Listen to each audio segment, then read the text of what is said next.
Good morning, everyone. Oki, Ambawastich, Dada Nastada, and Tanse. Welcome to the April 22nd public hearing meeting of Council. Madam Clerk, could we do a roll call, please? Thank you, Mayor. On the roll, Councillor Spencer.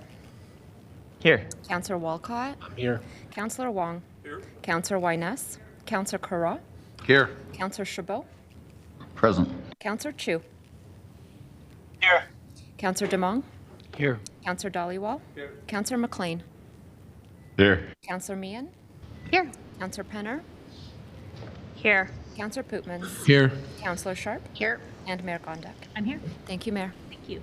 And on a day like today, during a public hearing, when we're going to be making some pretty important decisions and having big discussions about the land, I think it's important to remember that the city of Calgary, where the Bow and Elbow rivers meet, was historically a place of confluence, where the sharing of resources, ideas, and opportunities naturally came together.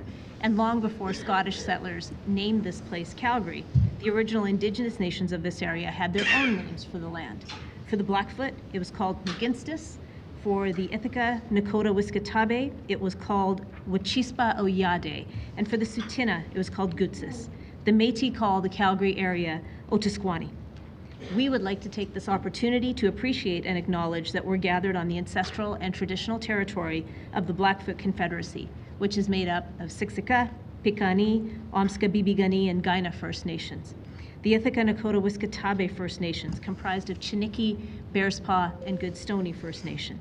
The Tsuut'ina First Nation. The City of Calgary is also homeland to the historic Northwest Métis and to Otipemswa Métis Government, Métis Nation Battle River Territory, Nose Hill Métis District 5, and Elbow Métis District 6. We acknowledge all Indigenous peoples who have made Calgary their home. And we've got a few announcements this morning. On April 28th, which is this coming Sunday, we observe the National Day of Mourning to remember those workers who have been killed or injured due to workplace-related hazards. Workers' Memorial Day was started in 1983 in the province of Ontario. Two labor activists at the time for safety of asbestos mine workers, Colin Lambert and Ray Sentes, observed a funeral procession for a fighter who had been killed in the line of duty. They began to question why other workers who die in the line of duty did not receive similar honors. They approached union officials and the government with the idea of holding a National Day of Mourning. In December 1990, the Government of Canada passed the Workers' Mourning Day Act, and April 28th became officially the National Day of Mourning. Over the next decade, over 100 countries commemorated this day. They honored people who died or were injured as a result of their work conditions or other hazards that they faced. Injuries and deaths in the workplace continue to be a matter of important concern to Canadians. In 2023, 165 Alberta workers died from workplace injury or disease. This is an increase from previous years. Each tragic death in the line of work deeply impacts loved ones, family members, friends, and co-workers, and it changes their lives forever. On April the 28th, the Canadian flag on federal buildings will be flown at half-mast from sunrise to sunset. Workers will light candles, don ribbons, and black armbands and observe a moment of silence at the 11th hour. On the day of mourning, we remember and honor those lives lost or injured and renew our commitment to continue improving health and safety in every workplace. Every worker has the right to return home safe and sound at the end of each workday. Next, every year on April 25th, Australians and New Zealanders at home or around the world commemorate Anzac Day. The day marks the anniversary of the first big military action by Australia and New Zealand soldiers in World War I on the 25th of April, 1915, during the Gallipoli Battle. Over time, the day started to also commemorate those who served and died during World War II, and later, other military and peacekeeping operations. The acronym ANZAC stands for Australian and New Zealand Army Corps, whose soldiers are known as the Anzacs. There are about 50,000 Australians and about 11,000 New Zealanders living in Canada, according to the 21 census. In Calgary, the day will be observed in the evening of April 25th with a ceremony at 7 p.m. in Central Memorial Park, with participation from our local military. Everyone is welcome to attend. And lastly, today we celebrate Earth Day. The first official Earth Day occurred on April 22nd, 1970, though Indigenous peoples have always celebrated the Earth in their ceremonies, languages, and cultures. Indigenous people refer to our planet as Mother Earth, because she provides sustenance for all living things. The theme for this year is Planet versus Plastics. Not all plastics can be recycled, and the types that can be recycled, very few find a second life. Most end up in the oceans and waterways. Plastic is everywhere, even inside us, as small pieces of plastic called microplastics are getting into our food, our water, and our air. Plastic has been found in the fish we eat, in the eggs of wild birds, and in our streams from spring snowmelt.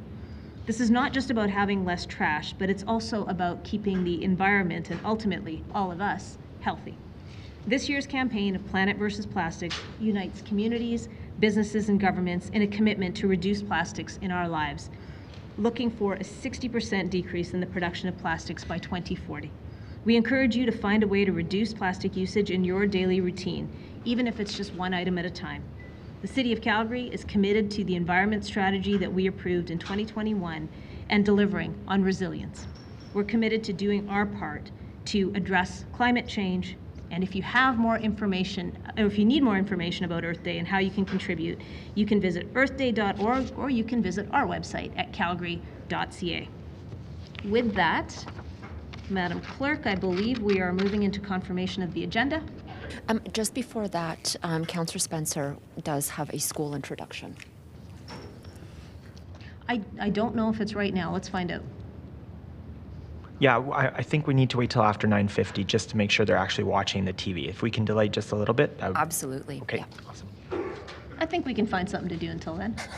Okay. Then Awesome. on So to confirmation. we're on to confirmation of the agenda. Can I get a mover for the agenda, please? Councillor Putmans, thank you. Seconder, Councillor Penner, thank you very much. Madam Clerk, I believe we have some proposed procedural motions, so I'll turn it to you. Thank you, Mayor Gondek. The way that we've prepared the agenda for council would be first to pass the agenda, and following that, I will introduce the 3 procedural motions. Okay. Do you need a voice vote or? Voice vote, please. Voice vote is Yeah. good. All right. Is there anyone opposed to the agenda as presented? Seeing and hearing none, that is carried. Now we will move into the procedural amendment, so please go ahead. Thank you, Mayor Gondek. The first procedural amendment is with respect to public submissions. We have received a request for council's consideration to continue to add public submissions that have been filed with either the city clerk's office or with members of council, and to receive the late public submissions for the corporate record. Members of council, at this time, there are approximately 250 late submissions that missed the April 15th nude agenda deadline. Those submissions would be incorporated into your eScribe agenda, as would anything else that would be received throughout the week. Thank you very much for that. I know, Councillor Wong, you've been on top of this. Would you like to move this item? I'd love to. Give the package to Thank you. Okay, so it's moved. Who's seconding this one? Councillor Sharp, thank you very much for that. Just to clarify for the public, this is to make sure that anyone who submitted any kind of a presentation or a letter after the deadline date, we are going to accept it into the corporate record, and anyone who is presenting over the next few days, anything that you want to provide us will also be incorporated. So this one motion takes care of all of that. We don't have to do it each time someone has something. So I have a question from Councillor Chabot. Yeah, thank you for that. So over the course of the last couple of weeks, I've been asking folks if they wanted what they submitted included as part of the corporate records, and some said yes, and some said they didn't want to, they just wanted it for my information. So I do have only one copy of all of those submissions where folks had indicated they wanted their recommendations included as part of the corporate record. So I'd like to submit those now, if that's possible. Okay, do you happen to have them electronically? I don't, actually. Okay. All right, we'll take them. Yeah. Thanks. All right, so we are taking those. I have a question from Councillor Chu. Thank you, Worship. And I just want to let the administration know I have received many people actually complain to me and they send it to me submission. So I forwarded to administration. However, the common thing is that the website didn't work or the number didn't work. And it's not just from 1 or 2. It's actually my count about 6 or 7 of them. So just want administration maybe look into a little bit. Thank you. Okay, thank you. So just to clarify, it's a request to make sure administration looks into whether the system is working. Did you already submit those, Councillor Chu, or do you still need to do that? No, I did already. Thank you. Thank you. I don't see any other questions in the queue. Can we voice vote again, Madam Clerk? Yes, please. Okay. So what's before you on the screen is to accept public submissions. Is there anyone opposed to this? Seeing and hearing none, that is carried. On to the next one. Thank you, Mayor Gondek.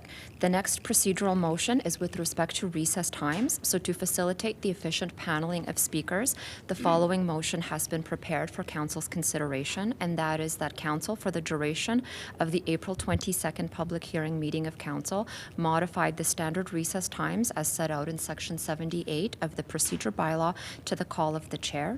Importantly, this motion does not eliminate the standard recess times. It simply permits the Chair to adjust them so that we do not interrupt panels of speakers. Thank you, Mayor. Thank you very much. Can I get a mover for this one, please? Councillor Penner, seconded by Councillor Walcott. One thing I will add here, and this is a question that was posed by Councillor Chabot, so I want to recognize that he was wondering how we would manage this. The intention is to go through, first there will be a presentation by administration, then we will open the public hearing on the item. Once the public hearing is closed, we will go to questions of administration. After we are done with questions of administration, I will recess the meeting for anyone that still needs to work on amendments. I would also highly encourage everyone to use what little you have in the evening and your breaks during the day to work on any amendments you might have. Thursday afternoon, we will have a period of time when we have to break for Calgary Planning Commission to sit. And on Sunday, if we get that far, you'll have the day to work on your amendments as well. So while I completely understand that people want to wait until the public hearing is over, perhaps start thinking about what it is you wish to do before that, and you will absolutely have a recess at the end of questions of administration. So what's before us is having regular breaks honored, but we'll call it at the call of the chair in case we have a couple of people that need to just finish up. So, is there anyone opposed to what's before you on the screen? Seeing and hearing none, that is carried. Thank you, Mayor Gondek. That brings us to the last procedural motion, and that's with respect to continuation of today's meeting. This motion applies from April 22nd until April 29th at this time, and that is for the duration of the public hearing meeting of Council, that Council reconvene at 9:30 a.m. each day. Any further adjustments will be prepared by the city clerks throughout the week. Thank you. Thank you very much. Can I get a mover? Councillor Sharp, seconded by Councillor Meehan. Mayor, Go ahead, just Councillor are we excluding Sunday? Because you said every day. So do we have to make a provision for that? Pardon me. Right now, we have planned for Saturday. There is no preparation for Sunday. So, Madam Clerk, I think the question is 29th. for any of the days that we know we won't be meeting, do we need to qualify that? That's probably a very good clarification. So for any days that we will be meeting as council, we will be reconvening at 9:30. Right now, that is Monday through Friday to the 26th of April. We have made plans for Saturday. No plans have been made for Sunday. This motion is generic enough that any time that council would like to reconvene, that reconvening would happen at 9:30. Okay. Question for you, if this spills into next week, will we start the meeting at 9:30 on Tuesday, recess it, and then go into the council meeting? That's an excellent question. So should this meeting continue into Tuesday, because the April 30th regular meeting of council is already scheduled and on the council calendar, that meeting would start first, then it would recess, meaning on April 29th, council would have to potentially adjust the reconvening time of this meeting. Okay, and we can do that. You can do that at any time, and we will be preparing all the procedural motions as this meeting unfolds. Perfect. And just so everyone in the public is aware, we are intending on sitting from 9:30 a.m. to 9:30 p.m. every day, Monday to Friday and Saturday. Sunday will be a break if it's needed, and then we'll reconvene into the next week. The only difference, and I'll say this again, is on Thursday, there's a Calgary Planning Commission meeting, which will run from approximately 1 to 4. We will be taking a break at that time. So just clarifying for everyone again. On this item that's before you, is there anyone opposed? Seeing and hearing none, that is carried. Councillor Chabot. Thank you, Your Worship. In the past, on public hearing items, when some items that came before us, and and I felt that I might possibly gain from a decision made by council. There's a reference in the MGA, and I'm not sure exactly which section, but if memory serves me correctly, it says that if I do not declare that I have a pecuniary interest in a matter that's before us at a public hearing, that it would be grounds that I could be removed from office. Now, I received a letter in the mail that says that my property is being rezoned. And all things being equal, I think we all stand to gain the same from this redesignation. But in the abundance of caution, I can't help but ask the question. Because I have a primary dwelling and I don't have a secondary dwelling whereby I could maybe gain more than the average person, does that same rule apply if you own multiple properties? In the abundance of caution, should all the members of council who have received a letter recuse themselves, or is there a threshold that makes a determination whereby someone should recuse themselves because they own maybe multiple properties? It's an excellent question, Councillor Chabot, and it's one that's really well placed for Dr. Laidlaw as our ethics advisor. So I would say that if you could possibly send her a note. I have, actually. Okay. Her advice was that she would prefer that we have this discussion in camera. Okay. So maybe the best thing to do would be, in the abundance of caution, before we move forward in a public hearing where somebody maybe should be recusing themselves, that we have this discussion so that no one puts potentially themselves in jeopardy. So have to make that motion. I think she's ready to discuss it in camera with us. Okay, this would have been good to know ahead of time, but that's good. So she's available today? She's here? I don't know if she's here, but I believe she's available. She just texted me, so. Okay, so Madam Clerk, if we need to add this item, do we need to go back to the agenda? Which she can do, she said.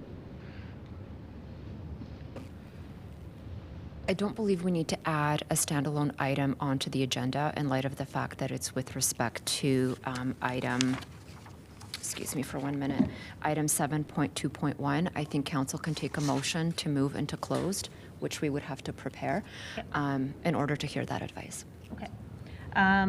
Let's make sure that we know how available she is, because I don't see her. She is available. She just texted me and said she can do it. Is she here? She's not. I don't believe she's here physically. Teams meeting. Okay. So how will she do this?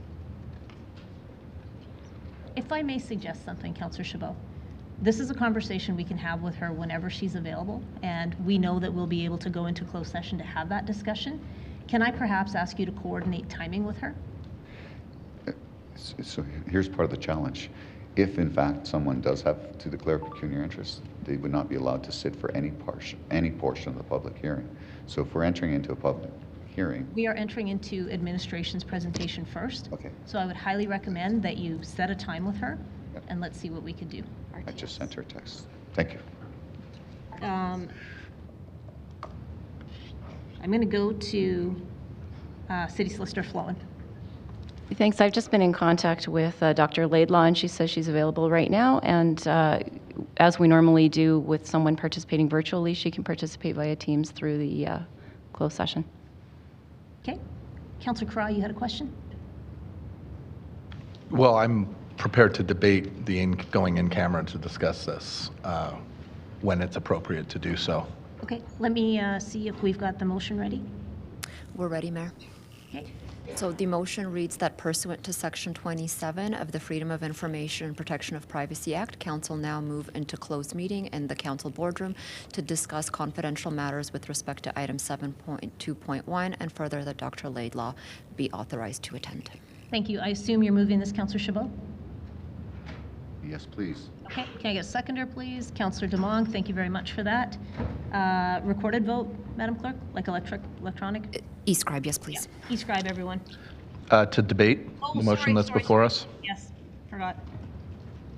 Yeah, I will just say I have a tremendous amount of respect for our integrity commissioner and our ethics advisor and our city solicitors, and it's always good to hear what they have to say. Having said that, the MGA couldn't be clearer. City Council frequently votes on things that affect individual council members. when we set a tax rate, we're impacted. The MGA very specifically states that if this is something that affects everybody in the city or a significant number of people in areas of the city or in the city, there is no pecuniary interest. I think this is political theater going in to discuss this. I think the in-camera thing is too cloak and daggery, and I do not think we should be doing this. So I will be voting against this. Thank you very much. I don't see anybody else in the queue, so I will go to Councillor Chabot. Yes, thank you. And you know what? I don't necessarily disagree with what Councillor Craw has said, but in the abundance of caution, in light of the fact that all things are not equal, that some members of council may stand to gain or lose more from this than all other members of council, i.e. some may own multiple properties. I think it would be wise for us to get a legal opinion from our Integrity Commissioner before we move forward with a public hearing. So, closed. Thank you. I'm going to send everybody to eScribe to vote, and Madam Clerk, please note that I can't get my session to resume, so I'll weigh in at the end. Thank you. No problem. I can have a vote. I just heard from Emily. I can speak if you like. You can't. We're voting.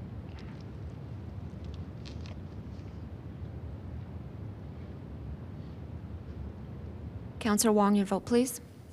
Thank you. Councillor Chabot, your vote, please. Yes. Thank you. And Mayor Gondik, your vote, please. Yes. Thank you. Mayor Gondik, all the votes are in. Could you display the results, please?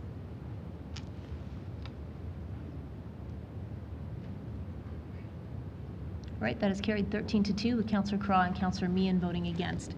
So we will go into closed session in just a moment here. If somebody, Madam Clerk, could let Dr. Laidlaw know that we'll be sending a link. Okay. So members of the public, we just have to go into a quick closed session. We will be back. When we come back, we'll rise and report. We will hear from administration on this item, and then we will go to the public hearing. So thank you for your patience.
The public hearing meeting of council will be resuming in public meeting shortly. Please make your way back.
Welcome back, everyone. Madam Clerk, roll call, please.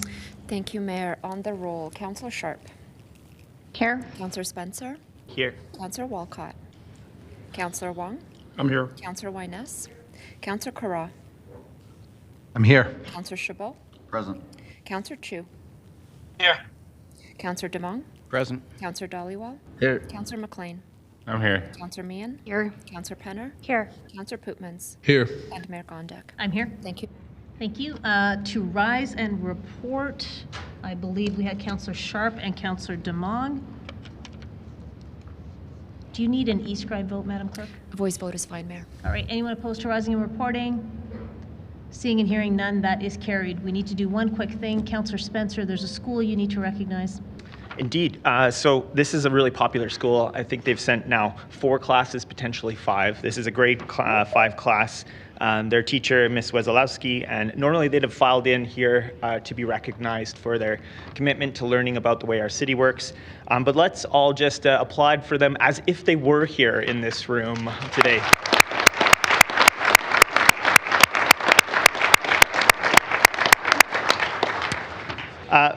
Ms. Wesolowski, no, you don't need to stand again. I hope you have an amazing conversation with your students today. I love the question that you're asking about our relationship with place, a commitment to where we live, a commitment to our streets, our neighborhoods.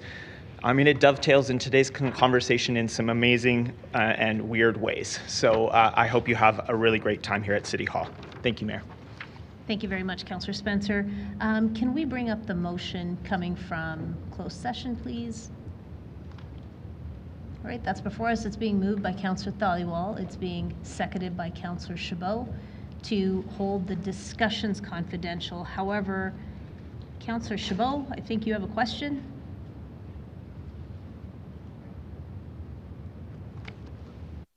Sorry, my RTS go through? Yes, good. So my question, I appreciate that discussions need to remain confidential, but we're given advice by Ms. Laidlaw as to what the legal opinion was that we then are subject to assess on our own, from our own perspective.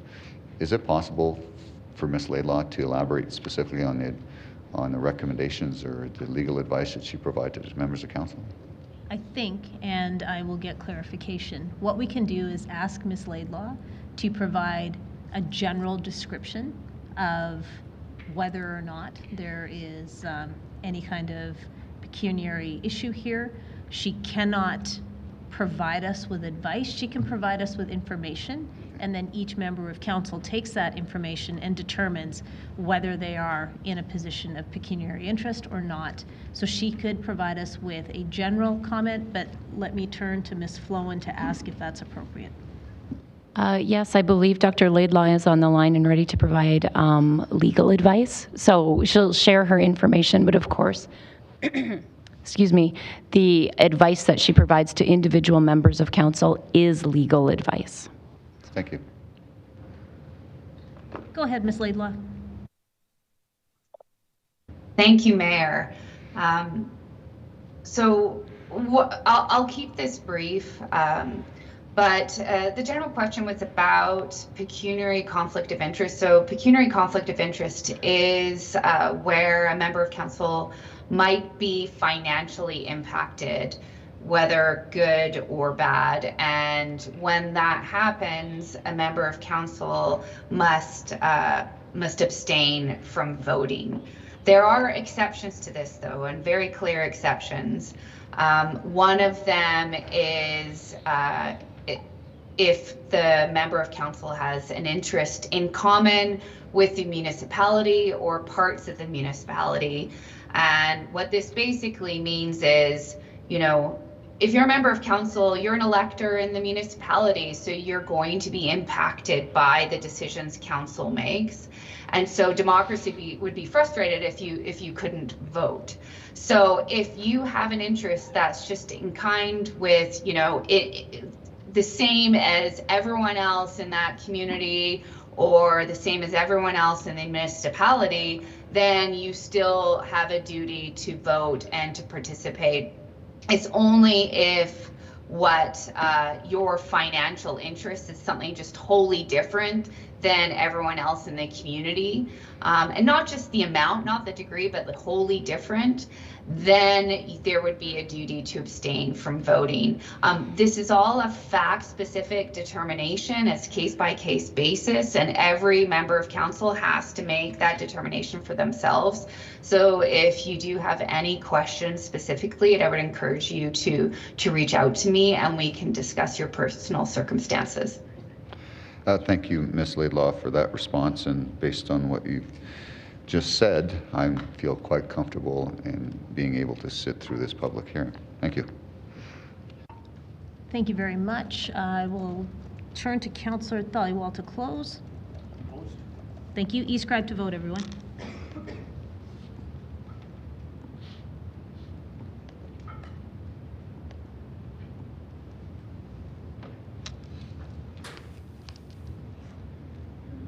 Councillor Chabot, your vote, please. Thank you. Mayor Gondik, all the votes are in. Thank you. Could you display the results, please? That's carried unanimously. All right. That takes us to the presentation from administration. So we will have this presentation and then we will immediately open the public hearing after that. So please go ahead.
Good morning, Mayor and members of Council. My name is Jeff Chase. I am the Director of Partnerships. With me today is Deb Hamilton, Director of Community Planning, and Josh White of City and Regional Planning. We will be presenting item 7.2.1 on behalf of the rezoning for housing team. But before I begin, I wanted to take a moment to acknowledge that I stand delivering these words for our friend and colleague, the Manager of Housing Solutions, Tim Ward.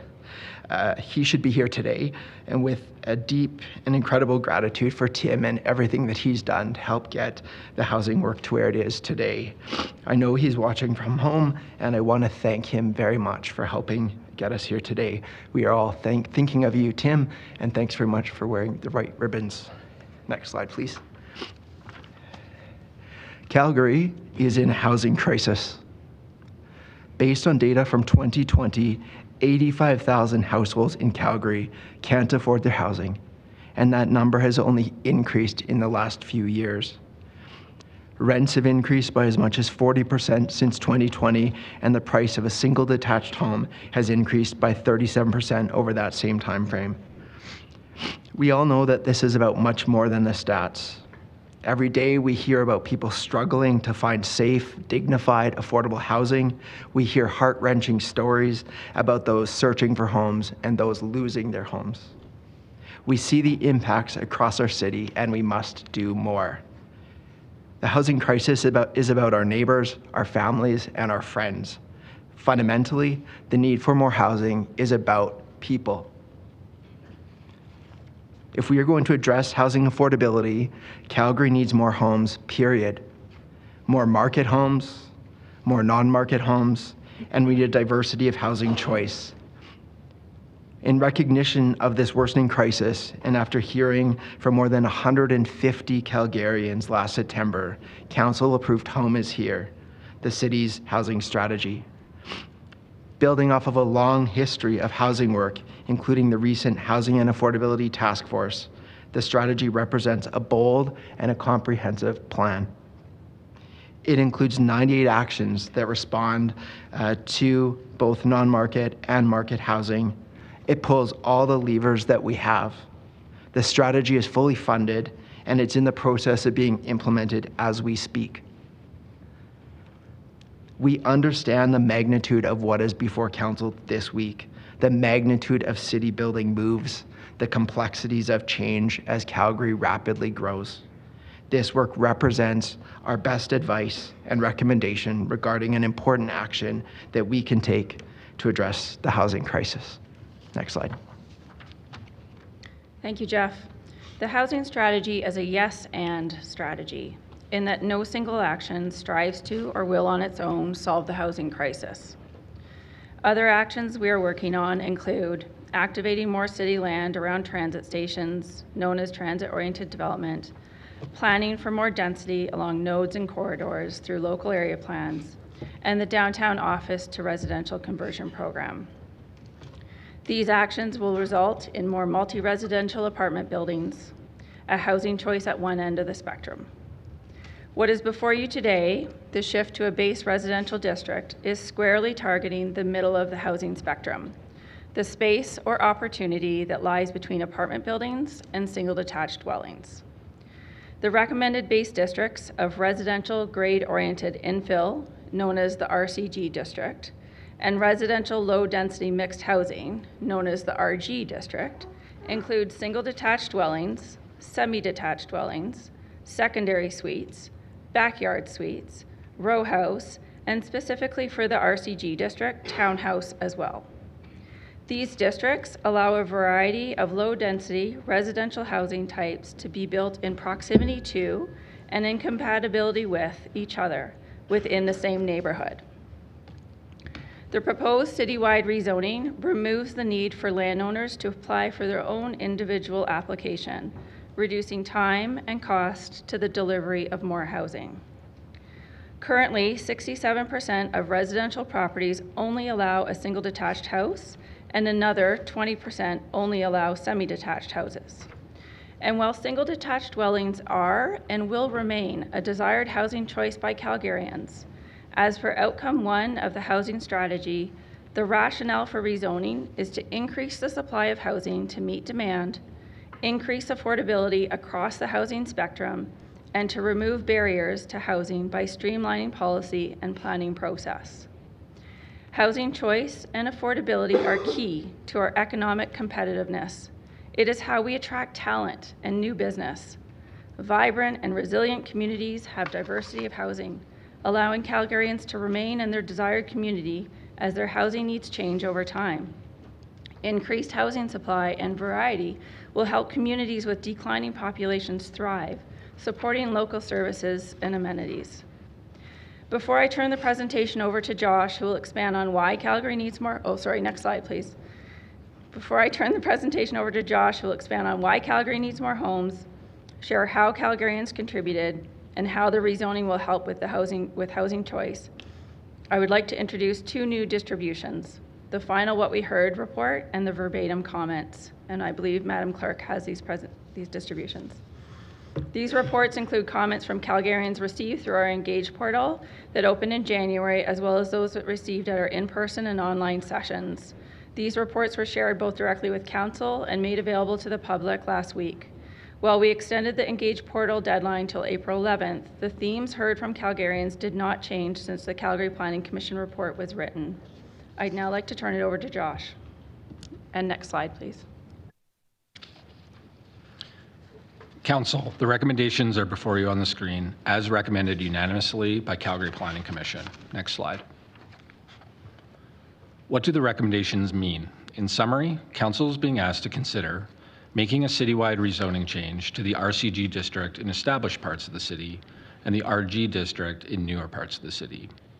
rezone to the HGO district where appropriate in the 3 approved local area plans, Heritage, Westbrook, and North Hill. Approve textual or written amendments to the land use bylaw. This includes shifting row house to be a discretionary use only, the addition of contextual single detached, removal of backyard suite parking requirements, and allowing backyard and secondary suites on the same parcel of land or property. The final recommendation is to remove any redundant districts. Next slide, please. One reason Calgary needs more housing is population growth. According to Statistics Canada, Calgary's metropolitan region is one of the fastest growing areas in Canada. This growth has put enormous pressure on our housing system. In 2023, the population growth of Alberta was 202,000 people. Historically, the proportion of growth within the city of Calgary relative to Alberta has been about 30%. This means Calgary has grown by approximately 60,000 people in 2023. This translates to more than 160 people moving to our city every 24 hours. That's enough people to fill an average size Boeing 737 every single day. People are not bringing their homes with them. Next slide, please. The City of Calgary's housing needs assessment from 2023 vividly illustrates an increasing financial strain on Calgarians. As shown in this graph, income has increased by 127% in one generation since 1991, while housing prices, including all types and locations illustrated here, have increased by 316%. This gap becomes more dire if looking specifically at the price of single and semi-detached houses in comparison to income, as these forms of housing have appreciated at a higher rate than multi-residential housing. Entering the housing market has never been harder, and the situation is worsening. Action on all fronts is required. Next slide. One criticism we have heard is that this proposal does not address affordable housing or does not address affordability. When we speak about capital A, capital H, affordable housing, we are speaking specifically about non-market housing, subsidized by the government and government partners and agencies. Rezoning indirectly benefits non-market housing. For example, if a non-market housing provider wants to develop row house or townhouses, citywide rezoning would make it easier to do so. Importantly, abundance in the market reduces demand on non-market housing. Scarcity increases the need for non-market housing. On the effectiveness of broad zoning in producing supply, we can look around the world, but our own experience enabling tens of thousands of semi-detached houses through broad upzoning in the 1980s across our inner city provides the most relevant lesson. Calgary's typical 50-foot lot pattern is particularly conducive to subdivision and infill compared to older cities with much narrower parcels.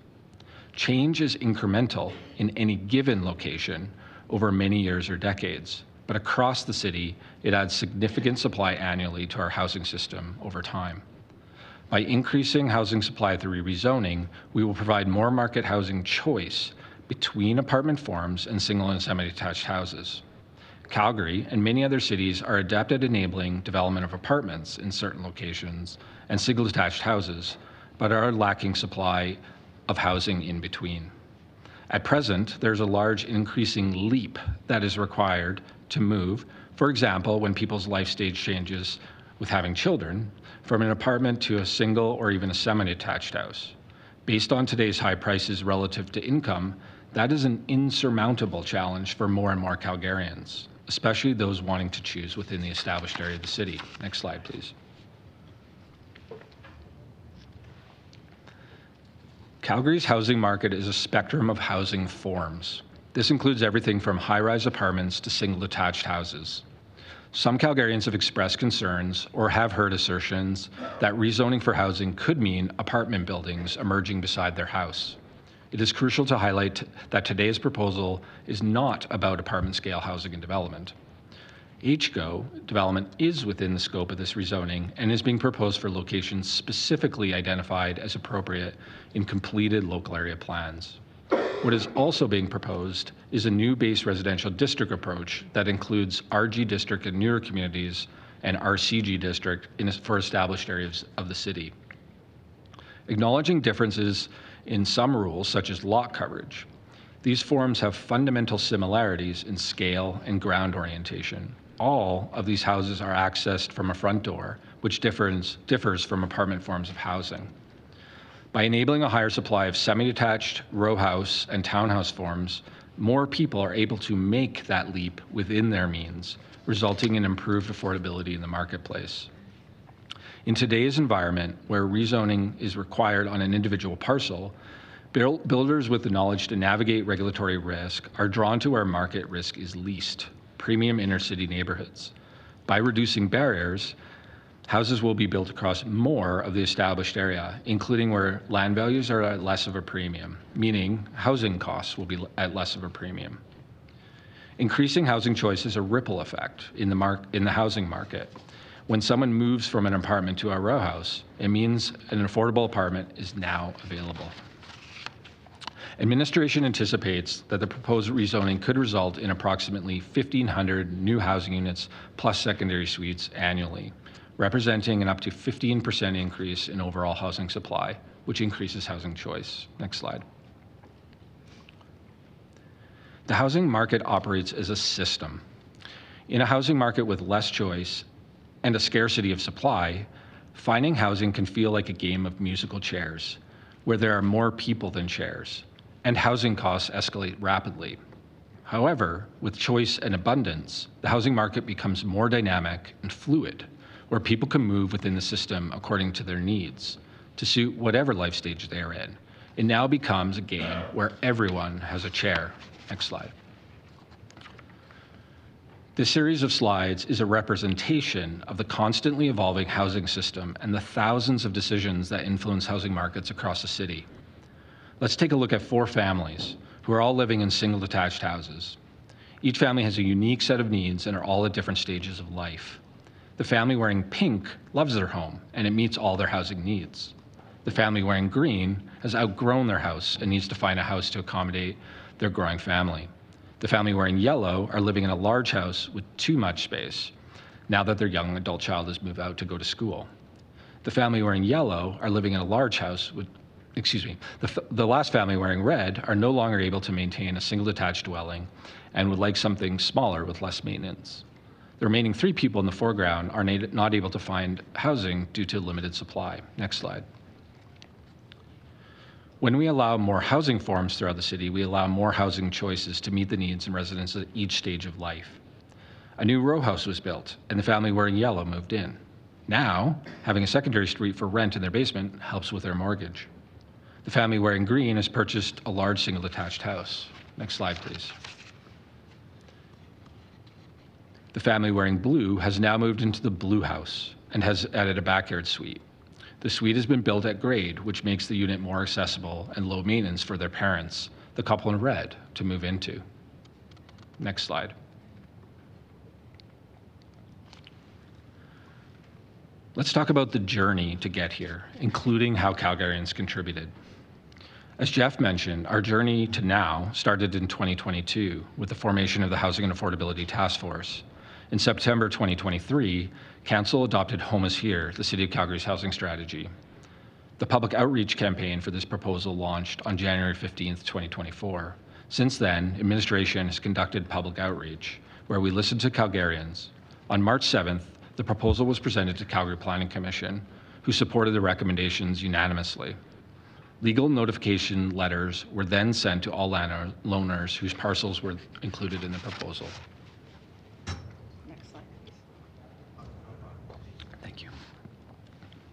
The goal of the public outreach campaign was to communicate in as many ways and languages as possible about the proposed change, what it might mean for Calgarians in their communities, as well as to receive feedback to inform administration's recommendation.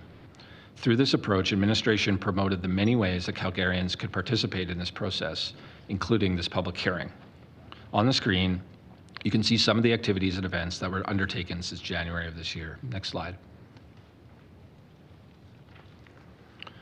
Throughout this process, and during the committee meeting for Home is Here, housing strategy, Calgarians shared their personal stories and their hope for change. We heard that addressing the housing crisis matters for Calgarians. Calgary needs more housing diversity. Rezoning will help achieve the goal of building more homes. The approach should be equitable for all Calgarians, and housing affordability is important for our economic future. Since last September, we have heard many are struggling to secure housing. Younger Calgarians are anxious about their ability to participate in the housing market and what it means for their well-being and their futures in Calgary. Next slide. Calgarians have also expressed concerns about the proposed rezoning. You are likely to hear these concerns expressed throughout the public hearing. These include a belief that this proposal is disruptive and will not address affordability, a belief that density should be focused in specific areas of the city, and an array of issues that could be characterized broadly as issues of compatibility and impact that this type of housing intensification could have on neighborhood and individual properties. Next slide. Among the most common concerns administration has heard through individual rezoning processes, as well as what we've heard during the public outreach for this proposal, are these 6 main issues. Here, I will offer how administration has thought about and deals with these issues through the planning process, development rules, and the city's investment plans. Moreover, I will highlight an important change administration made to its recommendation based on this feedback. Next slide.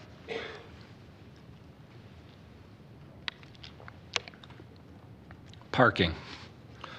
On-street parking is a public resource, but people's experience with parking congestion, especially in proximity to their house, causes concern. Across the established areas of Calgary, typical communities have about 3.3 to 3.5 parking spaces on and off street per household. This is in comparison to an average of 1.7 vehicles per household. However, different households experience different transportation needs. Different stages of life within households and in communities can bring more cars and can impact parking congestion. For example, a household with driving-age teenagers may result in more vehicles. People may also be utilizing their garage spaces for storage of household items rather than their cars, and more people utilizing on-street parking can add to street congestion. In general, there is sufficient on and off-street parking supply, but in some areas, including those of growing and intensifying communities, they may go through waves of parking congestion. Parking congestion is a byproduct of a growing city. We must weigh this trade-off with the ability to house more people. In heightened cases where on-street parking congestion is a consistent occurrence, residents can request on-street parking management tools to help mitigate congestion. But over time, an increasing population density in communities enables transit to be a more convenient and reliably delivered service. Next slide. Waste, recycling, and organics management. Many Calgarians have said they worry about the organization of bins associated with new and more intense development. We have heard these concerns from residents and have made recent enforceable bylaw improvements for waste and recycling storage. Next slide. The Landscape Design Guide for Small Residential Sites provides developers with expectations for waste bin screening and storage. A screened storage location must be identified on the site plan before it is approved. For developments of 3 or more units, garbage, recycling, and organics must be stored in a screened location approved by the Development Authority. Owners are encouraged to explore alternative waste service types to reduce the number of bins and carts required and share bins between main and secondary suites. The requirement for screening was included in 2022 bylaw amendments. Next slide. Infrastructure. Some Calgarians question whether our infrastructure can handle increases in density. In Calgary, the majority of our established communities, about 86% of them, are below their peak population. Communities follow a typical pattern of fast build-out. Many families with children move in to the community early on. Then children move out, resulting in a drop in overall population. In growing communities, the city proactively invests in infrastructure upgrades. For example, if a water pipe needs life cycle replacement, we not only replace it, we also increase its size to meet the demands of projected growth. Every year, we invest in the order of $15 to $20 million in utility upgrades and replacements to accommodate growth. However, not every upgrade can be anticipated. In the past, if a development triggered an upgrade, that cost was placed on the development that happened to trigger the upgrade first. This made some developments infeasible, and it was an inequitable approach. This is why the city has created a reactive tool to share that cost among developers more fairly. Generally, we have available capacity because of community population change, but also have proactive and reactive approaches to manage infrastructure. Next slide. Height. Some people are concerned redevelopment in established areas will result in a change in community character, particularly when it comes to taller buildings. The maximum height allowed under the current RC1 and RC2 districts is 10 meters plus 1 meter for grade. By comparison, the RCG district, it's 11 meters. Change in scale is more about replacing old with new. Older bungalows are shorter and smaller, and newer homes are taller and bigger, whether it is one single house replacing another, or 2 or 4 attached homes replacing a single house. Next slide. This slide shows the change in scale between an existing older house and a new row house. Next slide. This image shows the change in scale between an existing older bungalow and a new semi-detached development. Next slide. And this image shows the change in scale between an existing older inner city house in the RC1 district, many of which are being replaced, and a new single detached house in the foreground. Next slide. Trees and landscaping. People are concerned about the loss of tree canopy and landscaping. The city does not regulate the removal of trees on private lands. However, maintaining and improving our tree canopy is important. The landscaping and planting requirements for the RCG district are more rigorous compared to the rules in other low-density residential districts. Also, the retention of mature public and private trees is encouraged where possible, as in this example. Next slide. Under the rules of RCG, we are seeing better outcomes from these landscaping requirements. While lot coverage is necessarily higher to facilitate the built form of row houses or townhouses, 40% of the site is available for landscaping. Next slide. Finally, property values. People are concerned about potential impacts on property values. Based on market analysis in Calgary, there is no evidence that there's any negative impact on property values of houses adjacent to row house developments. Similarly, there is no evidence in case study research from elsewhere that shows negative impacts on property values from this low-scale development. Next slide, please. What Calgarians have been telling us has informed changes to our recommendations, including 2 key changes. With its proposed widespread application as a base residential districts, residents express the desire to participate more fully in the development permit process, where decisions around many of the issues they care about, such as design, height, parking, waste and recycling storage, etc., are addressed. By moving to a discretionary process, adjacent residents are more readily able to become aware of proposals and participate and influence outcomes in that development permit process. Over time, as the district continues to be tested, refined, and as the market matures, there will be an opportunity to move this to have a permitted use stream in the future. In the immediate term, administration feels it appropriate and valuable to utilize a discretionary process. The addition of contextual single detached as a permitted use ensures that single detached houses can continue to be developed in a similar manner as the rules in the RC1 district allow for it today. It is anticipated that we will continue to see more single detached dwellings built under RCG in the future. Next slide.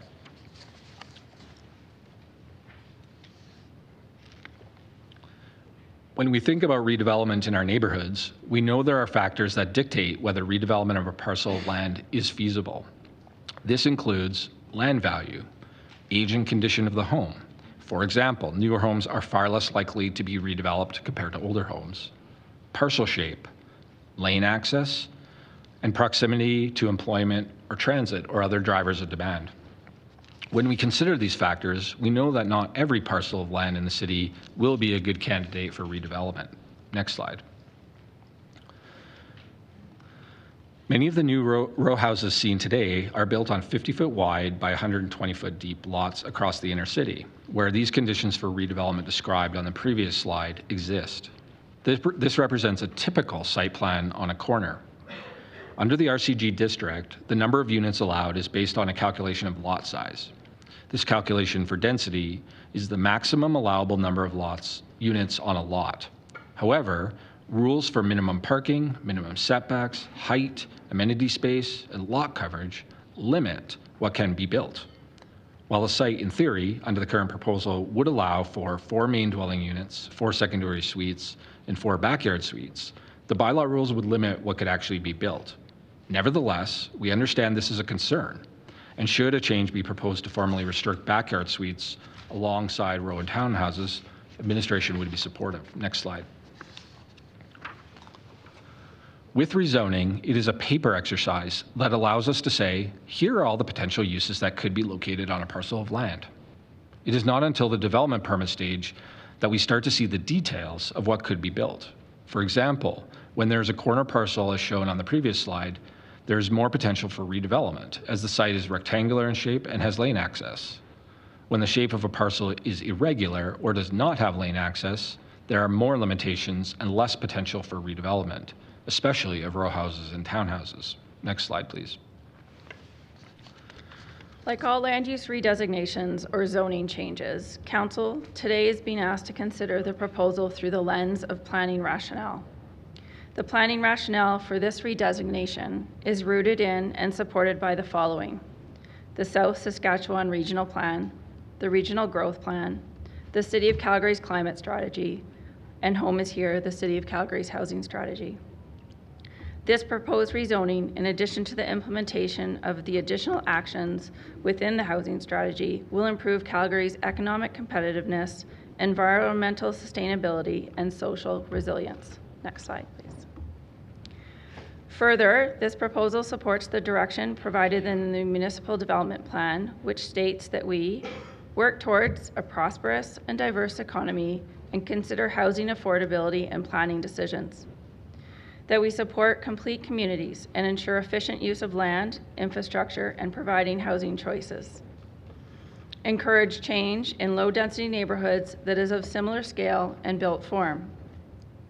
Support a broader range of housing choice to stabilize population declines. And provide a range of housing and densities to provide housing choices for all stages of life. Next slide, please. Finally, we revisit the recommendation from Calgary Planning Commission. The precise recommendation is on the screen, and that includes recommending that Council approve the bylaw to amend the land use bylaw to make textual amendments, including the removal of permitted row house, addition of permitted contextual single detached, removal of parking requirements for backyard suites, and allowing both secondary and backyard suites on the same parcel, as well as redesignating the low-density residential parcels to the RCG, RG, or HGO districts as indicated on the maps. Council, we met many Calgarians at our information sessions and heard from many more through the written submissions. For some, the rezoning is an obvious choice as we grow towards a city of 2 million people. For others, it is not. This decision is not easy, and there are many perspectives on what this change will mean and look like in the years to come. It has been a tense and often emotional few months leading up to today, and that will likely continue as we hear from Calgarians. The recommendations before you are transformative for future generations, and our administration's best professional recommendation to increase the supply of housing, increase affordability across the housing spectrum, and to remove barriers for development to occur. Thank you. Thank you very much for your presentation. I see several people in the queue, and I'm going to ask if it's a simple question of clarification or not, because if it's actually questions about the presentation and the item before us, that comes after public hearing. We have a lot of people waiting. Councillor Waugh. Thank you, Mayor, and thank you, Administration, for your presentation. Also, thank you for all the work that you've done over the course of the last 6 to 8 months. The point of clarification I was wondering, in the attachment of the report, there's a series of attachments. Do we have a red line version of a complete land use bylaw, as opposed to just a summary changes. Thank you. Thank you for the question, Councillor Wong. We're in the process of putting that up onto the website for under the rezoning, and it is not included verbatim inside the package, but is a summary table, as you noted. Thank you. Let's go to Councillor McLean. Thank you, Mayor. Yeah, I know everybody's waiting here to talk, so just a couple quick questions. On the report, there's a lot of information there. Again, thanks for putting that forward. But was there anything in there that was like a jurisdictional scan, something where if you've looked at other cities that have implemented this to see how that's worked out for them? Is that a question we can ask now? I would suggest that's probably a question for admin later on in the presentation, but the work dating back to the Housing Task Force, the Housing Strategy, and throughout this looked at examples from across the world as precedent, yes. Actually, attachment 2 is called jurisdictional scan. Yeah, I'm not going to get into debating this. I've got a lot of questions, but I think you're right. Let's maybe hold a lot of this until afterwards and let the people speak. So that's all for now. Thank you. Councillor Demong, please. An awful lot has been made of the incentive offered by the federal government. I'm curious, is this, what we're in the process of the rezoning, is this actually required in order to get said federal incentive, considering both Airdrie and Village of Dutchess has entered into agreements and they have no intention of doing these rezonings? So I'm just a little curious, can somebody answer that? Councillor Demong, half funding is a different piece of work.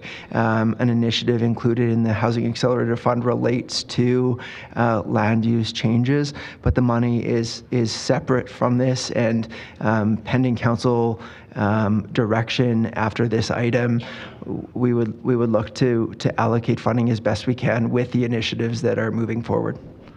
So was that a yes or a no?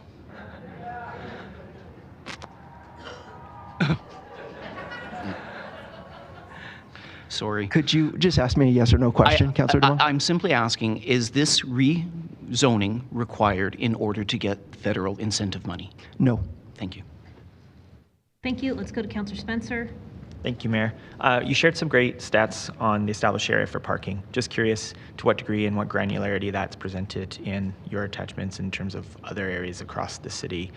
Okay, so we're getting into detailed questions. Okay. I'll let this one go. I just wanted to signal that in terms of if it isn't there, that could be prepared for later on as we go out throughout the week. So I don't even need an answer. I'll just leave it there. Thank you. Councillor Sharp, please. Thank you. Thanks for the presentation. I'm just going to go back to one thing that Director Hamilton said in the presentation, that we're reducing barriers. Now, Director Hamilton, I was wondering if you could provide a later date during the public hearing for our knowledge and the public's knowledge, reducing the barriers. So this is a public hearing to remove future public hearings.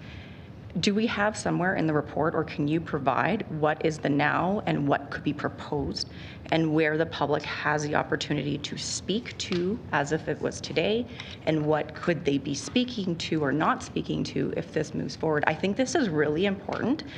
Great presentation on the technical merits of what needs to be changed, but I think we're missing a part here about removing the ability of land use and speaking at land use. So is that something we can provide? I think that is an excellent question that is best posed when we get into questions of administration. I think we need to provide that before public hearing starts, because I guarantee everyone that comes up here is going to want to ask that question or know the answer to that. What days are we reducing? What are we doing? What days are we reducing? This is a public hearing to eliminate future public hearings. Everything on this presentation is great. It's talking about we're talking a lot of technical stuff. A lot of us understand that. But to break this rate down, people are here to speak to a public hearing to eliminate future public hearings. There was not one thing mentioned in this presentation about their role in this. And I think that needs to be articulated in the forefront as folks come up here to speak. And you talked about removing barriers. What barriers are we removing? What is the elimination in time? And what does that mean? Because everyone wants an affordable Calgary. We all agree on that. But we're talking about a process change that I don't think is articulated. Okay, I'm going to start, and I'm going to keep my eye on you to make sure I'm on track with what you've asked. So prior to today, when an individual wishes to redesignate their property to the RCG or the RG district or the HGO district, for that matter, they come in with their own individual land use redesignation or zoning application for their specific parcel or parcels. At that time, this process here, this application before you, is the exact same and has followed the exact same process, but it's for multiple parcels, over 200,000 for all low-density residential districts, as per the recommendations before you.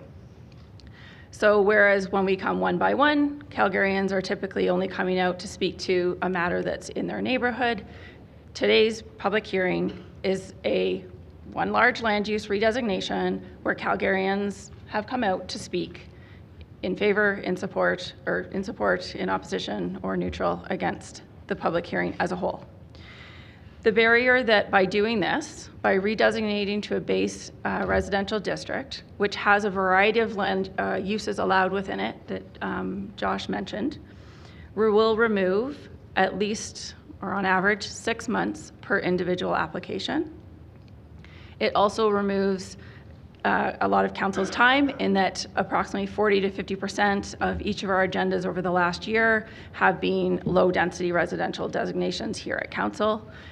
So the intent behind this is to remove the individual by individual land use applications. That's land use. The development permit doesn't change. So if somebody wishes to propose a row house, and we are proposing that they are only discretionary through this recommendation, through the development permit process, which is another average about 6 months, the development permit gets notice posted, a sign goes up on the site, it's available on DMAP. We encourage comments, we receive those comments, administration does their review against the appropriate policy, standard rules of the bylaw, makes a recommendation. Discretionary applications, once those decisions are made, they are appealable. So those are different aspects where the public can still speak into the development permit process during the review and afterwards if they're not happy with the decision.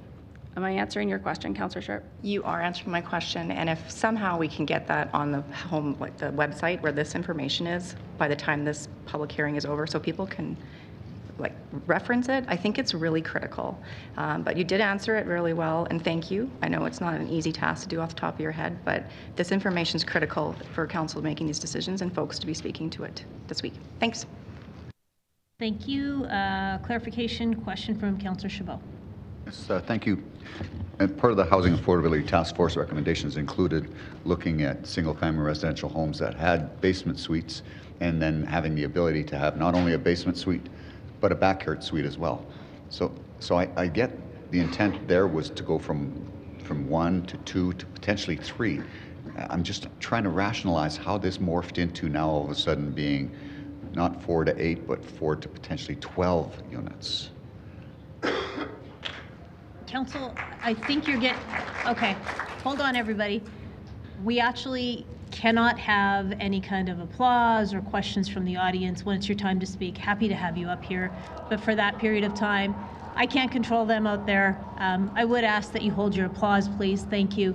Councillor Chabot, you're getting into some technical stuff. I'm going to let it go, but members of council, the public is waiting to speak. And I understand that you want to clarify so many things. So let's get this one done and keep moving. Certainly, Councillor Chabot, the intent of the idea of allowing basement suites in addition to secondary suites was targeted at that lower density scale of single detached especially. So under the RCG district, we were seeing that in theory you could do backyard suites in addition to secondary suites for a row house. What I articulated in the presentation is we heard concern about that. We understand that there may be proposed changes to that, and so we would support that change because that wasn't the original intent of that recommendation. Thank you very much. I don't see any other questions of clarification, so I'm going to open the public hearing on this item. The item number is 7.2.1, and just some information for everyone who's presenting, as well as reminders for members of council. We've had the presentation by administration. We are now opening the public hearing. Council is restricted during this public hearing to issues of land use. So we are talking about the land use and not the users. If you're veering off into a direction that's talking about the user, Council, I will reel you back from that. I'll also take the time to remind everyone that we all need to remain amenable to persuasion for every public hearing matter. Registered speakers have been paneled for this public hearing, and right now we have 137 panels. Each panel is made up of 5 speakers, and each speaker in the panel will be given 5 minutes to make their presentation. Council will not actually ask any of their questions until the entire panel has spoken. At that time, members of council have 5 minutes within which they can ask questions to any member of the panel. There's no provision in our procedure bylaw for people to defer their time to another speaker, so you have 5 minutes. There is not a provision whereby 5 people can come up, but 1 person speaks for those 25 minutes. Everyone has 5 minutes each. And due to the large number of speakers who have registered to speak at this public hearing, this is going to take several days to complete. We're prepared for that. We will go until Saturday at 9:30 p.m. and then we will come back on Monday if we need to. There might be some adjustments we need to do into the following week, but we will keep you all aware of that. Anybody who is speaking who's registered on a panel, please monitor where we're at so you can have an understanding of when you might be coming up. I'll do my best to keep reminding people of which panel we are on. There's screens that are set up in the atrium right over there so that people who are attending can see the proceedings and they can understand what panel that we're on. Those people who are participating remotely can monitor the progress of the report or of the meeting via the live agenda. That's available at calgary.ca/agenda. And you can watch live as well, calgary.ca/watch live. Now, as the public hearing proceeds, I'll announce the panel number and call out the people that are registered to speak. When I do that, if you're in person, there's 5 seats set up over there, right by the microphones. If all 5 of you could come up and grab a seat, then we'll go in order of each speaker and you're ready to go. That would be fantastic. If you are calling in, when I call out your name, please just let me know that you are available on the line. We recently created a new order whereby panels are arranged in the following way. First, there will be a panel of people speaking for the proposed bylaw change. This will be followed by a panel of people speaking against the bylaw change, and then a panel of people who are neither for nor against. And we will go through all of that in that order unless we get to a point where there's only people who are for or against or neutral, and then we'll just keep going in that manner. Now, if you're participating remotely, please remain on the line, but mute your phone after you have done your presentation. There may be questions for you, so just make sure you stay on the line. Once your panel has concluded, then you can hang up and follow along on the live stream. Now, for anyone who has signed up and indicated that you need translation services, I will confirm that your interpreter is on the line before we start your time. Once the speaker has finished and the translation is complete, I will make sure that the translator stays on the line in case there are any questions of that speaker. Now on Thursday, April 25th, and I've mentioned this before, Council will take a brief recess from this public hearing so that Calgary Planning Commission can attend to its items. We're anticipating that's going to run from about 1 to 4 p.m. And the City Clerk will make an announcement when Council will be resuming for anyone who's here in person on that day, and we'll also make sure that the live agenda and live stream let people know if they're participating remotely. Once we finish all of the speakers, I will close the public hearing on this item, and Council will move towards questions of administration. Those questions of administration are 3 minutes, and when we get into debate, you have 5 minutes, and the main motion is 5 minutes. Any follow-ups are 3 minutes. Members of the public who wish to speak at public hearing are still able to register online. You just need to go to calgary.ca/public submissions, or you can come live here and go to the registration desk that's located just out there, and you can sign up to speak. Everyone who is speaking has signed off on our endorsement statement that we will be respectful and make sure that we are following guidelines of truth and reconciliation, anti-racism, equity, diversity, inclusion, and belonging. With that, and having opened the public hearing on this item, I'm going to go to panel number 1. Let me ask if Colin McCann is here. Please come on up. Inam Teja. Yep, please come on up. Tyler Pubbin. Do we have Tyler Pubbin? How about Lee Stevens?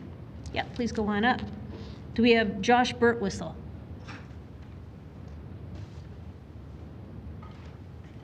Okay, Tyler Pubbin. Josh Bertwistle. All right, we're going to move forward with 3 people on this panel.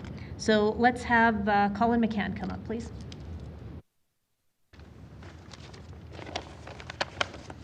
Good morning. Is this thing on? No pressure, you know, first guy up out of several thousand. I don't envy all of you up there. You've got lots of work, lots of listening ahead of you, so I guess I'll just launch right into it. So I want to say good morning to everyone here, and especially good morning to you councillors. I'm sure that many of us here have noticed a distinct partisan shift in tone of this debate around upzoning since the federal and then the provincial governments got involved. And I'd like to spend my 5 minutes, which I had no idea were going to be first of everyone, so my heart is racing. I'd like to spend these 5 minutes trying to diffuse some of that and offer up why I support upzoning despite being a staunch conservative and as a homeowner in an area that is supposedly under threat of increased development by this proposal. I know many Calgarians are in my shoes of being drowned out by only the loudest of voices, so I hope this rings true for some of you who find yourselves somewhere on the fence as well. So let's start with things conservatives should agree on. The first is that zoning is an example of the government dictating to property owners what they can and cannot do with their lawfully acquired property of a sort we normally don't tolerate. The need for development permits is understandable, but zoning perhaps much less so. The second is that house prices follow the law of supply and demand. In Calgary, we have demand growth that exceeds supply growth. Prices are therefore rising. I was someone who moved to this province attracted by relative housing affordability, and so I feel a great amount of responsibility to help us keep house prices more affordable for those people who see opportunity here and would like to move. The third is that alternatives to addressing the housing crisis that have been increasingly thrown around typically include heavy-handed government intervention in building, owning, and operating homes. A cursory glance at Canadian economic history from Mirabel Airport through to ArriveCan will tell you that governments getting comfortable in the driving seat is a steep downhill road to disaster. And the fourth is that nearly all rezoning applications are successful. A small minority of them fail, and for those that fail, it's likely that most would also have been blocked at the development permit phase. So for 95+% of projects that could create housing, the only things the zoning process adds are time and cost. Now, if you summarize the matter in front of us, as has been done by administration briefly, the upzoning proposal simply involves removing the rezoning step for duplexes and row homes citywide. It applies a base zoning category that applies in communities built since 2013 across a wider area. That's all this does. It doesn't do any of the following. Remove the rezoning process for large multi-story buildings. Remove the development permit process even for development zoned for that area. Restrict the ability to build single-family homes. Mandate the construction of only high-density housing. Mandate the construction of only infill housing. Require anyone to sell their property to build high-density housing.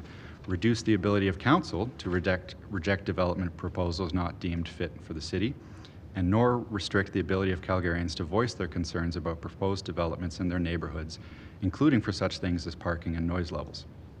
So when you pair the conservative proposal with the facts and not the myths about this upzoning proposal, we arrive at the conclusion that by removing simply one piece of bureaucratic gatekeeping red tape for a relatively narrow type of mid-density housing that the city needs, and doing so over a different area of the city than such base zoning already applies, this upzoning proposal gets government out of the way and lets us gently build our way out of this hole. Other Canadian cities, like the one I fled, want to take the statist approach and have big government swoop in and make the problem worse.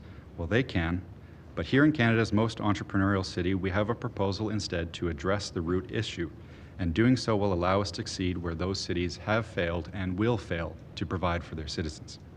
I implore Council, especially those of you who lean conservative like me, to ignore whatever Prime Minister Trudeau or Premier Smith say about this issue, and especially ignore the sensationalist claims about all types of things that this proposal does not do. Look on this proposal in the spirit of what makes Calgary unique among cities in Canada. You'll see that this is perhaps an unpopular thing, but it is the right thing to approve. Thank you. Thank you very much for your presentation. Let's go to Inam Teja, and I will ask, is Josh Bertwistle on the line? Yes, he is. Great. Hang on the line there. We'll come to you in just a few minutes. Please go ahead, Mr. Thank you. Teja.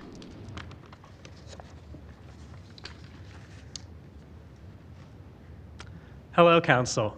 My name is Inam Teja. I live in Ward 6, and I'm grateful for the opportunity to speak to you today. You may remember me from the housing strategy hearing, and before you ask, yes, I still live in my parents' basement. But today, I'm not here to talk to you about my dreams of moving into a townhouse, but rather I'm here representing the organization I work for, the Calgary Drop-In Centre. I am the Policy and Advocacy Specialist at the DI, and I hold a Master's in Public Policy focusing on housing policy. So this is an area I spend a lot of time thinking about. And today it's your turn to spend a lot of time thinking about this. This week, you will hear about many issues, from parking to shadows. But the Drop-In Centre is speaking to you today because we believe that solving Calgary's affordable housing crisis should be Council's #1 priority. Last month, 212 individuals used the DI's services for the first time ever, a significant increase from March of 2023. As housing affordability continues to deteriorate in Calgary, our services get stretched thinner and thinner. There is a direct connection between Calgary's abysmal rental market and the number of people in our city without adequate housing. The shortage of rental housing in our city means that there is a growing population of individuals who face housing exclusion because they can't compete for the scarce available housing units. When there are hundreds of rental applications for few units available, landlords get to pick the tenants they want. Those who pay most and complain least get housing. But what happens to those who don't have dual incomes or maybe have special needs? Well, they might get an affordable housing placement. They could find roommates, stay with friends, or maybe even live in their parents' basement. But for so many people, these options simply don't exist. With fewer rentals per capita available in Calgary, we have seen a sharp increase in applications for affordable housing units, with almost 7,000 people on the Calgary Housing Company waitlist. When housing remains inaccessible at any point along the housing continuum, it is consistently the most marginalized in our society who are left out. And this is not a phenomenon unique to Calgary. A major study of cities across North America found that the two most correlated factors with high rates of homelessness are a city's rental vacancy rate and the cost of rent.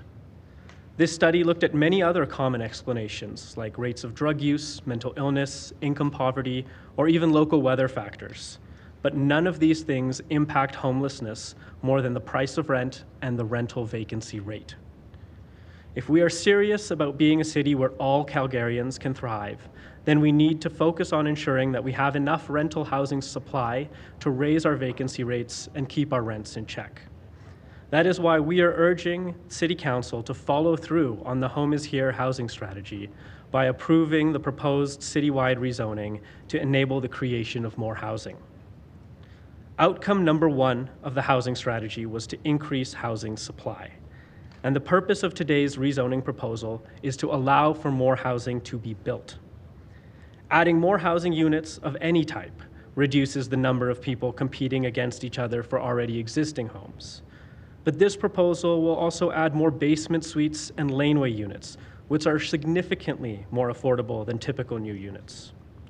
Not only that, but these suites will be built in areas that have better transit connections and amenities, improving affordability and livability for new residents. The DI recognizes that rezoning isn't going to solve homelessness on its own, nor will it even make a really big impact immediately. But it is an important step. We have a broken housing market, in large part because our supply can't grow as fast as demand due to restrictive zoning. And over this week, I'm sure you will hear all sorts of arguments and evidence, both for and against this proposal. But I urge you to keep in mind that Calgary's social services sector, particularly those of us on the front lines of the housing crisis, are almost unanimous in our support for this. I'm happy to answer any questions that Council may have about what I've talked about or the policy paper that the Drop-In Centre has submitted. Thank you. Thank you very much for your presentation. Let's go to Lee Stevens, please.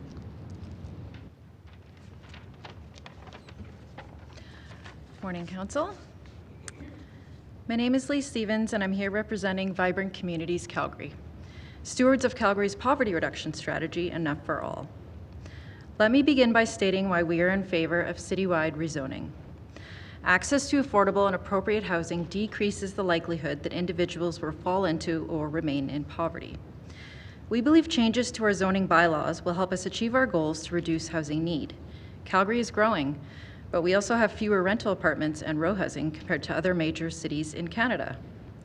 We believe zoning reforms are essential to increase our percentage of non-market or social housing stock. Social housing represents just 2.6% of Calgary's total housing stock, nearly half the national average and far below the OECD average. At 18%, Calgary's rate of housing need has remained unchanged over the last 3 decades, while rent in Calgary has increased by around 40% since 2020. The shortage of affordable housing, combined with a vacancy rate of only 1.4%, makes us concerned that rates of homelessness will increase. Researchers estimate around 115,000 people are already at extreme risk of homelessness in Calgary. To stabilize rents and increase our vacancy rate, we need to address the shortage of housing options in our city. Zoning reforms are one way to do this. Rezoning would streamline and simplify the process of building different types of housing and reduce timelines for permit approvals in areas with already established transit and service infrastructure. We are aware that changes to zoning will not solve all of our housing problems, but it's one important step towards addressing one of our most critical social needs. Thank you. Thank you very much for your presentation. Let's go to Josh Bertwistle, please. Oh, hello. Hi, Your Worship and esteemed councillors. My name is Josh. I am a part-time artist. My partner is a part-time artist. It's a good life. We don't make a lot of money, but it's a good life. We now have 2 kids. We love them to bits. We're living in a row house in Ward 4. Hey, this is what happened to us. I hope my lived experience provides some insight. In the Beltline, we had an apartment building. Rents were going up. We had the 1 baby at the time. And then we got this great opportunity. A family friend is like, hey, we've got an empty house.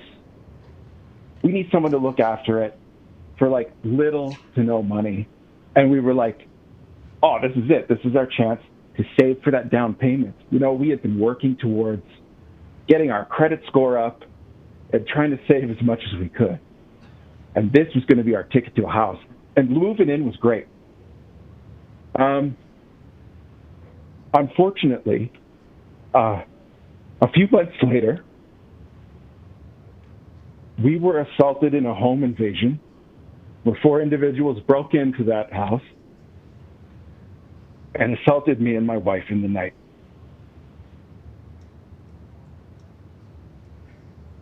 One of those 1 in a million things, you know? So the police said when they got there, after the individuals had fled, is there anyone else in the house? Yes, our baby. Our baby slept through the whole thing. And you know, when that officer carried him out into the lawn, he thought the fire trucks were there for him. He thought it was pretty great. Needless to say, we could not stay in that house anymore. We ended up moving in with family for a little over a year. Now we're dealing with some mental health issues and some complex PTSD, which, you know what, it's not a great time, but you do what you can. We finally saved enough for a $240,000 townhouse in Beddington, and here we are now. And you know, a little while ago, our realtors wrote us and they said, hey, do you want $100,000 more than what you paid for? And at first it's like, but then secondly, we're like, what are we going to do with $340,000? Nothing. We love our place. We're too big for it. We're expanding. I guess if I had to say I was a color, our family was a color, our color would be green. Also, a part of my job is helping unhoused individuals quite often, day to day. These are working people who are at the DI who need a place to live. I have also been unhoused. Yeah, it was 20 years ago, but I'm still getting over the effects of that. They deserve a place to live. They deserve choice. I deserve a place to live. I deserve choice. And as another part of my job, I help people who, going through historical documents, are looking for evidence to argue against this rezoning that I support. And I help them. I don't say a word. Literally, there's someone with tears in his eyes, terrified there's going to be an apartment building next to his, I don't know, ancestral family home. And I want to hug him, you know. I want to say, everything's going to be fine. Thank you for this opportunity. I didn't think I'd get so emotional, you guys. But if you have any questions, I would be happy to answer them. Thank you very much, Mr. Bertwistle. Thanks for sharing your story. I'm going to ask, is there Tyler Pubbin? All right. I'm going to go to questions of this panel in just one moment. And Mr. Bertwistle, please stay on the line in case there's a question for you. I'm also going to go ahead with the next panel before we take our lunch break. So there are 5 people on panel 2. I just want to make sure that you're here. Do we have Laurie Dolph? Do we have Jean Blackstock? Do we have Allison Farrell? Randy McCord? Marianne Clark? Okay, I'm gonna have to do some digging for the next panel because no one from that one is here. That was panel 2. So let's go to questions of this panel. Councillor Putmans, you're up first. Thank you. For Mr. Teja, please. Actually, thank you. Sorry.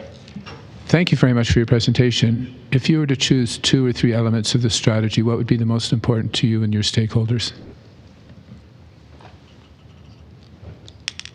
I think speaking broadly of the housing strategy, I think the first and foremost outcome that we should be working to achieve is the one that the strategy identified, which is increasing our housing supply broadly. And so the tools that are in the strategy to do that, of the 98 recommendations, zoning is but one of them. But I think it's one of the easier and more gentle ways of doing this rather than some of the other solutions that have been proposed in other jurisdictions. So in terms of effect, I think zoning could be one of the chief ones for increasing supply, but supply is the key. The other one is the type of supply. And so I really commend the city on the work that they've been doing to increase the amount of non-market housing in our city. That's going to have the most immediate impact, and it's going to affect the people who are most vulnerable in our society the fastest. And so, increasing supply generally, but specifically increasing non-market supply are 2 pieces that I think are critical. Thank you. Thank you, Mayor. Thank you. My apologies, Councillor Cry. I missed your name. Please go ahead. That's okay. Before I ask my question of Mr. Teja, so please stay at the mic, I just want to thank Mr. Bertwistle for his presentation. We went to,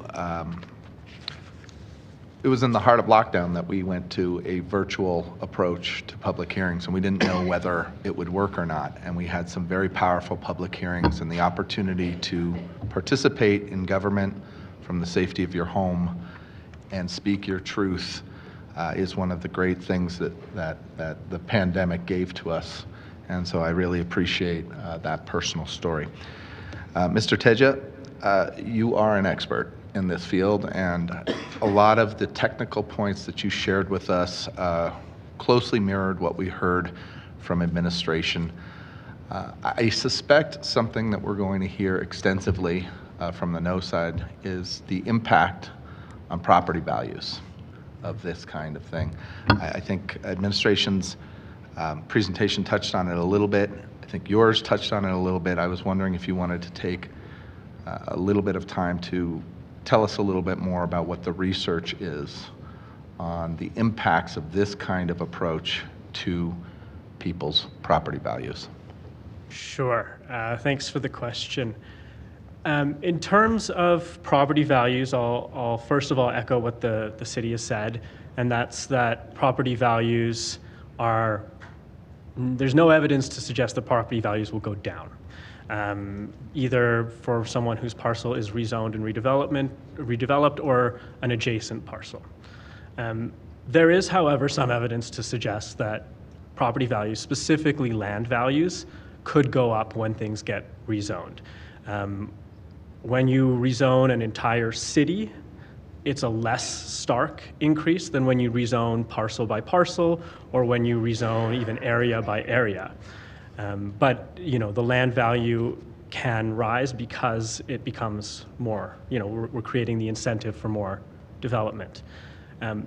Speaking specifically about the increase in land value and the effect on affordability, hearing land prices could increase doesn't necessarily give us confidence in affordability, but we have to think about what's going to happen on that land, right? If land costs increase a little bit, but now instead of having one family on a plot of land, we have 4 families on a plot of land, it doesn't matter really that land cost went from $1 million to $1.2 million because that is now divided by 4 people. And so when you have the ability to put more families on a plot of land, we're actually cutting that land cost into a quarter. And so it might have, on a parcel by parcel basis, a higher land cost, but on a family by family or a unit by unit basis, it'll be much less. Thank you for that insight. I don't have any further questions. Thank you. Let's go to Councillor Wong, please. Thank you, Mayor, and thank you to the panel. Mr. Teja, a question for you, if you don't mind. You made reference to, at the beginning of your conversation, that there's many different ways to resolve housing supply. You talked about non-market approaches as well as this blanket zoning approach. But one of the other questions you also made reference to was the number of people who are in the drop-in center daily, the number of people coming in there. The question I have is more from the other side of the equation, not so much the cost of housing or the cost of rent, but the income side of the equation. Mm-hmm. The people's capacity to put a down payment on a rental facility and to be able to get it monthly. Are you finding that people, particularly in the drop-in center, coming in income challenged? Certainly there are many challenges for people, income being one of them. We do see many individuals who do have steady incomes at the drop-in center, and oftentimes what we'll help people with at the drop-in center is, recovering some income either through finding eligibility for Alberta Works or AISH or other income supports. In the past, this has helped people get housing. Once they have that kind of steady, consistent income, they've been able to get into a market rental housing at the more affordable end of the market scale.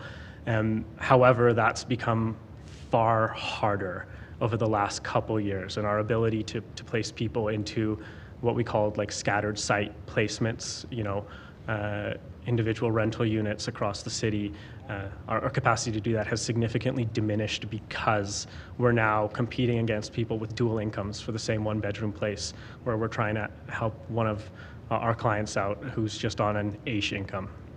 Okay. The second question, your answer to Councillor Corral relative to taking a single house and then subdividing into 4 parts and thereby, reducing land costs to 4 parts. The challenge as we're also facing is rising interest rates and financing costs and that. Have you seen any ways, I guess is the best way to put it, any ways that we can reduce the financing costs? And I don't mean going to the bank and saying, give me a better loan, but is there a way that we can help on that side of the equation from a housing perspective? Sure. I mean, a lot of the kind of, I'll say, small scale housing development right now goes through CMHC's process to get their insurance and their financing. And part of that process, and I'm not, an expert on the details of this, but it has carve-outs for accessory dwelling units to be of a certain rental amount. And so when it comes to financing, that program is actually really good because it allows for, this multiple units on a single plot while remaining one of them as being a more affordable locked-in rental rate. And so enabling more of that because the money is there from the kind of federal government side is useful. On the financing side for housing, a big cost is the time. The time it takes to get from purchasing a plot of land all the way to developing. Each progressing month causes, the carrying costs to increase, the staff costs to increase, all of these other pieces. So reducing that time is important. And on the financing side of it, a big part of what drives up these kind of financing premiums is the risk involved. And so thinking about ways to reduce risk and increase the consistency of processes will really help with the financing equation. If a home builder wants to come and say, hey, I'd like to build this, I know exactly how long it'll take for me to get this permit, I know exactly how long it'll take for me to do this, and it's laid out, consistent, easy to follow, becomes easier to finance this because you don't have such a variable risk. Yeah, thank you for that. And where I was going to, I think you were going to get into, that's CMHC carrying more of the risks, and thereby, for example, getting into a 10% situation with CMHC as opposed to 30%. That's good. Thank you. My pleasure. Thank you very much. Let's go to Councillor Wyness, please. Thanks. In your review on financing, how will this change impact a developer's ability to access capital? So I can't speak from the developer's side of things. I'm not an expert in the financing of developments. I've done some cursory research. The points that I'll bring up is that time piece and the consistency piece. If developers have kind of a consistent process and they know exactly how long it'll take to get that process through, it makes something a lot easier to consider, to process, to apply for. So I don't necessarily have maybe specifics if you were looking for that, but reducing time and increasing consistency are two principles that I think enable that process to go more smoothly. So we've already mentioned earlier that a blanket zone increases the land value for current homeowners, making them, I'd argue, a bit more wealthy. How does your review show what actually the built form comes after a blanket zone? Do we not see an entrenchment in single-family homes due to removing of the equity or land lift from financial institutions by doing blanket zoning? I haven't seen any indication to suggest that there's any entrenchment of single-family homes when there's the blanket of zoning. I think what I've seen and what intuitively I would point to is that as homes approach the end of their life cycle and get replaced, the upzoning kind of changes the potential for what it gets replaced with. And so in the past, if it's an RC1 land use, the most financially feasible thing for someone to replace a bungalow with is a very large, very expensive single detached home. That's what will get the most amount of money or return for the person either selling that lot or developing that lot. When we have an RCG situation, for example, that can change, right? You can now say, actually, if I put 3 units with 3 basement suites here, that is more lucrative as a developer to build than just a large, expensive, single detached home. And so there's that incentive piece for a developer to say, hey, actually, I can put in units that are, more affordable because they come with the basement suite, instead of just that single detached home, which tends to be the main option in that replacement of a bungalow, for example. When you reviewed that, what were was a blanket zone in effect, or was it with the current model we still had for those assumptions to be true? So a lot of the kind of assumptions that you see would be looking at other cases around the world. And so the specifics of whether it's an RC1 or an RC2 that's changing to an RCG is, not something that's ever been done before because it's Calgary specific. But the reviews and the studies that we've seen look at this kind of change in allowable type, so the ability to put more units on a plot, and it shows that it's not necessarily everyone jumping to the maximum amount of units, but it does increase the number of units generally. So some plots of land, as I think the city administration pointed out, they get rezoned, but they're still only suitable for 1, maybe 2 units. Whereas some parcels of land, they get rezoned, they might be suitable for more. So it's not everything jumps to the 8 units. In fact, most don't jump to the maximum number of units. It's very context dependent. Okay, I'll stop there for today. Thanks. Thank you. That's it for the questions for this panel, so thank you very much for joining us today. I'm going to try again with panel 2. Before I do that, Mr. Bertwistle, thanks for hanging on the line. You can hang up now and follow along on the live feed. I'm going to try again for panel 2. Do we have Laurie Dolph? Do we have Jean Blackstock? Hi. Hi. My name is Jean Blackstock. I don't know if you can hear me. We can hear you. Thank you. Do we have Allison? Oh. If you hang on the line for just 1 minute, Jean, we'll come back to you. Yeah. Okay. I will. Do we have Allison Farrell? Randy McCord? Marianne Clark? Okay, Jean, we're going to go with you. Please go ahead. Okay, I just want to say, to begin with, I got an email saying that I was in panel 131. So I wasn't prepared to speak right now.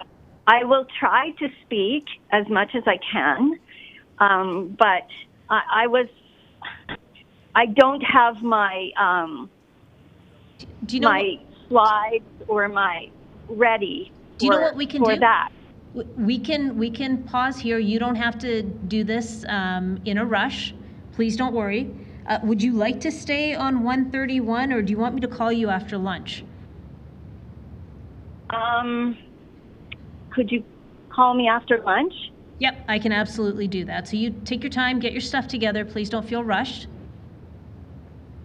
Yeah, I don't know why I was never. Okay, thank you. You're welcome. So we'll come back at 1:15, and I will call you then. Okay? Okay, thank you. Okay, you're welcome. We do have a couple of situations where we've got people registered twice, so if that happens, I will do my best to mitigate it.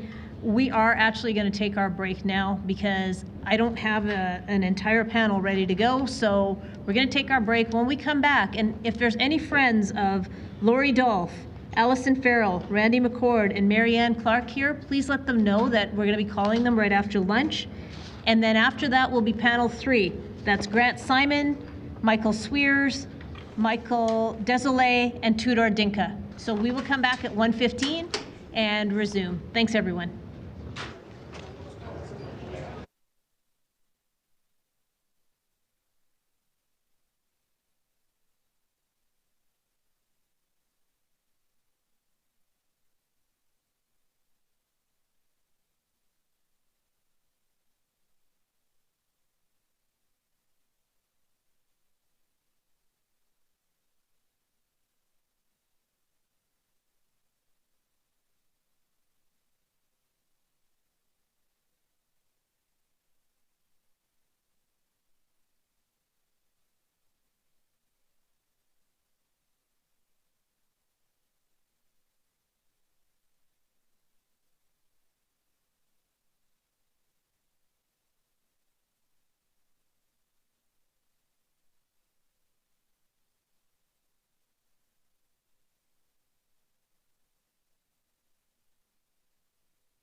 Hi, everybody. Welcome back. Madam Clerk, over to you.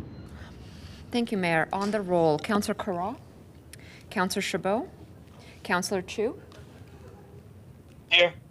Councillor Demong. I am here. Councillor Dhaliwal. Councillor McLean. Councillor Meehan. Here. Councillor Penner. Here. Councillor Pootmans. Here. Councillor Sharp. Here. Councillor Spencer. Councillor Walcott. I'm here. Councillor Wong. I'm here. Councillor Wyness. Councillor McLean. And Mayor Gondek. I'm here. Thank you. Thank you. All right, so just a couple of things. There was a request from Councillor Wong to make sure that the red line version of the bylaw was uploaded. It is now available publicly, so if you want to have a look at what's changed, you can do that. Also wanted to point out that revolving on our screen is information about anybody who's needing some supports during this public hearing. There are numbers that you can contact. There are websites that you can check out as well. And just outside of Chambers on the south side, we do have someone set up to help you out if you need any kind of support today. The other thing that I will advise you of is they're trying to have anyone who is on the next few panels in this chamber so that we can expedite the process, and then they'll let in anyone if there's extra room. So that's how we're trying to do this. And let me ask, Madam Clerk, you've got a request to speak. Is that old? Yes, it is. Apologies. Perfect. Thank you. So I'm going to see if panel 2 is assembled. Do we have Laurie Dolph? Jean Blackstock? Yes, I'm here. Thank I'm on you the so phone. much. Thanks for coming back. Allison Farrell? Randy McCord? Marianne Clark? Do we have Grant Symon? Excellent. You can come up and have a chair, sir. Do we have Michael Zwiers? Hi, please come on up. Do we have Michael Desolé? And do we have Tudor Dinka? All right, then we are going to go with the 3 folks we have. Jean, would you lead us off, please? I sent in some slides to info or public submissions at calgary.ca. Can they be brought up? We're just going to look for them. Bear with us for 1 minute. Yeah, we just sent them not very long ago. Taking a look right now, Mayor. Okay, thank you.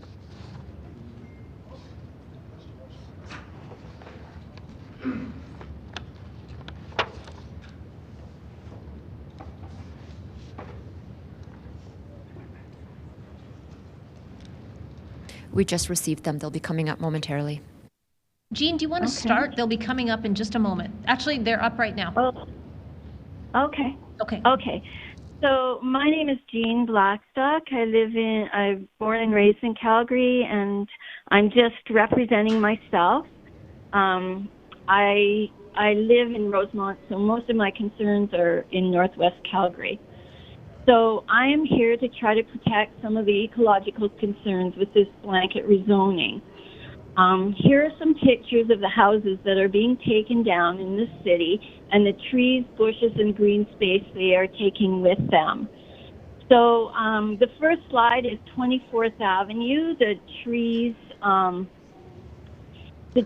down 24th Avenue. If you look at the first slide, that's trees. And then the second slide is a new development. And on that corner, there's absolutely no trees left whatsoever on about 3 of the lots that they've taken up there.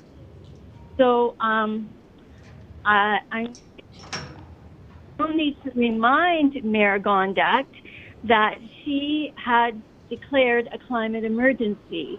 We are in southern Alberta where we are facing drought, and several rivers, including the Oldman River, are already dry. The Bow is at 50% of its stream flow, at least that was last year. Glaciers are receding, and groundwater is decreased in all areas of the province. So I'm finding this uncontrolled development of tearing down perfectly good houses in neighborhoods where rent could be affordable and slapping up townhouses and basement suites and lane houses whereby developers are asking astronomical rents and asking prices, quite distressing.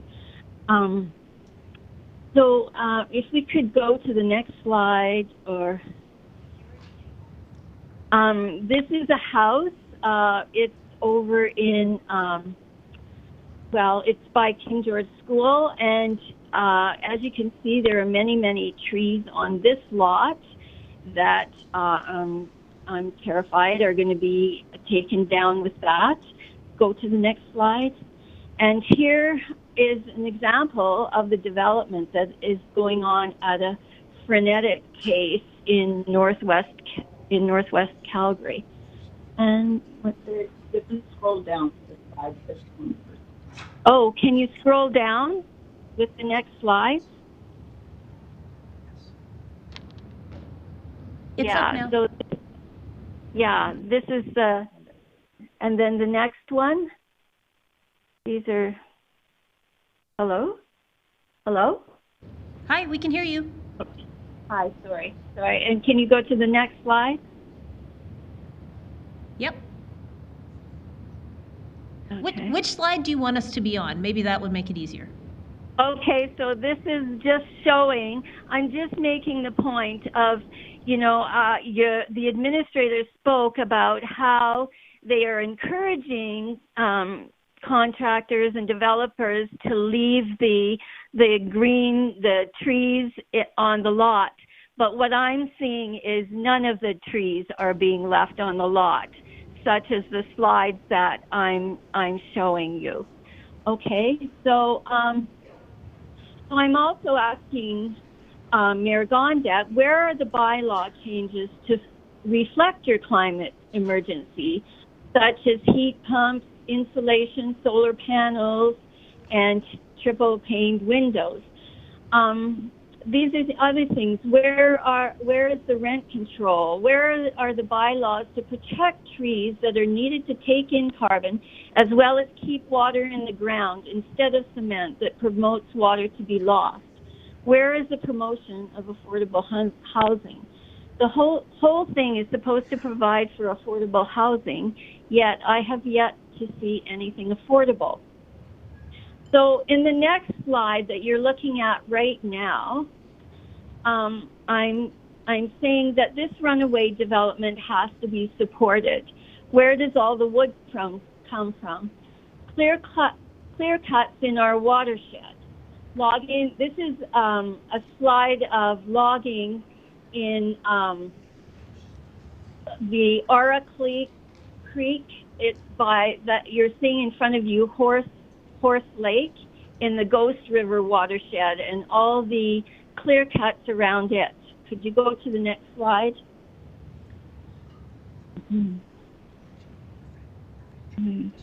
I would argue in this climate emergency, we need the forests more than we need the houses that are being thrown up by developers because of these thoughtless bylaw changes. Ms. Blackstock, you're just at time.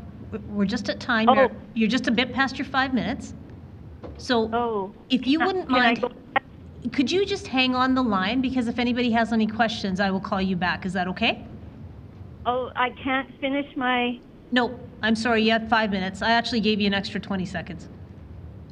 So okay. Just hang tight. All right. Yeah, hang tight. There Okay. might be questions for you. All right, Grant Symon?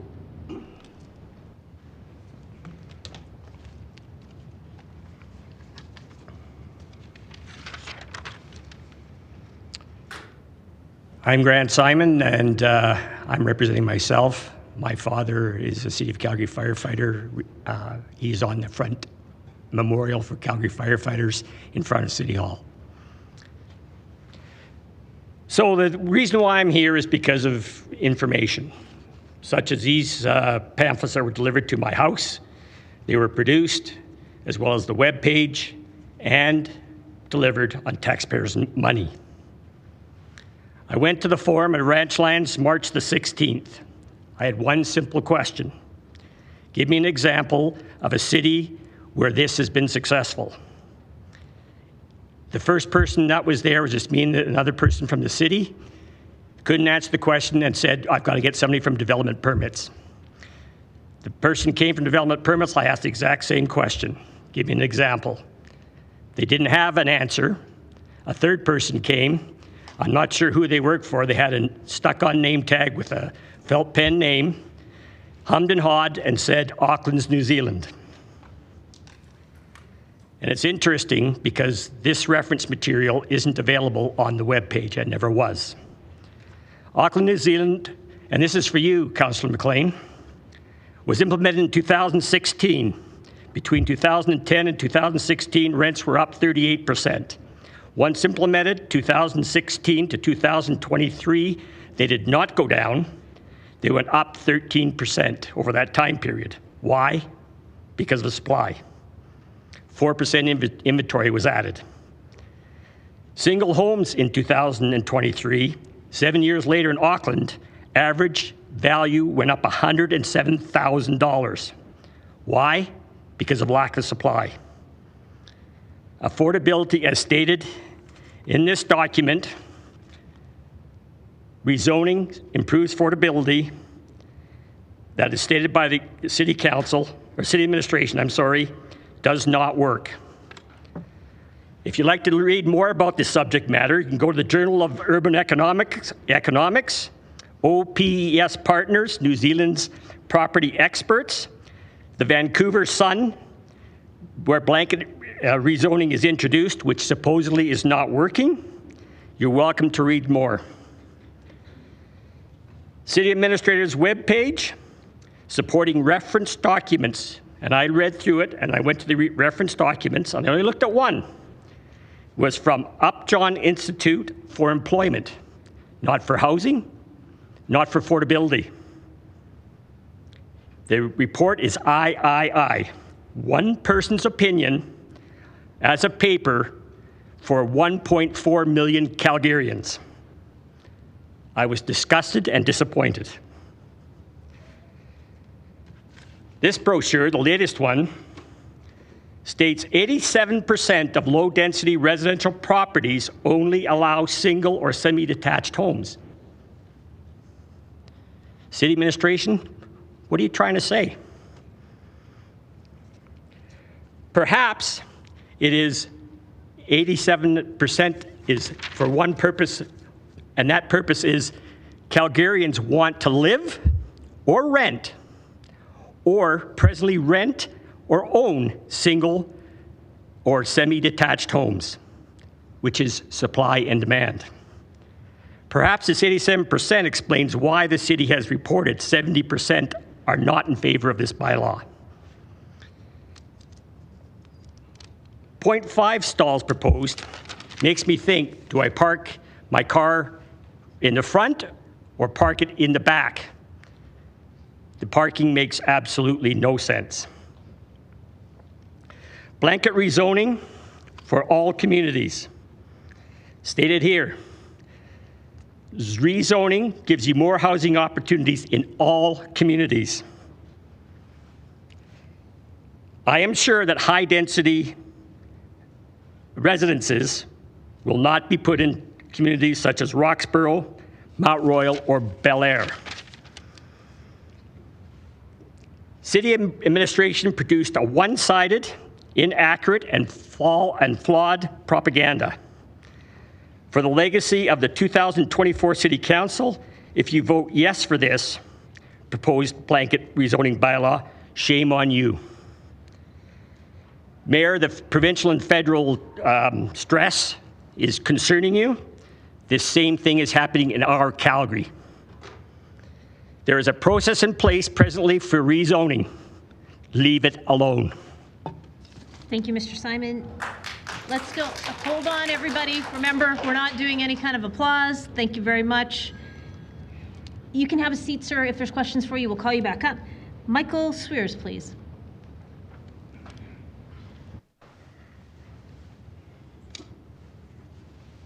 Before I speak, I just want to note I have a disability. I have ADHD as one of my disabilities. I have Parkinson's. I'm just going to request that councillors please not be on your cell phones and things. I find it distracting. It's hard for me to focus as it is. Plus, I'd like the respect. My name is Michael Zwiers. I'm not representing any group. Mayor and city councillors, I'm a citizen. I'm not a politician. I'm a business owner and an employer. I'm not a politician. I'm a homeowner, and I'm not a politician. I also happen to be a gay man and a person with a disability, if that individual diversity matters to you.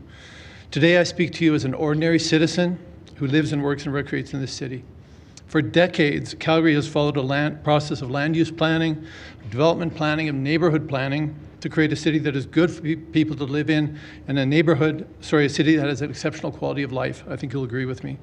But now city councillors want to open up the entire city to potentially dramatic changes in housing density, mishmash housing development. And don't get me wrong, I'm not against development, I'm not against densification, but I am against giving any single industry near unfettered access to make changes without considering the implications for other aspects of our community life. These proposed zoning changes will undoubtedly make life easier for developers, but at what cost and to whom? Now, I must admit to being skeptical that this council has truly thought this through. The council is actually planning and not just reacting. Here's my rationale. Every responsible citizen starts their home budget process by first knowing how much money they have to spend. Then they allocate those limited resources to their areas of priority, after which they go to their wish list. But when this council does its budget planning, it decides year after year, it decides how much it's going to spend, then sends the bill to its ratepayers. And year after year, you demonstrate to the citizens of Calgary that you must not be planning ahead, because year after year you keep demanding tax increases that outpace inflation. We're told that we're in a housing shortage in this country, which some people are calling a housing crisis. It's actually the expectable outcome of poor planning on the part of the federal politicians, provincial politicians, and now, if you folks jump on the bandwagon, municipal politicians. Wholesale change to the zoning bylaws to make it quicker and easier to densify housing without full consideration of the downstream impacts is reckless. By solving Calgary's housing crisis this way, what additional crises will you create? We already have a shortage of schools and healthcare services. We have a looming shortage of water. For the first time in the 60 years since I was born in this province, we had a shortfall of electricity to meet the needs of all Albertans. Now, I'm going to talk about one of your documents. Calgary Municipal Development Plan was last updated in 2020, as far as I could tell. It's described as a statutory document that establishes the orderly use of land and settlement to optimize the quality of the physical environment. Where's the orderliness in this rezoning proposal? Your own rezoning for housing fact sheet states that some development applications must be approved if they meet the rules of the bylaw. And Home is here states that development and building permits may not be required depending on the location, just straight through to build. In the end, some citizens won't have a say in what happens next door. Calgary is one of the world's most livable cities, so people naturally want to relocate here. And it's nice to be popular. But council should consider the needs of people who actually live here before catering to the desires of those who wish to move here. How much high-speed growth can we sustain? Our water supply has real-world limits. This city cannot grow forever. Do the councillors actually know how many people our natural water supply can sustain? And under the new bylaw, when will we reach that limit? I'm just a homeowner. I'm not a developer or a real estate speculator. I was given 1 month to prepare for this council meeting, and you want us to help you make a rush decision. Why the rush? We need people with foresight sitting in these council chambers making wise planning decisions for Calgarians. We need to think 10 years, 20 years, 50 years down the road for the future of Calgary citizens, children, grandchildren, not just to the next election or your next golf game with a developer. Calgary and Alberta have a storied boom and bust history. So are we yet again pretending that today's boom is going to last forever? Now, there's also, if the federal government continues to admit 1 million people a year to the country, do we somehow think we're going to miraculously stay ahead of that wave? Come on, today I implore you, slow the darn process down. Please get it right. And if you don't, there may be a whole new group of people sitting in your seats after the next election. Thank you. So I'll say it one more time, everyone. Please, no applause. And if you can't stick to that and you want to sit outside, that's fine, but there's certain conduct that takes place in here. Thank you. Just another reminder. Thank you for your presentations. And while we are waiting for people to queue up for questions, I'm just going to see. Do we have Tyler Pubin? Laurie Dolph? Allison Farrell? Randy McCord, Marianne Clark, Michael Desolé, or Tudor Dinka? All right, not seeing anyone, we're going to go to questions. We're starting with Councillor Chu. Thank you, Worship. So my question will be for Miss or Mrs. Jean Blackstock, please. Jean, are you still on the line? Yes, I am. Yeah, go ahead, Councillor Chu. Thank you, Worship. Since you haven't finished your presentation, if you could get it finished within a couple of minutes, as you know, we got over 700 people public speaking. So if you don't mind, in a couple of minutes, also, please go ahead. I would like to say that I am not for blanket rezoning. I am for, as the previous gentleman said, a more measured approach. I was hoping that we could have a plebiscite so that all of the people who are involved in this decision could have time to think about it and vote for or against RCG blanket zoning. So, and I am very concerned about the climate, and as the previous gentleman spoke about the amount of water that we're going to have and all the natural resources that are being used in this frantic tearing down and building of buildings that to me are not going to be climate ready. So I'm very appreciative to have this little extra time to say the things that I would have liked to have said. So thank you, and I hope that you vote against this RCG blanket rezoning, because not that I don't agree that we need more affordable housing and densification in certain areas of the city, but a more measured, thoughtful approach that takes climate change and the climate emergency into consideration. Thank you. Thank you. Thank you. And okay. So my second question to you is, those photos you showed in your presentation, were they taken in Rosemont specifically? Some of the photos were taken across from King George School, maybe part of Cambrian Heights, and definitely some of them were on 24th Avenue, and some of them were on 19th Street. So yes, Gotcha. very close to Rosemont. Okay, thank you. I was going to ask you my third question, but you already answered it, because I was going to ask you for your recommendation on this item. But thank you very much to be here. Thank you, Worship. Okay, thank you. Thank you. And Ms. Blackstock, just make sure you hang on the line in case there's another question for you. I'll let you know when you can hang up. Councillor McLean, please. Thank you, Mayor. My question is for Mr. Symon. And right off the bat, thanks for coming down. Actually, thanks to everybody, inside, outside, all week that are coming down. I think it's really important that you've taken the time to come and speak.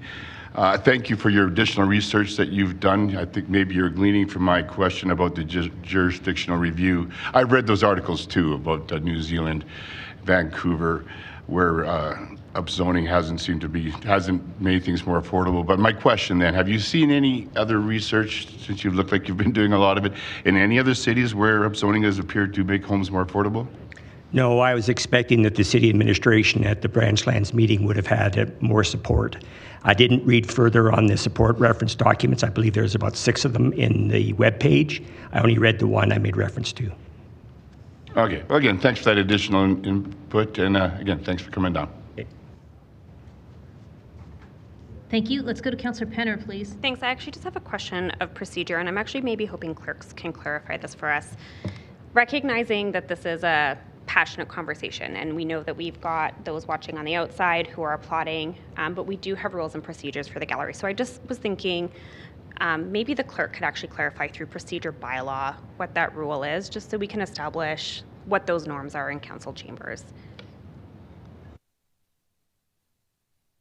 Thank you, Mayor. Thank you for the question, Councillor Penner. So the procedure bylaw sets out the conduct for members of the public participating within the council chamber, and the rule specifically says, in order to ensure a safe and respectful meeting environment, those seated in the public gallery or participating remotely at a council meeting must not spontaneously applaud, display signs, or engage in any behavior which may be disruptive, disrespectful, or intimidating to others.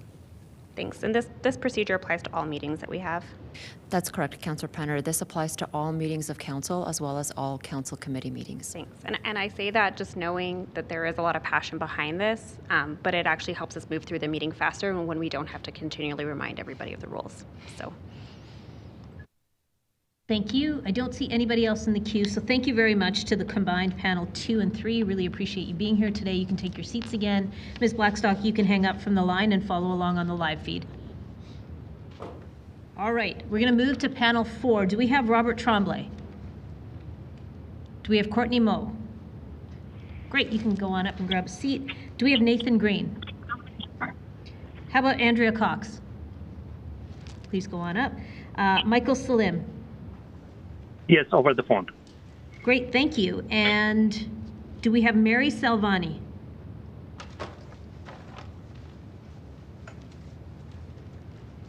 Mary or Kavin Salvani?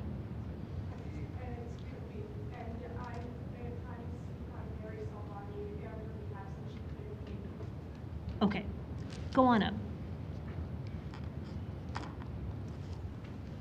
All right, so we've got 4 folks assembled. Let's start with Courtney, please.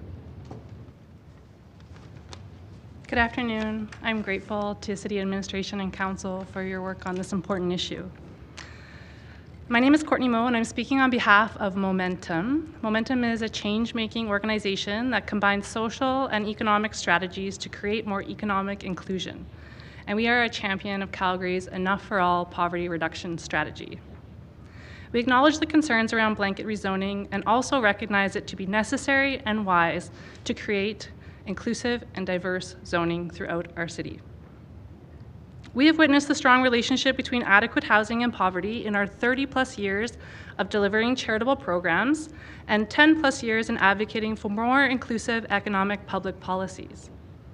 Data from our programs and public policy research reinforces the recommendations in Calgary's housing strategy, including the need for more inclusive and diverse housing zoning. We have 3 points to share with you today.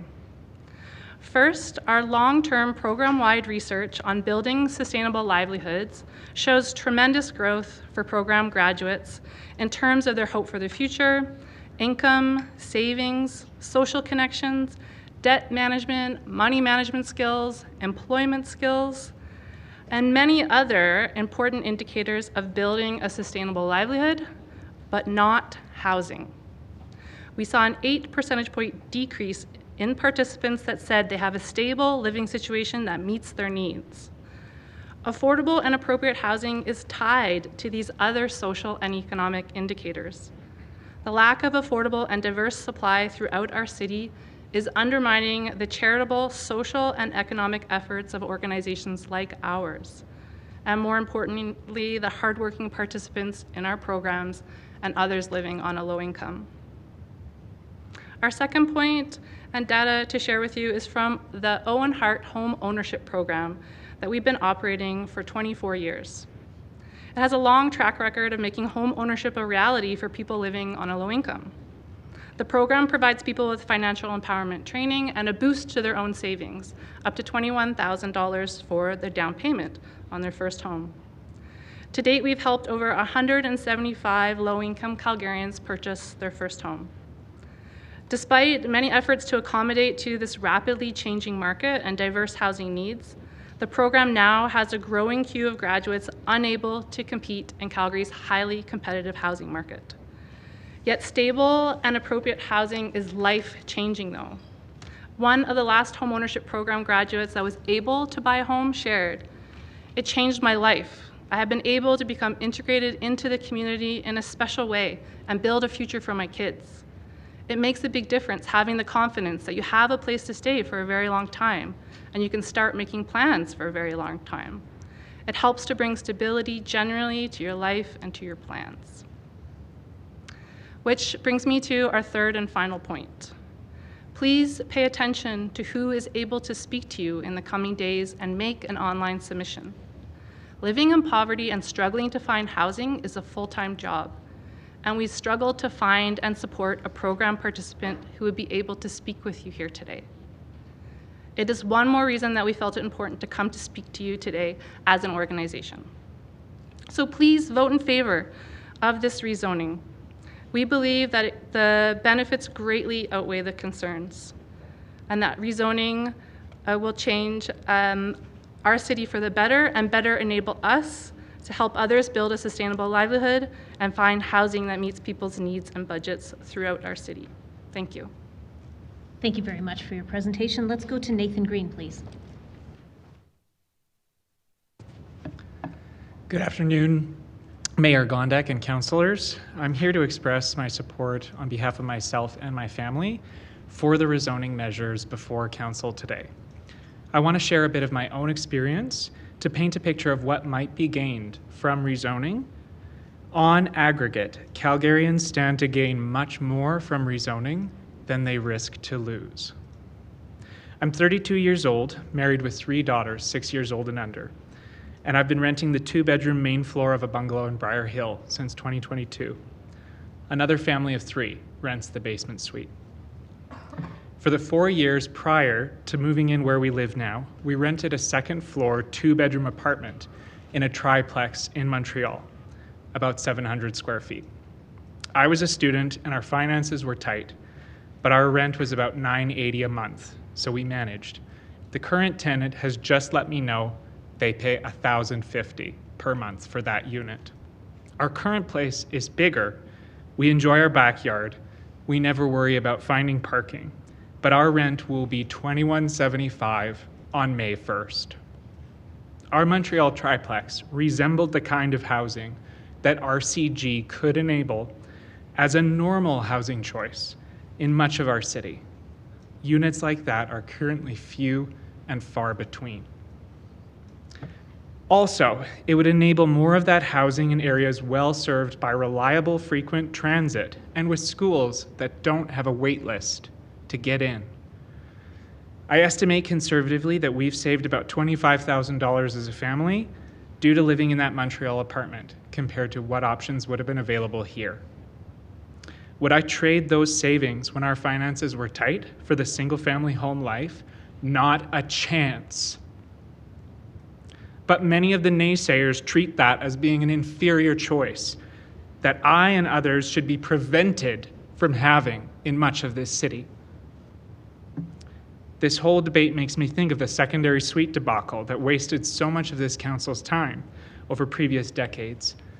If council hadn't enabled basement suites in the previous debate, I doubt we could afford to live where we do now. I doubt my daughter could go to school where she goes now. How much worse would this crisis be if secondary suites still needed council approval? When we were in Montreal, we had to park a couple of blocks away every once in a while when my girls were babies, i.e. carrying them in car seats. But it was worth it for the choice of a smaller, more affordable unit. Before I close, I want to respond to some of the arguments against rezoning. I've noticed a number of councillors have expressed major concerns about people losing their entitlement to speak about neighborhood changes. Respectfully, I have 2 things to say. First, where is the process for folks like me who take issue with a 5,000 square foot single family that meets the permitted use rules, but is nevertheless a garish display of wealth and extravagance? Why is that normal, but row houses aren't normal?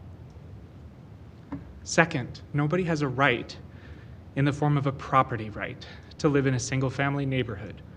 Homeowners' rights end at the 4 corners of their lots. The extent to which Calgarians can weigh in about what neighbors should or shouldn't do is a policy choice. The simple fact is that these zoning changes can and will provide more housing choices. Row houses are both contextually sensitive and accessible to the middle class. Single-family homes, new or existing, are no longer affordable for most people middle class and under. However, it's extremely difficult to build anything but that in most of our city. Should that be normal? Single-family zoning might have been a normal that worked for a long time, but it's not working for most of my generation now. The rezoning measures on the table today are some of the most important tools at your disposal to address the housing affordability crisis that exists now. I implore you to use them in the interests of the younger generation who feel that this city is not just increasingly inaccessible, but increasingly unwelcoming. Thank you for your time. Thank you very much for your presentation. Let's move to Andrea Cox, please. Thank you. Hello, my name is Andrea Cox, and I am speaking to you today on behalf of YWCA Calgary, the longest-serving women's organization in this city. You may recall that I spoke to you in September to express YWCA's support for the City of Calgary's housing strategy. So today I'm here to urge you to continue with the implementation of the strategy by approving the proposed citywide rezoning with the aim of improving affordability and reducing homelessness here in Calgary. YW provides a range of supports for women and their families to ensure that they are able to thrive. Some of our clients come to us seeking safety from abusive or unhealthy relationships. Some seek emergency or transitional housing. Others come to us as newcomers for language training or employment supports, and still others for a range of other learning opportunities. In September, I called the lack of affordable and appropriate housing in Calgary a crisis for the clients that we serve. Since then, my frontline colleagues confirm that the situation has only worsened for women and their families. As we know, rent has gone up and vacancies have gone down. The same barriers that I flagged in September remain unchallenged and in fact exacerbated in a tight market. Racial discrimination and stigma against those on income supports persists when seeking market housing. Our domestic violence outreach teams continue to see that women who reach out to us for support from abusive partners are, at times, choosing to stay with abusive partners or in unhealthy circumstances, specifically due to the lack of housing alternatives they see for their future. Residents of both our domestic violence shelter, which is for women and children, as well as our transitional housing facility, which is for single or lone women who are experiencing homelessness, are staying with us for longer and longer. Even when our residents are ready and eager to thrive independently, the lack of available, affordable housing keeps them in our facilities. And that is in spite of the support of our housing navigators, who have the full-time job of trying to support our residents in finding appropriate market housing options. We want to express the dire need for any and all actions that could help to address the housing crisis we are currently experiencing. To that end, we are grateful for the dedicated policy and research professionals who have developed robust recommendations, each aimed at chipping away at this massive problem with a solution-oriented lens. And thanks to research from my colleague from the Drop-In Center, who you heard from earlier, we know that cities that have rezoned their base residential districts to allow for more housing density have seen an increase in housing supply compared to peer cities that share the same macroeconomic environment but did not choose to rezone. YW urges Council to continue to demonstrate leadership in considering ways in which to increase housing supply and to make sure all Calgarians have opportunities to live dignified and autonomous lives. Thanks so much. Thank you very much for your presentation. Up next, please come on up and state your name. Yeah, hi there, Mayor and City Councilors. My name is Kavin Sheikheldin. And I'm proud to be a member of lots of community groups and organizations, including ACORN Alberta and the Disability Action Hall. Today I'm here on behalf of Disability Action Hall, where we advocate for accessibility and inclusivity in our community. The demand for accessible housing is relatively high. In fact, 46,000 Calgarians in this city are in need of accessible housing. Got this from the Calgary Herald, and yet our housing stock is only at about 1,200 units, and it is essential to ensure that everyone has a place to call home. The majority of Calgarians who will need to rezone their homes will be seniors, and it is crucial to provide them with the necessary supports and resources, including like for universal designed homes. Universal design is a place with free entries, curved ramps, levers, wide doorways, handheld adjustable shower heads, etc. Yeah, anyways, Statistics Canada 2016 census revealed that the majority of people with disabilities happen to be homeowners, most without a mortgage. And blanket rezoning is one tool used to speed up the development process to help Calgarians safely age in place. Some of the most progressive cities that look after aging seniors have implemented blanket rezoning, which reduces the administrative burden for seniors and allows them to live comfortably in their homes. Yeah, thanks for listening, and I also just wanted to comment that this is only one step to more affordable housing, and it's important, especially when people are struggling with unjust rental increases regularly. And I also wanted to comment something else, saying that the city must also put pressure on the province to implement more protections for tenants and rent control as well. Thank you very much. And I was also going to speak on behalf of Mary Silvani, who couldn't make it today. You've got about 2 minutes. Okay, so Mary said, my name is Mary Silvani, and I'm here to talk to you about the right to live independently as a person with disability, and to raise awareness of the accessible housing gap for renters and homeowners. The amount of accessible homes may not be fully accessible. For people fleeing violence, it is challenging to access domestic shelters and end up in emergency shelters. It is essential to reduce barriers as much as possible for Calgarians who have capacity to redevelop their home. Persons with disabilities and seniors have the right to live independently, and Calgary has the opportunity to use blanket rezoning as a tool to reduce the burden. For instance, a good friend of mine, hers, is about houseless, and my parents cannot open up their home as it is not accessible. This home across the street for rent, their walker will not fit in the door, yet the community has great transit, schools, and grocery stores, and a hospital. It is time Calgary leads the way for smart development, and where aging Calgarians and persons with disabilities can live in the community of their choice. Thank you. Thank you very much for your presentation. You can have a seat. And I'm going to go to Laurie Dolph. Are you on the line now?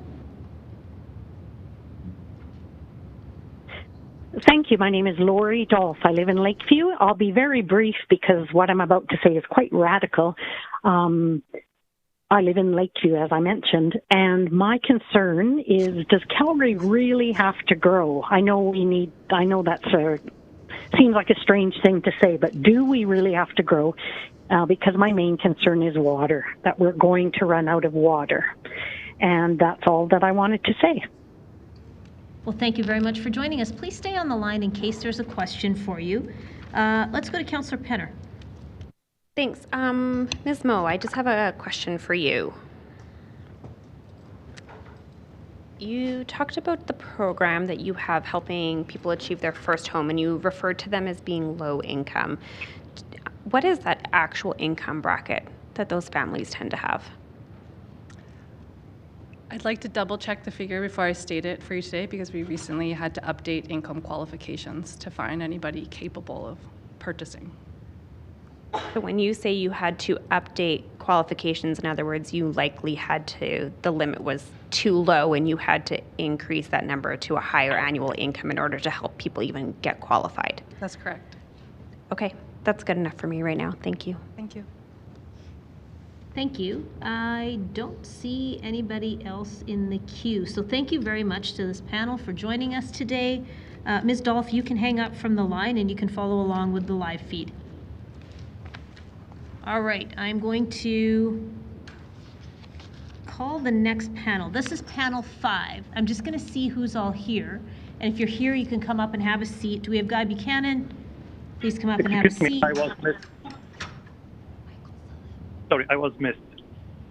Michael Selim, I did call you, and you didn't respond at the time. I'll put you on this panel. Thank you. Okay, no problem. So we've got Guy Buchanan. Do we have Ray Antony? Hi. Please go have a seat. Do we have David Willis? Great. Do we have Charlene Waugh? I'm on the telephone, thank you. Perfect. And do we have Steve Angyalfi? Hi. Please go on up and have a seat if you're in person.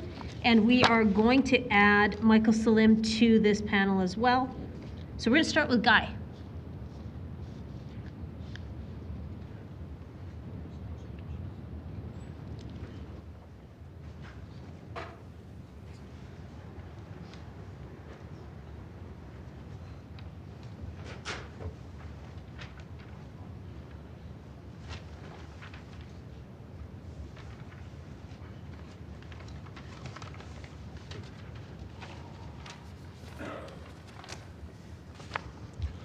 Glasses out. Should I go? I think we're ready. We'll get the overhead up. It's ready to go. Low tech.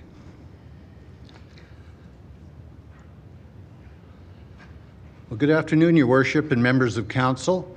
My name is Guy Buchanan. I'm a resident of Kelvin Grove and worked in the land development industry for 40 years. I'd like you to look at a couple of slides, and I've supplied paper copies for all of Council. This is information from the Planning Department. It shows the 5-year average of the number of housing units built in new communities versus established communities between 2018 and 2022. As you can see that on average, 38% of new residential units were built in established areas. What is significant about this is that it far exceeds the target of the municipal development plan being 33% of growth in established areas by 2039, 15 years from now.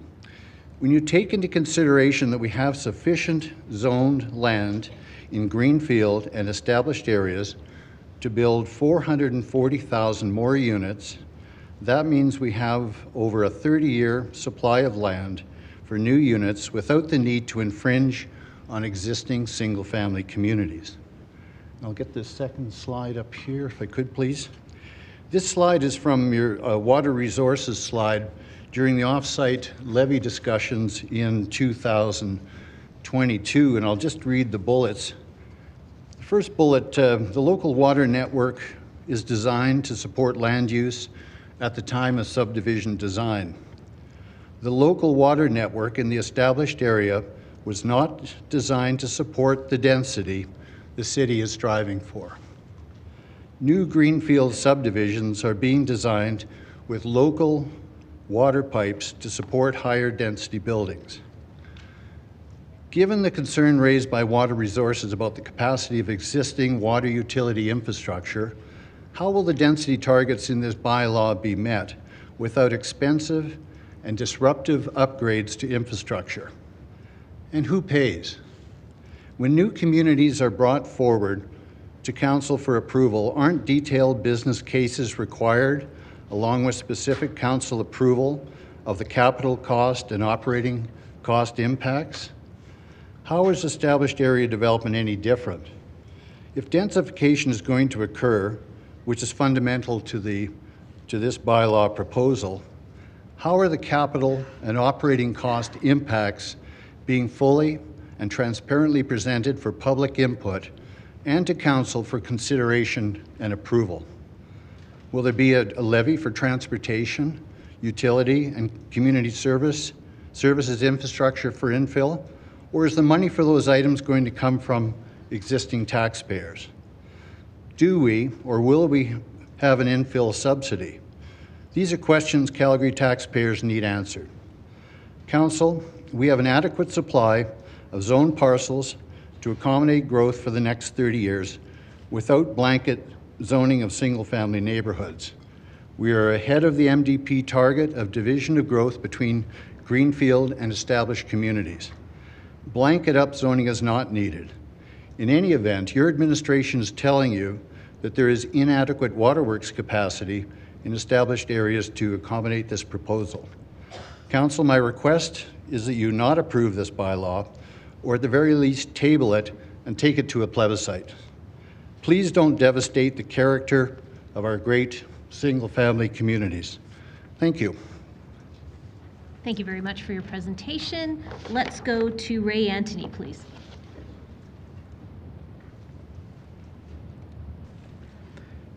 I'd like to thank you all for having me here today to say what I have to say.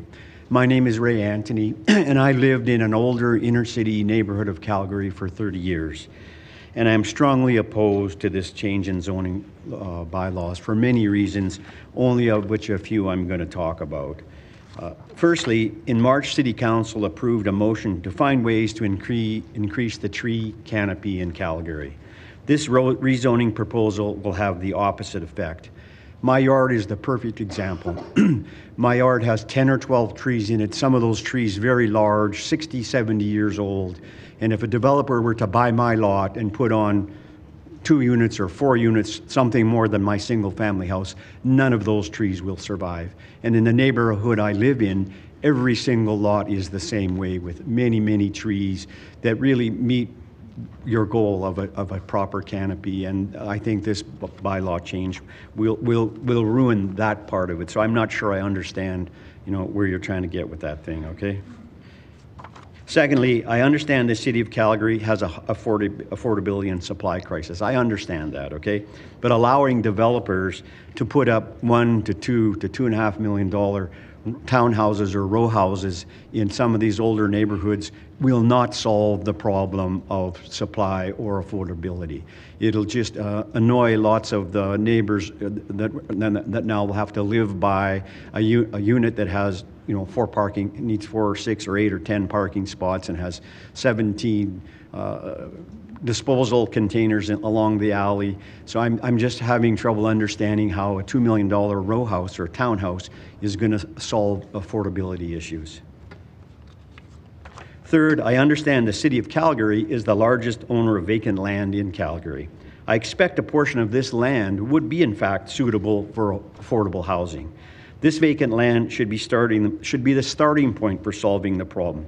The city should lead by example rather than destroying the uniqueness and value of inner city neighborhoods. Fourth, the members of this council and the mayor did not campaign on this issue. The issue is very important to all residential property owners in Calgary. City Council is making a unilateral decision on an important matter that affects thousands of voters. For most people, their biggest home or their biggest asset is their home. All those homeowners should have an opportunity to vote on such an important decision. This proposal should be put to a plebiscite and let the people of Calgary decide how they want this done. I understand that Justin Trudeau and his Liberal government have some influence on this decision. This should not be the case. You know, Mr. Trudeau and his Liberal government should not be in any way influencing municipal decisions, okay? Or the voters. The voters that are involved in this not necessarily voted for Mr. Trudeau. The infrastructure in these older neighborhoods, just like the gentleman before me said, cannot handle more people. The schools, the utility services, the roads, and the parking are at capacity right now. Adding more people will only exacerbate that problem.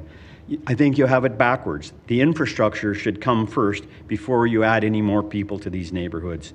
And the funding should not come from Ottawa with strings attached. Sixth, one size fits all should not be the premise for city planning. Every neighborhood is unique in its own way and should be allowed to retain its character. Maybe council should consider different tax rates for different areas based on density. There has to be other ways to look at this besides just a blanket zoning. You know, is it using tax rates? Is it using some other type of mechanism or a procedure for approval of building? But it can't be just one shoe fits all. Last but not least, I purchased my home 30 years ago on the promise that I would be living in a neighborhood that only allows one house per lot, okay? Many homeowners made the biggest decision of their lives based on that. This promise, or this proposal, will break that promise, okay? I think we need to have a democratic process to allow people to voice their opinion without a unilateral decision being put forward on us, okay? In fact, my last comment would be, you know, shame on all of you if you break that promise, because you should not be breaking promises that we all relied on. Thank you very much. Thank you very much for your presentation. Let's go to David Willis, please.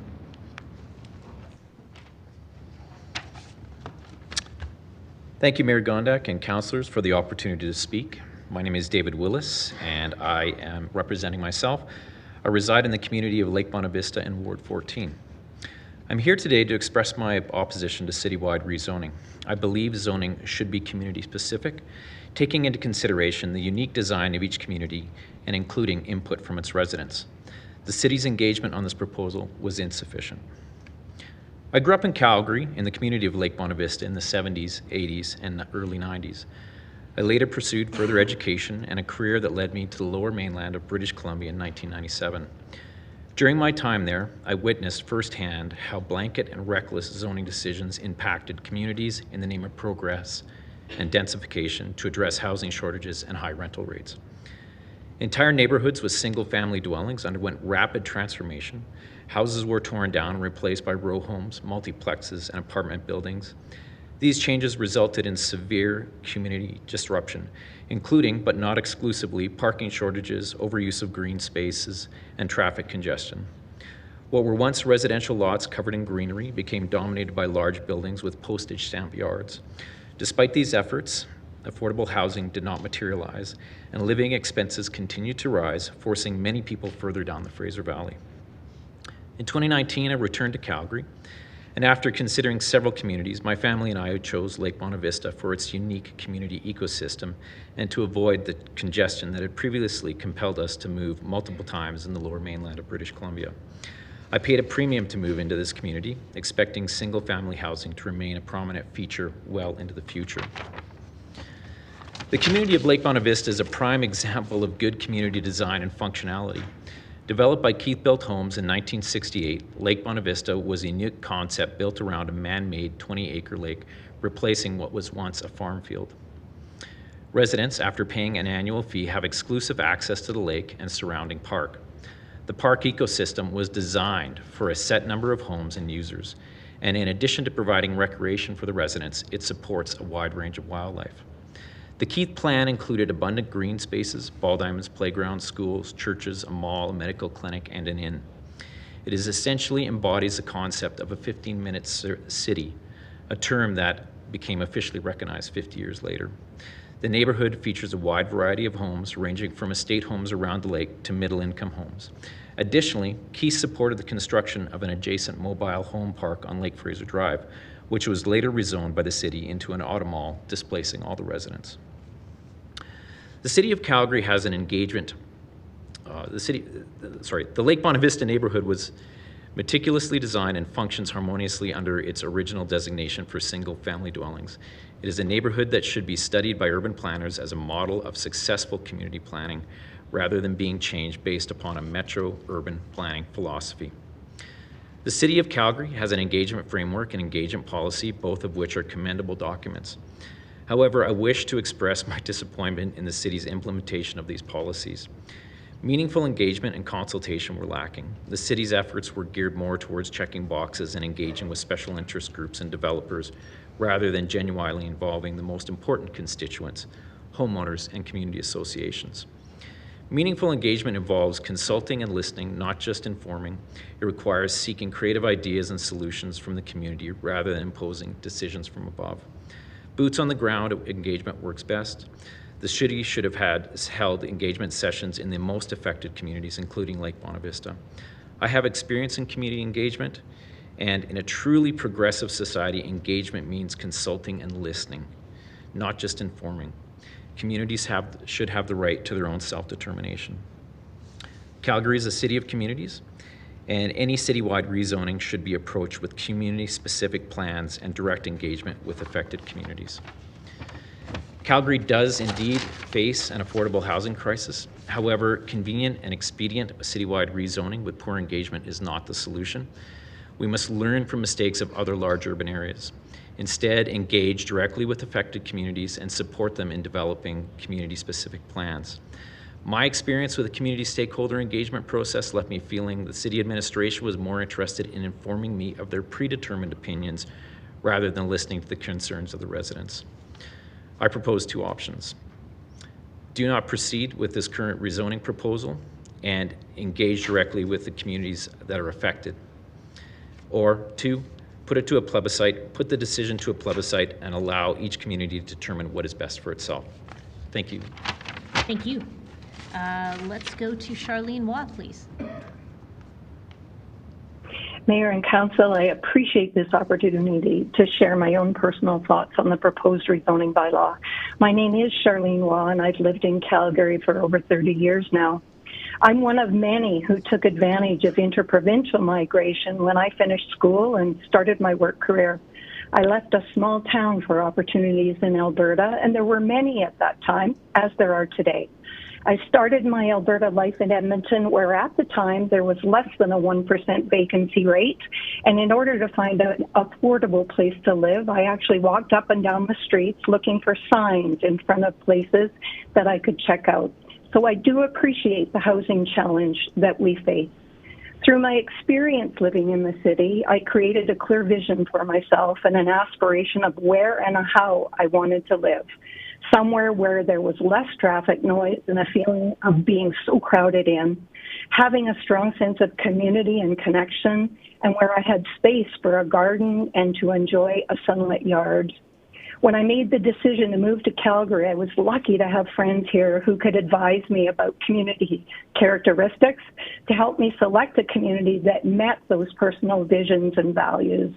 I selected an older, well-established neighborhood in my price range that was quiet, didn't give me a sense of being crowded and hemmed in, had limited street traffic and street parking, had low roof lines to enable sunlight to hit my yard, gave me a sense of community cohesion and connectedness. The proposal in front of us I have numerous concerns with. I'd like to share these concerns today. I fear that approving the blanket rezoning proposal will negatively impact over time the diversity of options that citizens have that would enable them to find and live in communities that reflect their own diverse values, preferences, and needs. I fear the potential negative impacts blanket rezoning could have on trees that have taken decades to grow. I've reviewed case studies in Europe and England in their densification experiences, and it is clear through studies that the risk of trees being removed in established neighborhoods is both an environmental and an aesthetic concern. I do worry about densification impacts in older communities like mine on infrastructure, and we've heard a lot about that already today. issues around road wear and tear, water and sewer needs, electricity demand, safety issues, schools, and increasing property assessments and then taxes to address all those needs. These increasing property taxes could become such a burden to existing homeowners that they would be forced to sell their properties. Not unheard of, especially for seniors who have lived in their neighborhoods for decades. I do not believe that blanket RCG rezoning will necessarily create more affordable housing in all Calgary neighborhoods due to the variety of community characteristics and demographics. If affordability is the key goal, then I believe densification should be considered on a community-by-community basis through local area planning, where local community associations are actively consulted and their input is both heard and valued. In my particular case, based on where I live, I worry that approving this bylaw could profoundly change the character of my community, increasing traffic, noise, and parking congestion, as outlined in the proposed local area plan that relies on rezoning to RCG lots to be implemented. In fact, the proposed local area plan for my area would lead to 3 to 4 story condominiums or apartments potentially being built, where currently there are single family dwellings. And these multi-density housing units would be surrounding existing park spaces, having a negative impact on the availability and the health of those parks. And lastly, I worry about the impact on community social cohesion and citizens' well-being and mental health. I see the divisiveness of this topic in the city and in neighborhoods, and it's greatly concerning. In closing, I ask City Council to not approve blanket RCG rezoning. Please continue to abide by principles that were originally laid out in the 2009 Municipal Development Plan to focus growth on nodes and corridors, activity centers, and downtown, and to plan on a community-by-community basis in order to respect and honor the character and the existing stability of established neighborhoods. Thank you for your time. Thank you for your presentation. Let's go to Steve Angyalfi, please. Thank you, Mayor Gondek. I'm very pleased to be able to present on behalf of myself and my wife Clementina. My name is Steve Angyalfi. One of the many factors that are not being considered by the rezoning proposal RCG is ongoing development in a given area.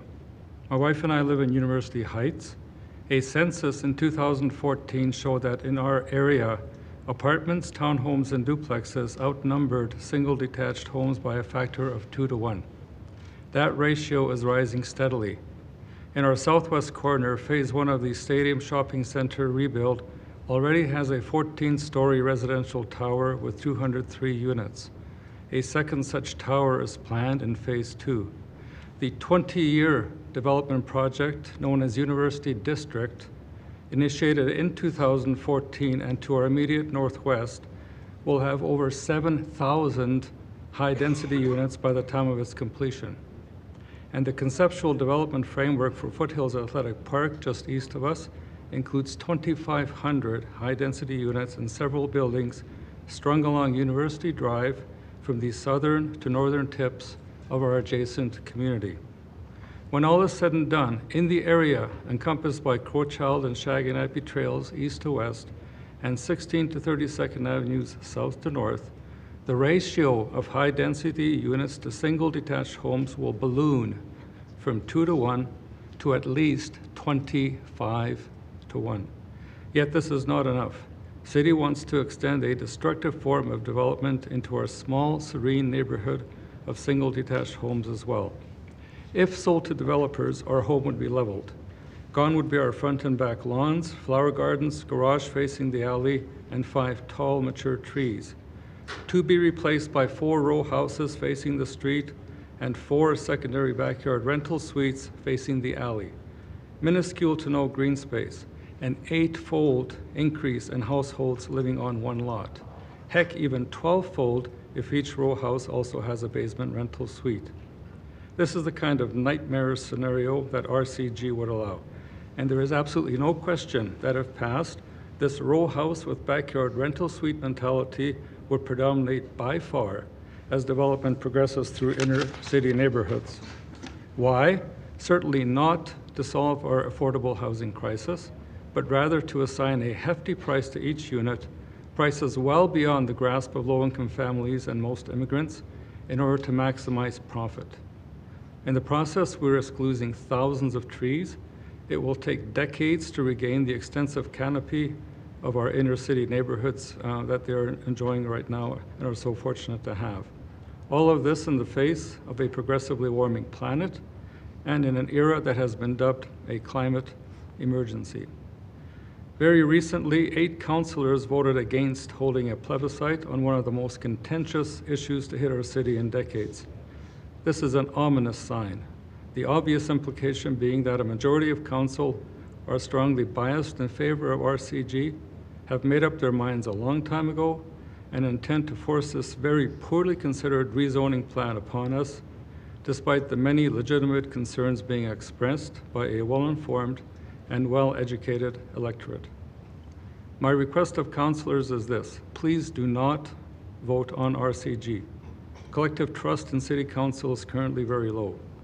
In addition, no councillor ran on this platform in the last election, a fact that cannot be repeated often enough.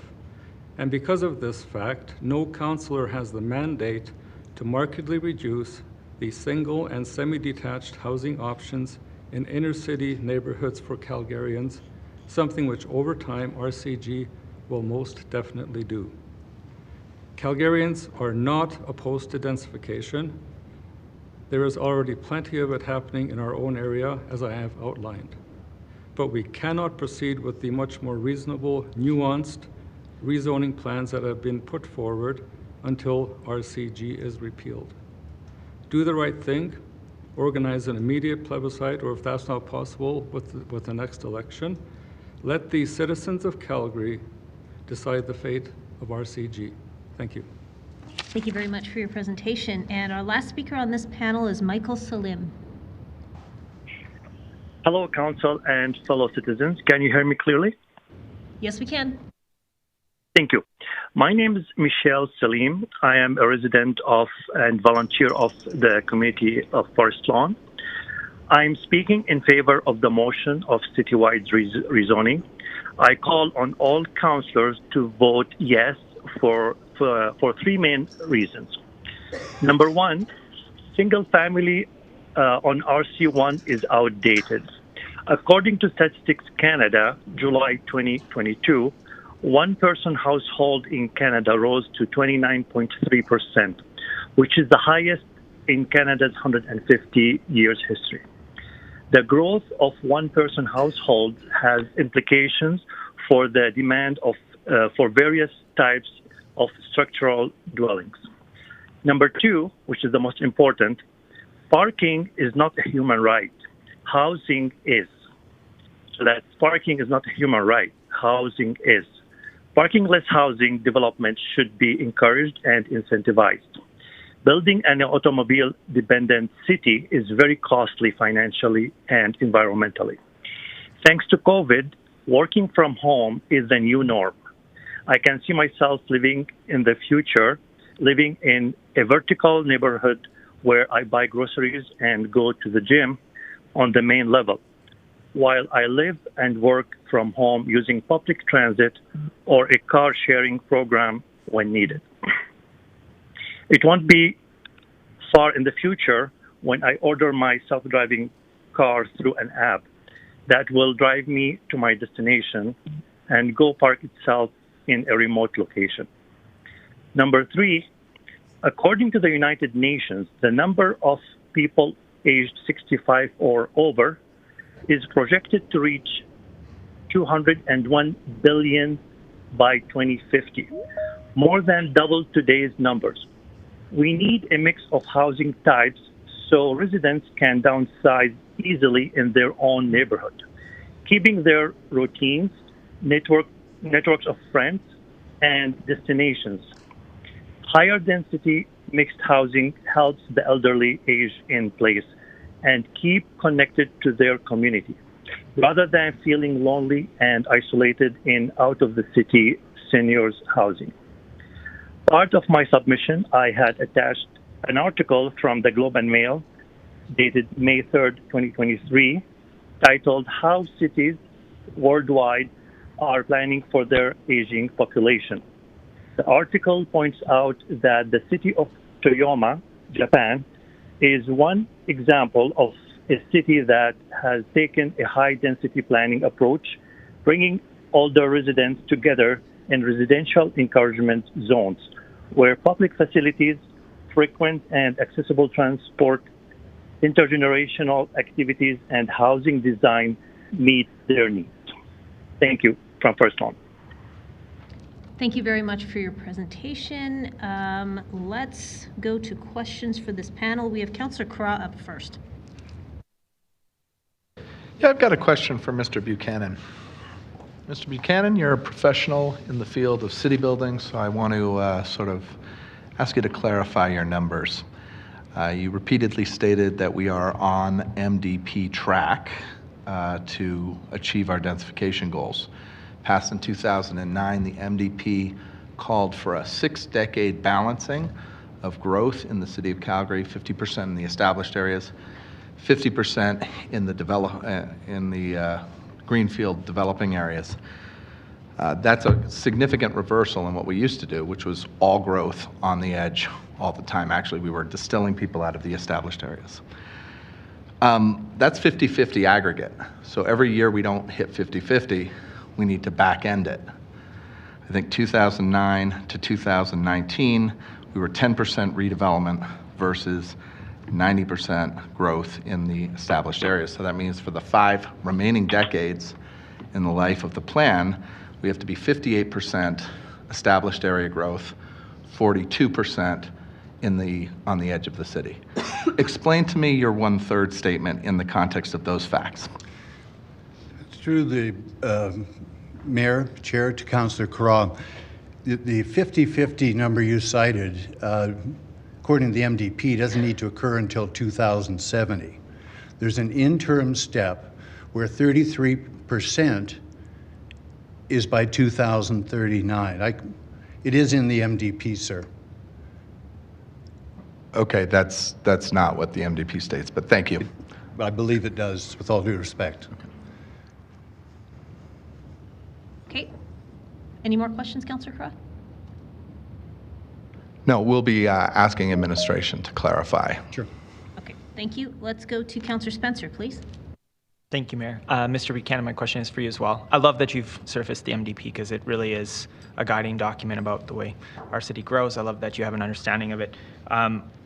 Genuinely curious in terms of units and then the population conversation, if you're aware what it does to those numbers in terms of the 68 to or 62 to 38, what it does with the population side of things.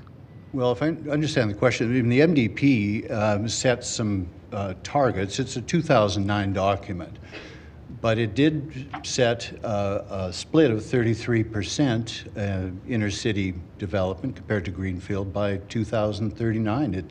It is in the document. So I don't know if the number of units getting to those date lines is significant as the fact, and this is your planning department's document, so we're at 38% right now, and that's way ahead of the 33%, so that's 2024.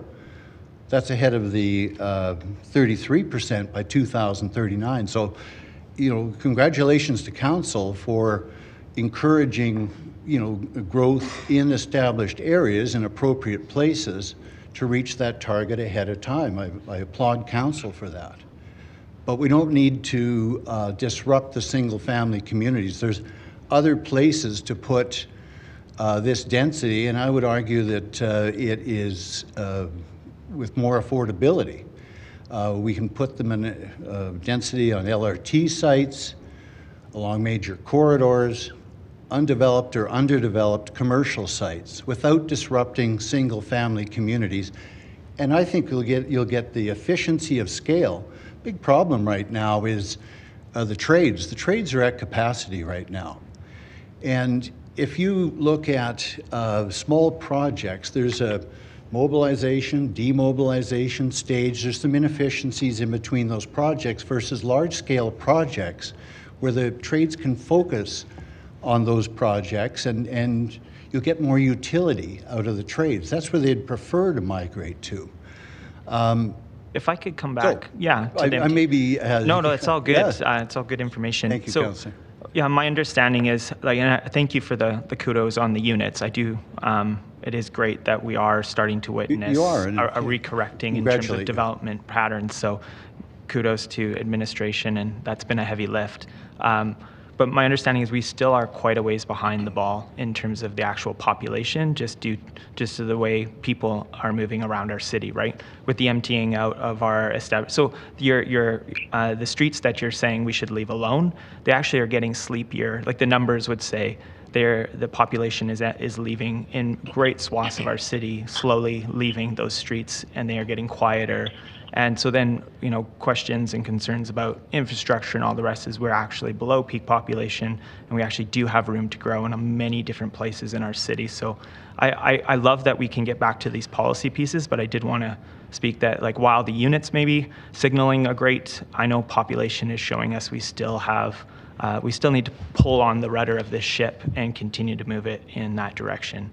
Your Worship, if I can respond to that, if I could, we're not seeing that in our community. We're seeing a resurgence of young people with children coming into our community. Our community was built in the early 60s, and there has been turnover.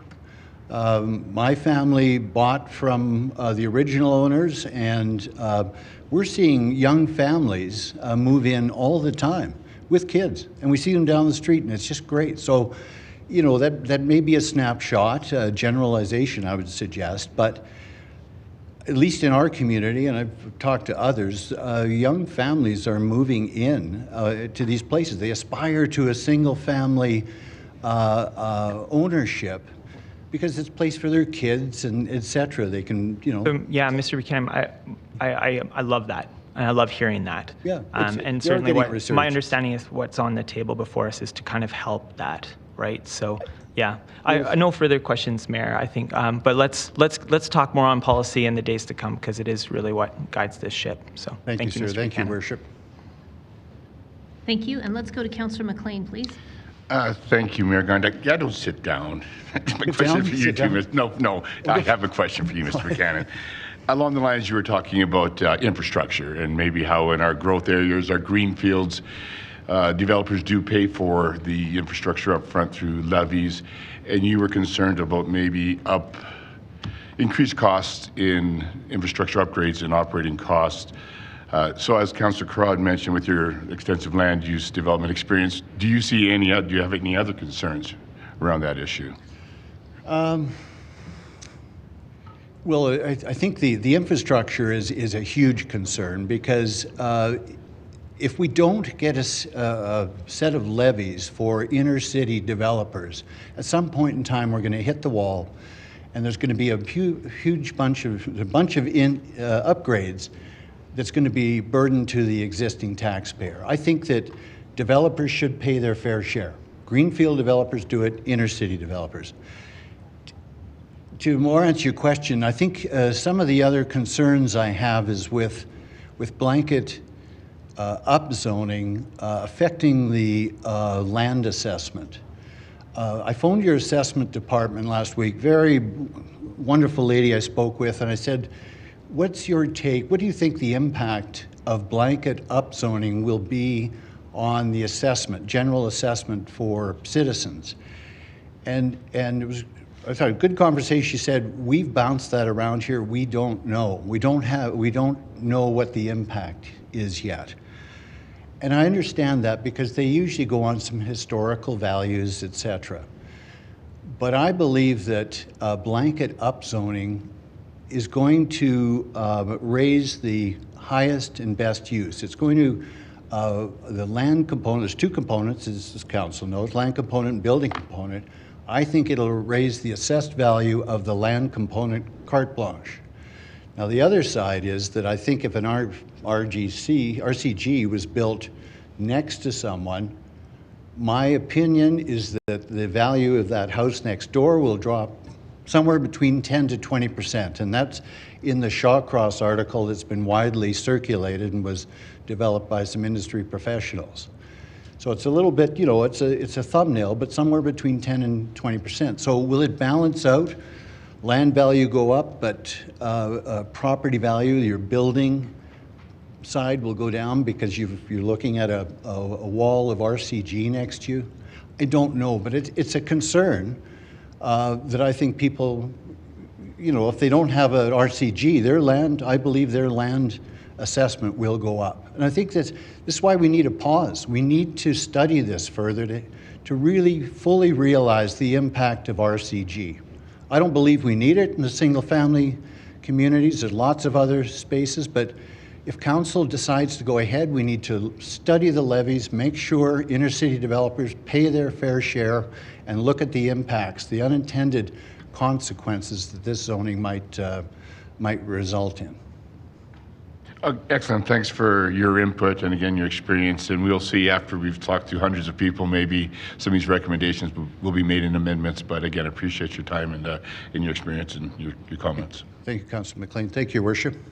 Thank you very much. I don't see any other questions for this panel, so thank you all for joining us today. I'm going to announce the next panel, which is panel 6. Do we have Barry Bortnick? Great. Do we have Abraham Bayin? Abraham Bayin? What about Chris Denholm? Please come on up. Edward Williamson? Edward Williamson? How about Richard Gottfried? So we've got Barry Bortnick, correct? Yes. Right, and we've got Chris Denholm? Right. Let's go ahead then with the two of you gentlemen. Why don't you kick it off, Mr. Bortnick?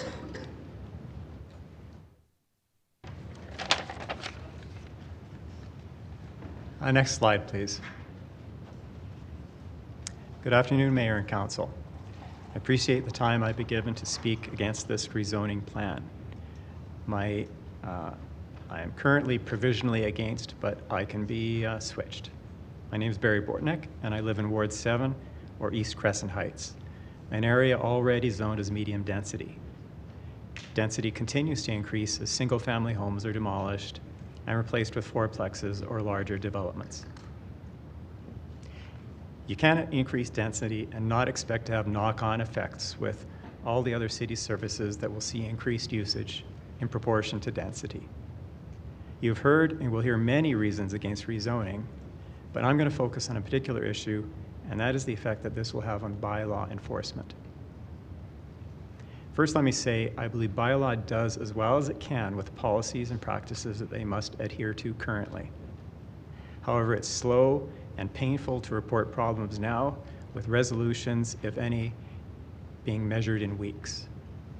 Problems such as noise, including motor vehicle noise, garbage, pets, parking, will all increase with the associated workload to 311 and bylaw. At the moment, we haven't been able to even address the noisy motor vehicle situation, which has been a problem for decades and was only now just being looked at. An event such as dumping a mattress in a single-family home neighborhood is perhaps a once-in-a-year event. In my multi-unit residential neighborhood, it's a weekly thing. When I report the apartment building next to me for overflowing garbage, the timeline is weeks before it gets remedied. And this is what happens. 1, I use the 311 app to report it. 2, bylaw visits many days later. 3, the owner gets a notice many days after that. 4, it gets closed on the 311 app, but no information or feedback is provided on the app. 5, so I called to find out what's going on, but due to privacy, I'm informed I must connect with the specific bylaw officer. 6, we play telephone tag. 7, the property's still not cleaned up or the problem has reoccurred by this time. Multiply this effort by all the MURBs and Airbnbs in my neighborhood, and it just takes far too much of my time for very little gain. I've even given up reporting graffiti because it takes too long using the app, and now there's so much more of it to report. I understand the housing crisis that we are in now, but until the related bylaws, their enforcement, and the 311 app all become more effective, faster, easier to use and report, I can't support blanket rezoning. This is fixable, but it requires some creativity, imagination, and coordinated effort to overhaul bylaws and their enforcement. I'm willing to volunteer my time in this pursuit. I'd like to be part of the solution. Thank you, Mayor and Council. I will just flip through some more of these. This is on this, sorry, go back one slide, please. So this is a new fourplex in my neighborhood, mostly Airbnb.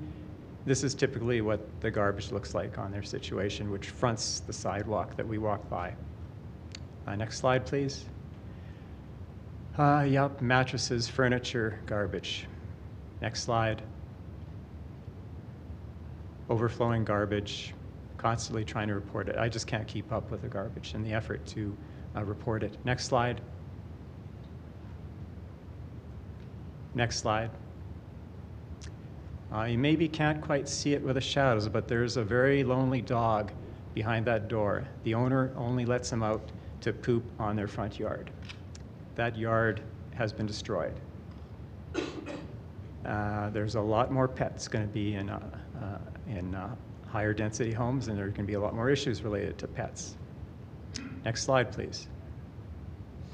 Dumped mattress, dumped furniture. Next slide, please. Low-rise apartments storing garbage on their balcony. Next slide, please. Now, overflowing garbage. Next slide, please. Next slide. More mattresses, furniture. Next slide, please. This is a car in my neighborhood.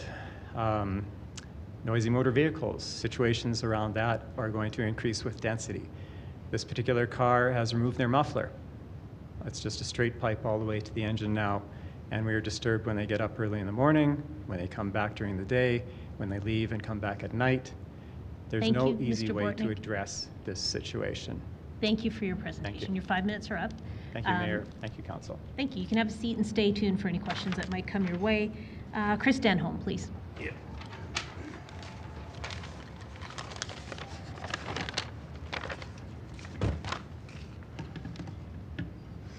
All right, thank you.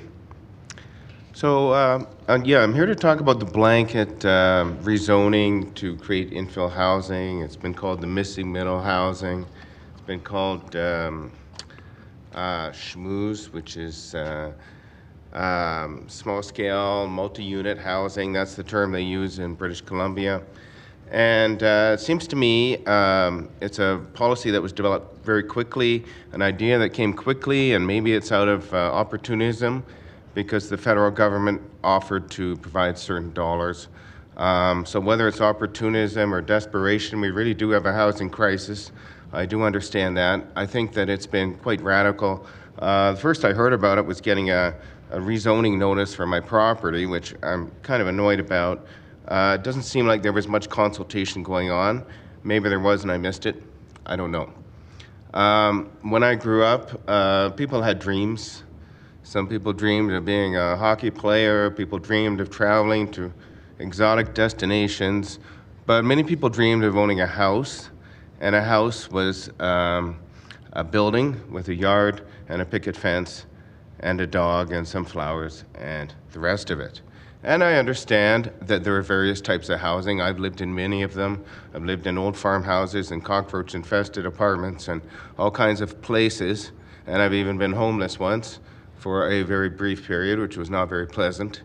But when I was young, nobody ever said my dream is to build a house in an alleyway. Nobody ever said, I've got my eyes on that garden shed. I'm gonna develop that into a house and live there and raise my family.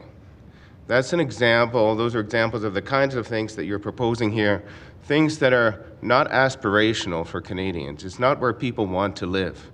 People call it the missing middle, but it's not a conspiracy as to why it's missing. It's not like a Where's Waldo cartoon or an X-Files conspiracy. It's missing because people don't really want to live in those places. People don't choose to live in schmooze. People want family homes, and they want apartments, and they want condominiums, and they want cooperative housing.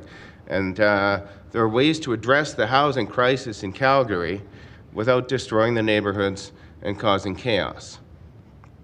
Now, if you want to look at what is the proximate cause of the housing crisis, a big part of it is the federal government's immigration targets. And we all know that, and I'm not blaming immigrants. I would never blame an individual immigrant for this. But obviously, the level of immigration has been passed on from the federal government to the provinces and the municipalities, and so that is causing a crisis in housing, among other things. What is the solution? Is the solution to turn to the federal government who caused the crisis? I would say no. Okay, they've had all these different plans that are usually a mishmash of increasing supply and increasing demand, and they've all failed for the last 10 years. And now they have a new plan, and they expect us to believe that this is going to be the solution. I kind of doubt it, based on the experience.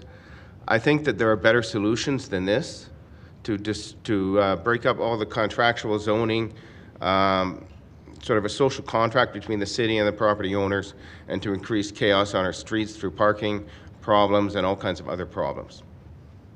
The way, there's actually lots of room in Calgary to build, and somebody said, well, where is that room? It is in the sky, and there are ways to build towers, to build condos, and build purpose-built rentals, and to build cooperative housing and seniors housing vertically in places where there is infrastructure that will support that.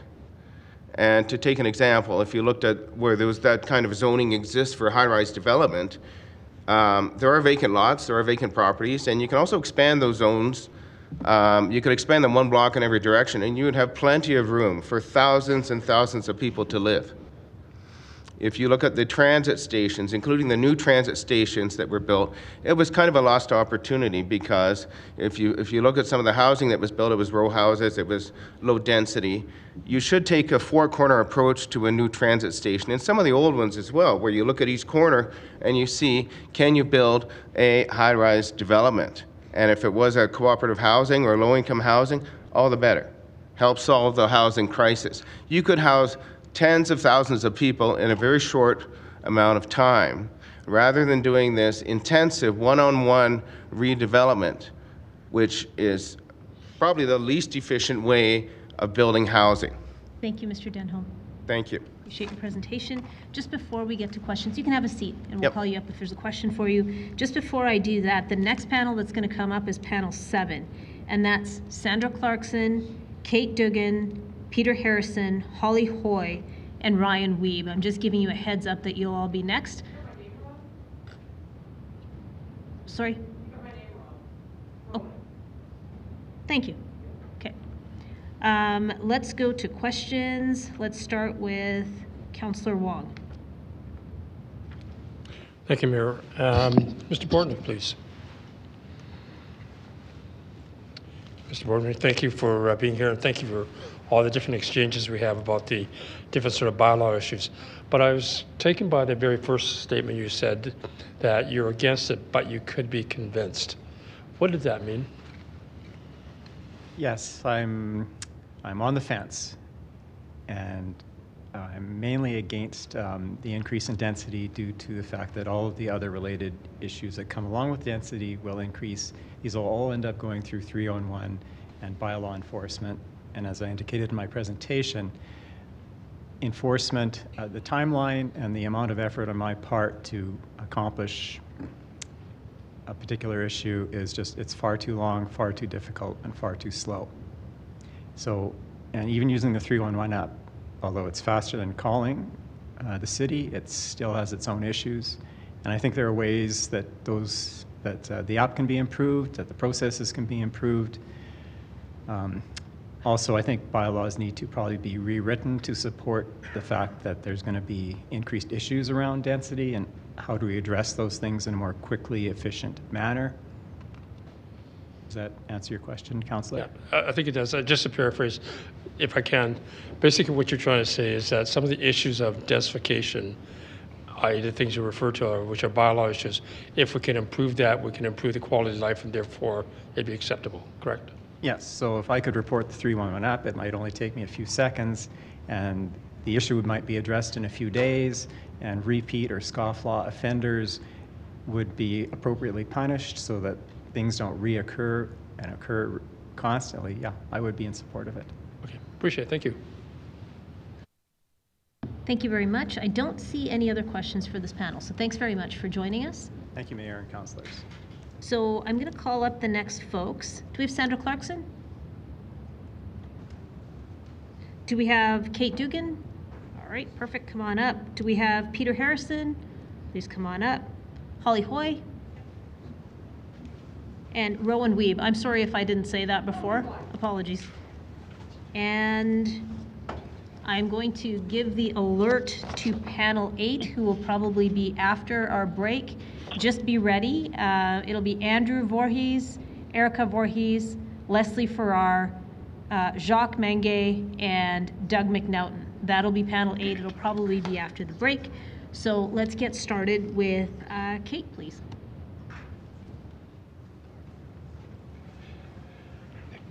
Hi, everyone. I would say because it's Earth Day, it's on my phone, but it's actually because my printer broke. So, hello, everyone. Thank you for your time. I know you guys are on a bit of a marathon right now, so I appreciate your time today. Today, I stand before you, along with my other colleagues, wanting to speak to you about voting yes to rezoning that will impact our community members. I've had the privilege of a lifetime to work at the Calgary Drop-In Centre for the past 11 years. As the Senior Manager of Housing Programs, I've had a front row seat to what the housing crisis has done to our sector and what inequitable and frankly unfair housing opportunities has done to individuals that seek our services. I don't need to tell any of you that Calgary has experienced significant growth and development, yet the issue of affordable and non-market housing remains a pressing concern for many of our community members, especially those desperate to get out of homelessness.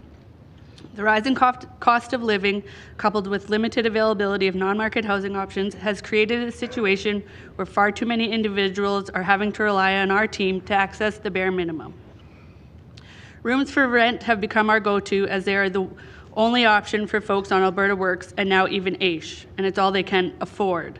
And by afford, I mean they can cover their rent but will be coming back to the DI for meals or accessing the food bank and will not likely have access to a cell phone.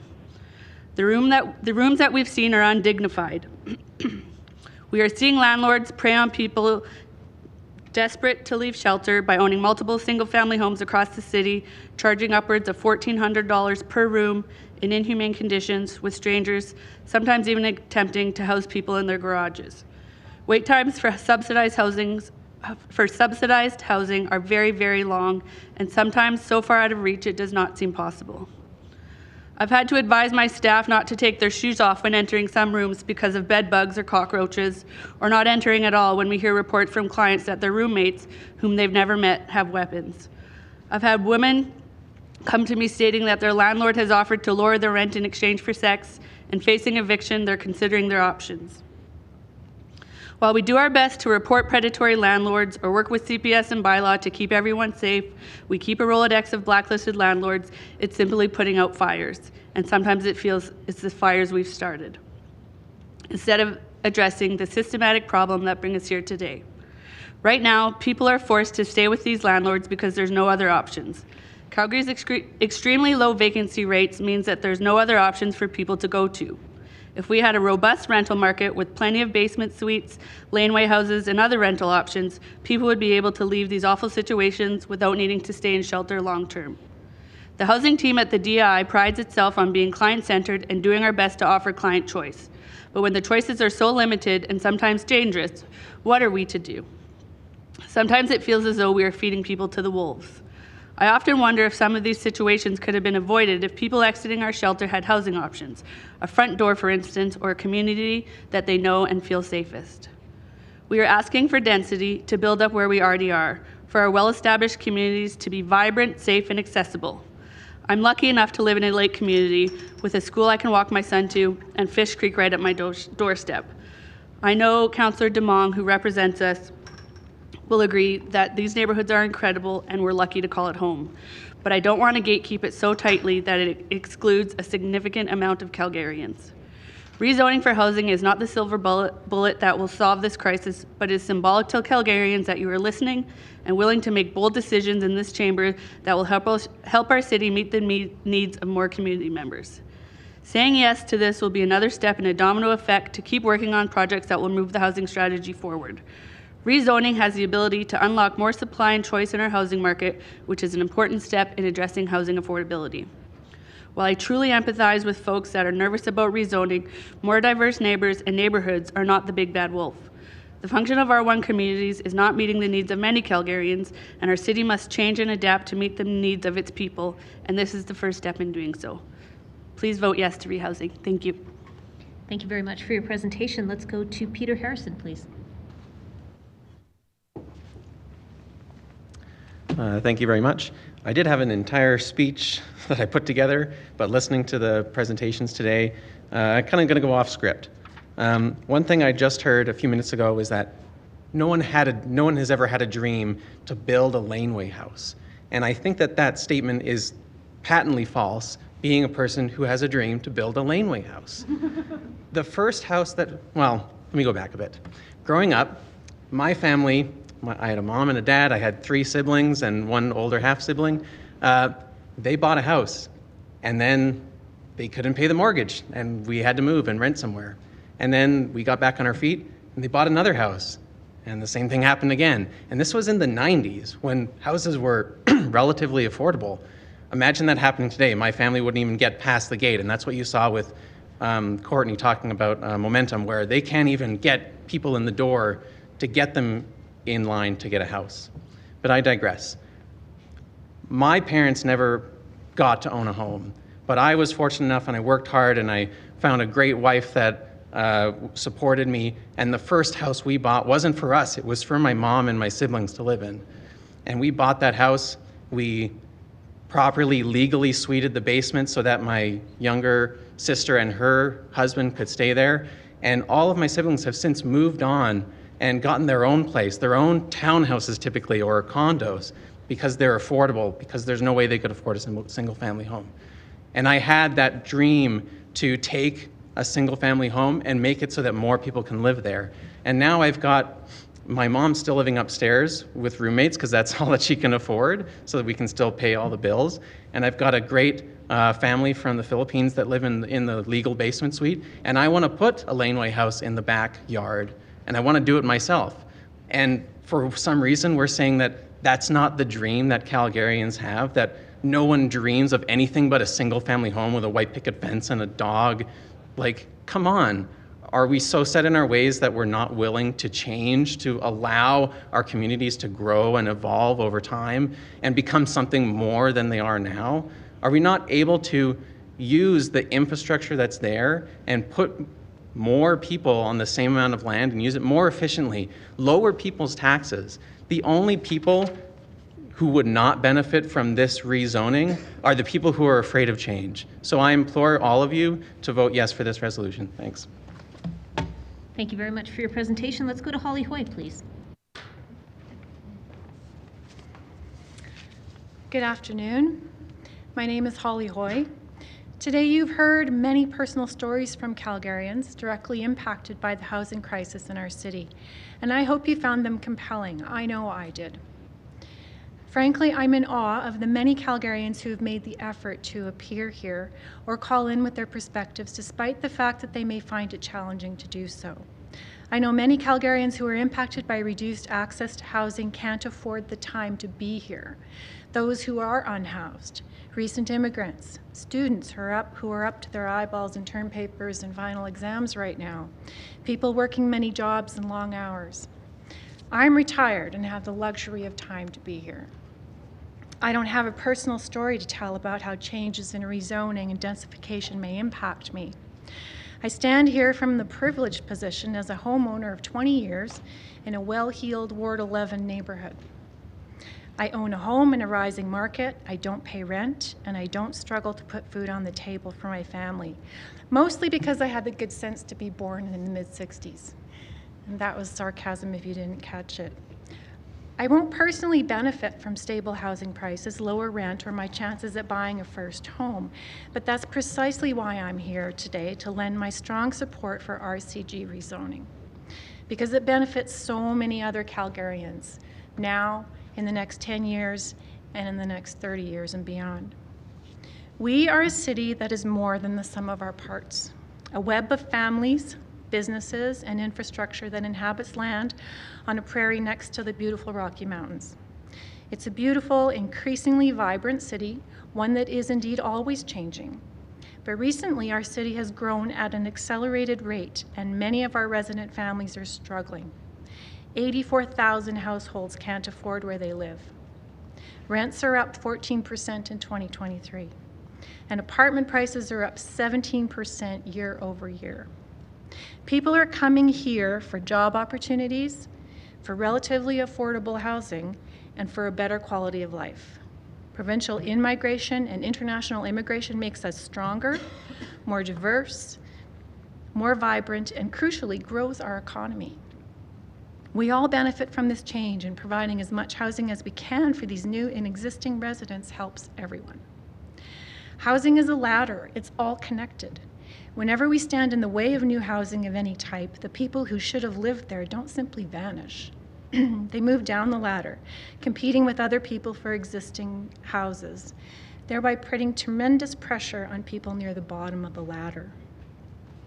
We're witnessing this happen recently, with prices for apartments and lower valued homes in particular experiencing the largest price increases, with increasing stress being put on community support services, as you've heard from several speakers today, and ultimately more people experiencing houselessness. Conversely, new housing frees up older housing. Whenever more homes are made available, there are fewer people who are competing with everyone else for a limited resource. There's no silver bullet that solves this problem, and so we must address it with all the tools in our toolbox. Rezoning is one of those tools. Change, I know, can be scary and difficult, even if it's incremental. None of us knows precisely what our city will look like 10 or 30 years in the future. Growth itself can be bumpy, but not pushing all the levers we can to bring much needed change is not the solution. I'm going to close with a pointed message to Council. There are voices here today who have raised lots of points of opposition to RCG rezoning. And it may be tempting for some of you to gauge that opposition as a majority of opinion in your ward and one you must represent above all else. While your responsibilities to your constituents is to listen to feedback as you are today, your responsibility to the city you preside over is to make the best decision for all the neighborhoods here. In fact, you've done so to date already by approving over 95% of requests for changes to land use put before you on a time-consuming case-by-case business in the past. RCG rezoning simplifies and streamlines your processes at a time when we desperately need to speed up the supply of housing here. Some of you may feel compelled to do the easy thing and oppose the change, heeding the dissenting voices in your ward. Or you can do the right thing and lead with a decision that meets one of the most urgent problems of our times. I'm asking Council to vote yes to RCG rezoning and lead our city to a much better future and not Thank you very much for your past. Let's go to Rowan Wiebe, please.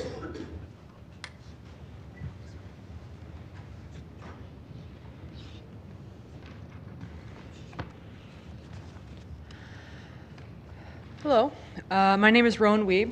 I'm the president and founder of the Asexuals and Aromantics of Alberta, which is one of the many queer advocacy groups that operate in this fair city. And on a personal note, I live in a duplex, and my dream home is a row house or a townhouse because I hate yard work. I am disabled. As an aromantic asexual, I am probably going to spend the bulk of my life in a single-person household, which is one of the fastest-growing demographics in Canada. But 60% of the city is zoned for families and homes designed for families, you know, husband, wife, 2 kids.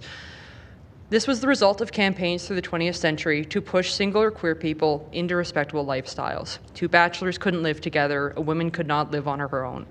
Government loans, zoning, and building codes all pushed the single-family home as the only place to live. And it was very effective. As you can see, a lot of people see this as, this is the dream that everybody had. It's so ubiquitous. It's so locked into our public consciousness as, this is what you want. This is what you need to be successful, to be a respectable part of society, is to have a single-family home. Multifamily housing was marginalized and scandalous. People who weren't families were living together. Anything could happen. These attitudes continue today, and they have consequences. 52% of households in housing need are single-person households. That's from the Housing Affordability Task Force. It saddens me to read so many written submissions that see strangers and people who are different as a threat to their communities. And we see this today, so many people have said that these are encroachments on their communities. These are invasions to their communities. They don't say it outright, but they just don't want people who are different from them. In reality, these homes have always been refuges for single people who can't afford a single-family home or who just don't want one. You can all attend Pride. I've seen many of you there. I was in this very room when City Council banned conversion therapy.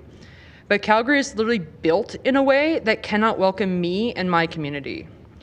The built form of Calgary excludes us far more thoroughly than any law might, and its discriminatory intent cannot be done overnight either, even with a vote on RCG this week, or probably next week at this rate. My organization did a survey this week after the Housing Affordability Task Force passed. 64% of asexuals and aromantics in Alberta spend more than 30% of their income on housing, and that is only people not living with their families. So we excluded all the people under 18 who were living with parents. A consequence of the housing crisis and the single tax, because a lot of us cannot merge our incomes with another person. Many of these same people report living in unsafe homes that they can't afford to leave thanks to rampant queerphobia and general domestic violence. In a healthy housing market, they could get a studio apartment or a minimum wage job or student loans, but today they must choose between abuse or homelessness because of archaic city policies that stop homes from being built. We need 40,000 to 50,000 homes. We need them now, and we need to remove the barriers that drive up prices. Uncertainty around the lengthy rezoning process when 95% of applicants are approved adds to the cost of housing, including affordable housing projects, which we need desperately. Homes that are the right size for the households that live in Calgary are also desperately needed. Upzoning and higher density is essential to affordability for us. According to the Housing Affordability Task Force, a brand new single-family home costs $1.6 million on average, far more than the $585,000 that a fourplex sells for. And they also appreciate slower over the years, which means that we will have a long-term, more affordable housing supply. This is a dramatic difference for a single person's pocketbook. This is a housing crisis that affects everybody, but it especially affects those who fall outside the familial norms, who politicians overlook. We need homes, we need them now, and we need them everywhere. Thank you. Thank you very much for your presentation. I'm going to do one last call for Sandra Clarkson. Okay, I can try calling Sandra later. For now, let's go to questions of this panel. We will start with Councillor Putmans, please. Thank you, Mayor, for Ms. Hoye. Thank you for your presentation. I appreciated the reference to the 1950s generation. If you could have the opportunity to address some of the more traditional views of what previous speakers are alluding to in terms of what their idyllic lifestyle would be, they see it as being threatened. They see it as the end of something that was perhaps an entitlement for many years. This is a bit of a self-serving question because I need help with this. What do you say to them? Can you give me just a little more clarification on the question? There's been more than a few speakers who have indicated their familiarity, attachment to a traditional lifestyle. That last panel has been remarkable in that they've been embracing different lifestyles and showing us there are other alternatives. Not everybody is so open-minded. Right. Yeah, I've thought a lot about that. Thank you for asking it. I mentioned I come from a privileged position, and I really do. I'm lucky enough to spend part of my year in the last few years in Vancouver's Lower Mainland. My daughter goes to university there, and so I'm getting to know Vancouver's neighborhoods very well. And while I'm there, I do live in a very dense neighborhood. So I think part of this relates to experience. And I think a lot of people, you know, including myself previously, didn't have a lot of experience with another way of living. They always, you know, if your baseline is a single family home with a large treed yard, there's an attachment that forms with that home. And if we lack the experience of walking through a dense, livable neighborhood, where I can, you know, when I go to the UBC adjacent neighborhood that I spend time in, I walk to the grocery store for my groceries every day. I go to the adjacent park next door. I wander through the neighborhood, which is connected by pathways to the high street, where I can access services. I enjoy that experience more than I enjoy my experience in a single family home, having to rely on my car to get somewhere. And living in a neighborhood of townhomes, of mid-rises and high-rises, having lived experience makes it not scary. It's not scary at all. So I sympathize with people when they don't have that lived experience. I'm very lucky to have had it. And I wish I could take them for a walk in a denser neighborhood and show them how it's you know, a very amenable place to live.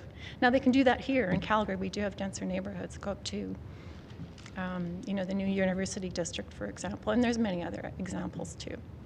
But I would encourage people to go and do that. Be on the ground, look around, experience what it's like to live in that place. Thank you so much for your kindness and thoughtfulness. Thank you. And I'm going to call again. Is Sandra Clarkson on the line?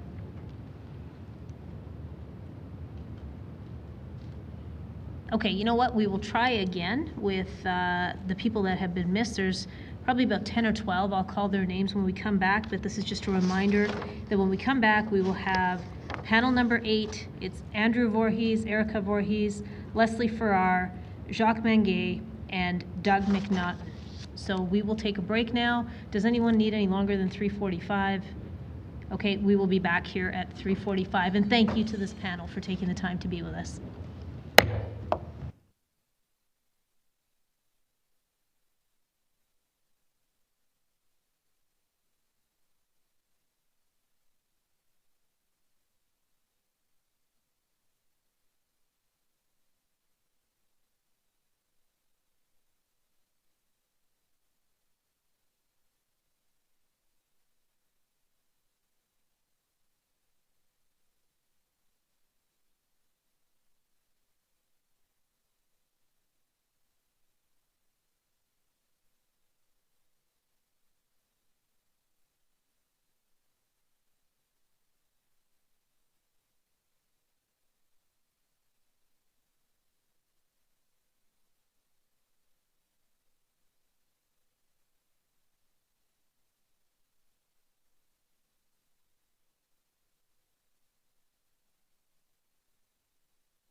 Hi, everybody. Welcome back. Madam Clerk, could we do a roll call, please? Thank you, Mayor. On the roll, Councillor Chabot? Councillor Here. Chu? Oh, thank you. Councillor Here. Chu? Here. Councillor Dumont? Here. Here. Councillor Dhaliwal? Here. Councillor McLean? Here. Councillor Meehan? Here. Councillor Penner? Here. Councillor Pootmans? Here. Councillor Sharp? Here. Councillor Spencer? Here. Councillor Walcott? I'm here. Councillor Wong? I'm here. Councillor Wyness? Councillor Curra? I'm here. And Mayor Gondek. I'm here. Thank you, Mayor. Thank you. So we are going to pick up where we left off. Panel 8 is up next. We have Andrew Voorhees. Do we have Erica Voorhees? Do we have Leslie Farrar? Do we have Jacques Mainguy? On the phone. Hi, who is this? Jacques Mainguy on the phone. Okay, thank you. And do we have Doug McNaughton? Okay, then let's see if we've got anybody from panel 9. Do we have Greg Humphreys? Thank you. Do we have Daniela Ciorogariu-Ivan? Thank you. Sorry, that's probably pronounced wrong. If Greg and Daniela, you can take your seats, that would be great. Do we have Becky Poschmann? Hi, please come on up. Do we have Landon Johnston? Do we have Robert Merchant? All right, please come on up and take a seat. So we are going to start with Jacques. Please go ahead. Yeah, hello. Yeah, dear Mayor and Council members. So my name is Jacques Mainguy, and I'm here to speak, obviously, about the rezoning for housing project. So the stated goal of the project is residential densification. Such densification is meant to improve housing affordability and to reduce the city's carbon footprint in relation to the climate emergency that I think that was declared on the first day of Mayor Gondek's mayorship. So, in my opinion, such project should not go ahead and would ultimately backfire if it does not include a legal protection of existing green spaces from development. Regarding the carbon footprint, green spaces are where a large portion of the city's trees are located. According to the city's own urban forestry map, there are 7 million trees and they are valued at $1.3 billion. With housing densification, even fewer trees will be located on private lots due to lack of space. Green spaces and their trees must therefore be protected. Some green spaces also, like for example the green strip south of John Laurie Boulevard, so south of John Nose Hill Park, also include public pathways. So replacing these pathways with housing would definitely not improve overall walkability and would increase pressure on already stressed Nose Hill Park. Additionally, anyone occupying houses in that particular area would absolutely want to have a car due to distance to shopping and public transit. And I think that was a point that was mentioned by many people. If you just have kind of densified housing away from shops and public transport, you are going to have even more car, definitely not reduce car traffic. So regarding housing affordability, the last thing that anyone wants is to transform the city into a cheap urban jungle with all that it entails. So I think that presenter in this panel number 6 or 7, I don't remember, with all these pictures of overflowing bins and mattresses, mattresses was giving an example. And of course, there's always the crime problem when you have kind of urban jungle. So to me, filling green spaces with housing would create such an urban jungle because you would end up with just depressingly gray units side by side. I wonder where this fashion for gray comes from, but anyway, that's another topic, and only concrete left between them. So in conclusion, I would like to reiterate what I said in introduction. blanket rezoning should not go ahead without protection of existing green spaces from development. So this, in my mind, could be achieved by either adding a bylaw to prohibit any housing or commercial development in existing neighborhood green spaces, or by redesigning them as parks. Thank you. Thank you very much for your presentation. Please stay on the line in case there's any questions for you. Let's go to Greg Humphreys, please.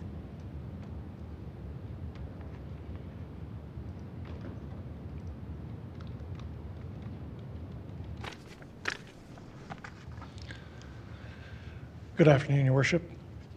For those of you who don't know me from my previous presentations to Council, my name is Greg Humphreys. I'm a resident of Willow Park and a past president of the Willow Ridge Community Association. And as a bit of levity, as a wise man once said, the mind can absorb only as long as the backside can endure. So I'm very grateful to you today to be addressing you on day one of this marathon. Mayor, I add my comments on this proposal regarding the loss of Calgary's, I could add my comments regarding the loss of Calgary's canopy of trees. I could mention garbage, recycling bins. I could talk about parking issues or the height of visual trespassing. I could broach the subject of overcrowded amenities such as ice rinks, swimming pools, schools, or worse, the lack of infrastructure for water, fire, or even, dude, where do I plug in my electric car? But I'll leave these to others that are more skilled and smarter in these particular areas. As we all know, this proposed blanket RCG-style rezoning has become the talk of the town. Neighbors, friends have frequently brought their concerns to me. I have told them, write a letter, take the time, go to council. Universally, all have said the same thing. What good will it do? They will just keep doing what they want to do. I don't count. And that has become my concern. I'm thrilled that there are possibly as many 700, it may grow to 1,000 voices to be heard, and every one of them counts. Some are for, some are against. I'm a little in the middle. Just 1%, do the math, would be an election landslide. You'll no doubtably be hearing from many professionals and experts why this future rezoning plan has problems. For my part, I would like to ask you just to revisit the past for a moment. I first became involved in civic politics and advocacy when my friend Ralph Klein became mayor. His office was upstairs on the second floor of this, at that time, a very new building. There were, I believe, 10 aldermen. Together they shared one assistant, one. Her name was Rose. Today, the staffing level alone has increased 100-fold. Today's city staff level is 13,057. According to the city's 2023 Workforce Management Report, the city's staffing level has increased 21% since 2010. The chart is on the city's web pages. The City of Calgary's CER labor estimates report that 2023 to 2033 forecast an expansion demand of approximately 6,900 personnel, of which 100 more are senior managers. The City of Calgary represents 70% of those gross numbers, and that's an approximate 4,830, closer to 5,000 new personnel, or essentially another 37% staff growth on top of where we are today. That's on page 14 of the CER labor estimates. That's 30% compounding on 21% growth for a period between 2010 to 2030-ish time frame for the City of Calgary staffing levels. So essentially, the city is in the midst of a staffing expansion from 10,500 2010 to 17,000 plus almost 18,000, 73% increase in staff. As an aside, I'm going to skip the aside, go off script here. I recognize the growth estimates of Calgary lead Canada, but this administration growth is a leadership that we cannot afford. As I understand the current proposal, You take an $800,000 home at current value, say in Haysboro, that home pays taxes between $3,800 and $4,200 a year. So if we knock this down in a well-suited neighborhood and build instead 4 skinny townhouse-style houses, they'll probably sell for $600,000. Significantly more in the demand areas. These new homes will bring in maybe as much as $2,800 or more in taxes per year. So the city's revenue jumps from $4,200 on a 50-foot lot to $11,200. The blanket rezoning principle has problems. I'm going to let others dwell on them. I believe that you should look at why we're doing this, not how we're doing this. Thank you, Mr. Humphreys. Appreciate your presentation. Let's go to Daniela Ciorogariu-Ivan, and please tell me how to say it properly. No worries. It's Ciorogariu-Ivan. It's a hard name, so I will just say hello. Really, I wouldn't like to be here, but I don't have no choice, so I will just do my presentations. Thank you for listening to everybody. So I consider that this blanket reasoning is taking the choice of Calgarians how to live.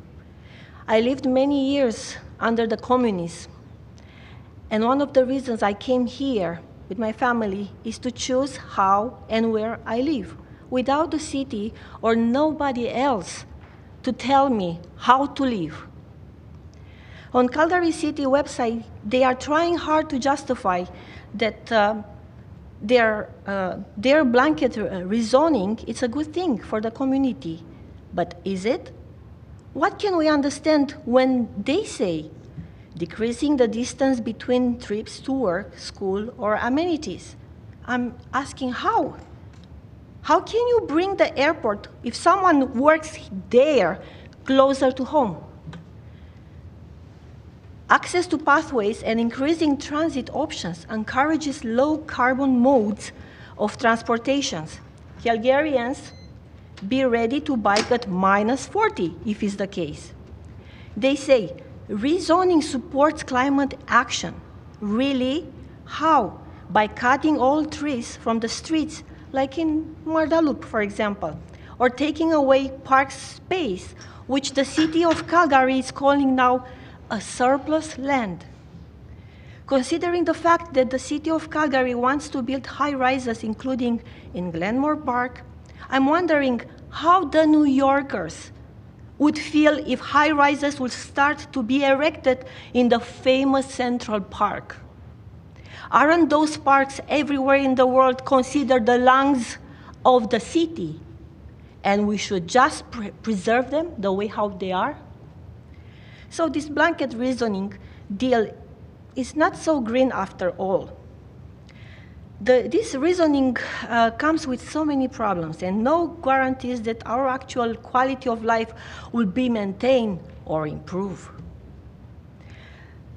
This type of high-density housing units will increase dramatically the risk of fire hazards, and including higher insurances, will create more challenges, more traffic, and not enough parking, more noise and no privacy, no playgrounds for children, less or non-existing green space.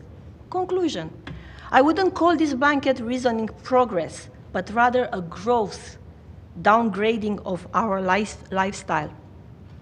I lived under the communist regime, where the officials demolished people's beautiful homes, gardens, by forced upgrading their lifestyle to the communist vision and ideology. They erected instead those tall, ugly, and crumbed buildings. It was a tragedy. People were devastated. Some died. No, I'm not joking here. Some died from a broken heart. Some even committed suicides. Sadly, I feel somehow the history is repeating itself. Canada is the second greatest country in the world with plus 40 million people compared to the United States that would have 300 or over 300 million people. And less than 12% of the land is inhabited. Why don't officials find a way to accommodate newcomers without disturbing or even destroying our already established communities and people's quality of life? Obviously, we have the landmass to achieve this. What we really need now is goodwill and good intentions from the officials and maybe from everybody. Mayor Gondek, this is directly from you, and I'm so glad I can talk to you like woman to woman, face to face. I'm sorry, I'm very emotional. Please answer to a law higher than any law of any government in this world, the law of a consciousness, and dispense with a clean heart some real justice here. Let your name, Jyoti, that in Sanskrit means light, to shine and manifest the positivity and hope into the lives of others. Be for people. Be with people. Fight like a Gondek. What I mean, like a warrior of light. And people will love you, and they'll respect you for your goodness. I'm sorry, you're at 5 minutes. Thank you very much. Appreciate your presentation. God bless Canada. Thank you. Let's go on to Becky Poschmann, please.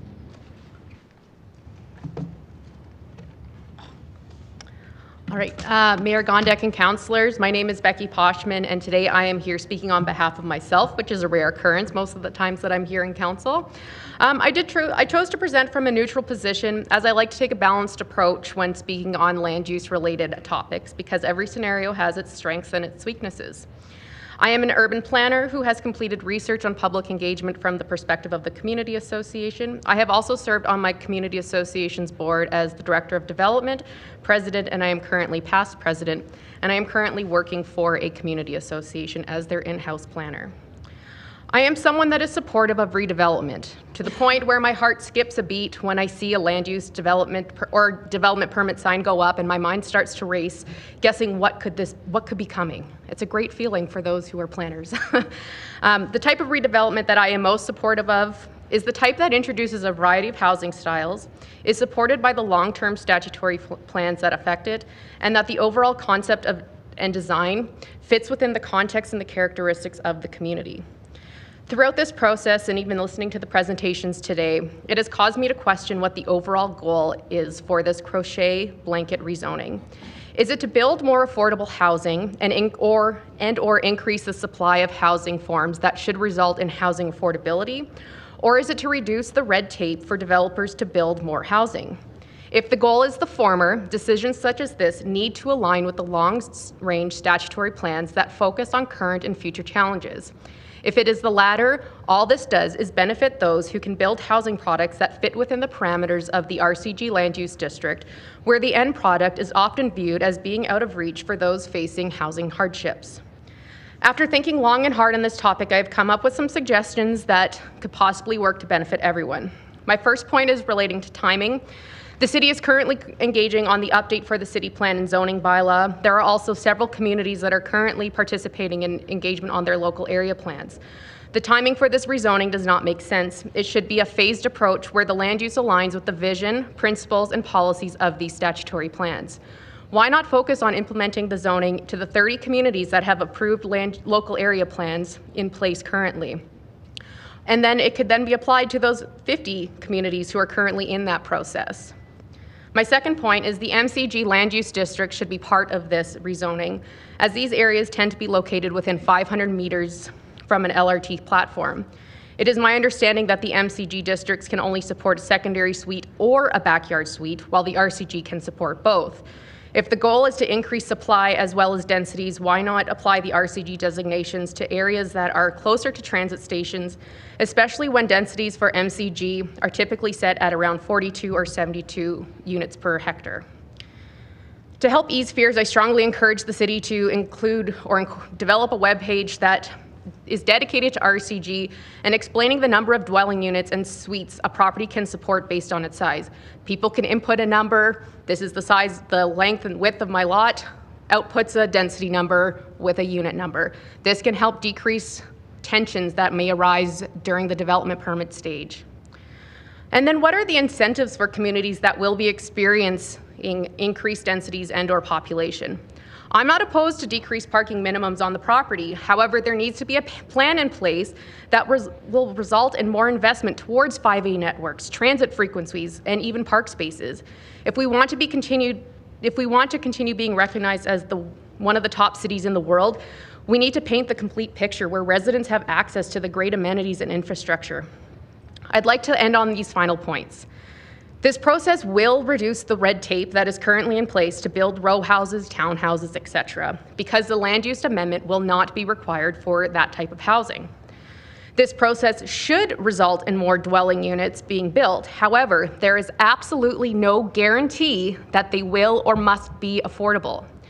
So who does this benefit? Citizens currently living in Calgary who are in dire need of housing they can afford? Developers who can move through the planning process at a faster rate? There needs to be a stronger plan in place to guide the future of Calgary. And as many of the interviews I conducted with the community associations, the representatives state they all want to live in a great Calgary, so let's focus on making this the best place it can possibly be. Thank you. Thank you very much for your presentation. Let's go to Robert Merchant, please.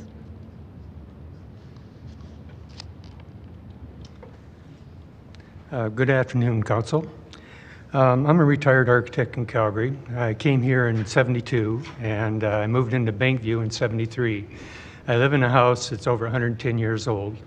I've been actively involved with many of the planning issues in the city, and I sat on third-party signage committee. I've been on the drinking establishment restaurant committee, and I was heavily involved in the Bankview ARP back in the mid-'70s, late '70s.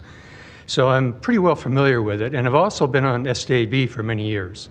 So in two different stints, I have a lot of experience with what the community has been concerned about and what the issues have been with some of the decisions that council's made. 2P80, when that was done, my firm that I worked with at the time was hired by the planners then to test the districts that were being brought forth. So the architects and the engineers in my firm went through all the districts to see what developers could possibly come up with in the rules that the planners had created. And he discovered many flaws, allowed things to happen that the planners realized was unintended consequences.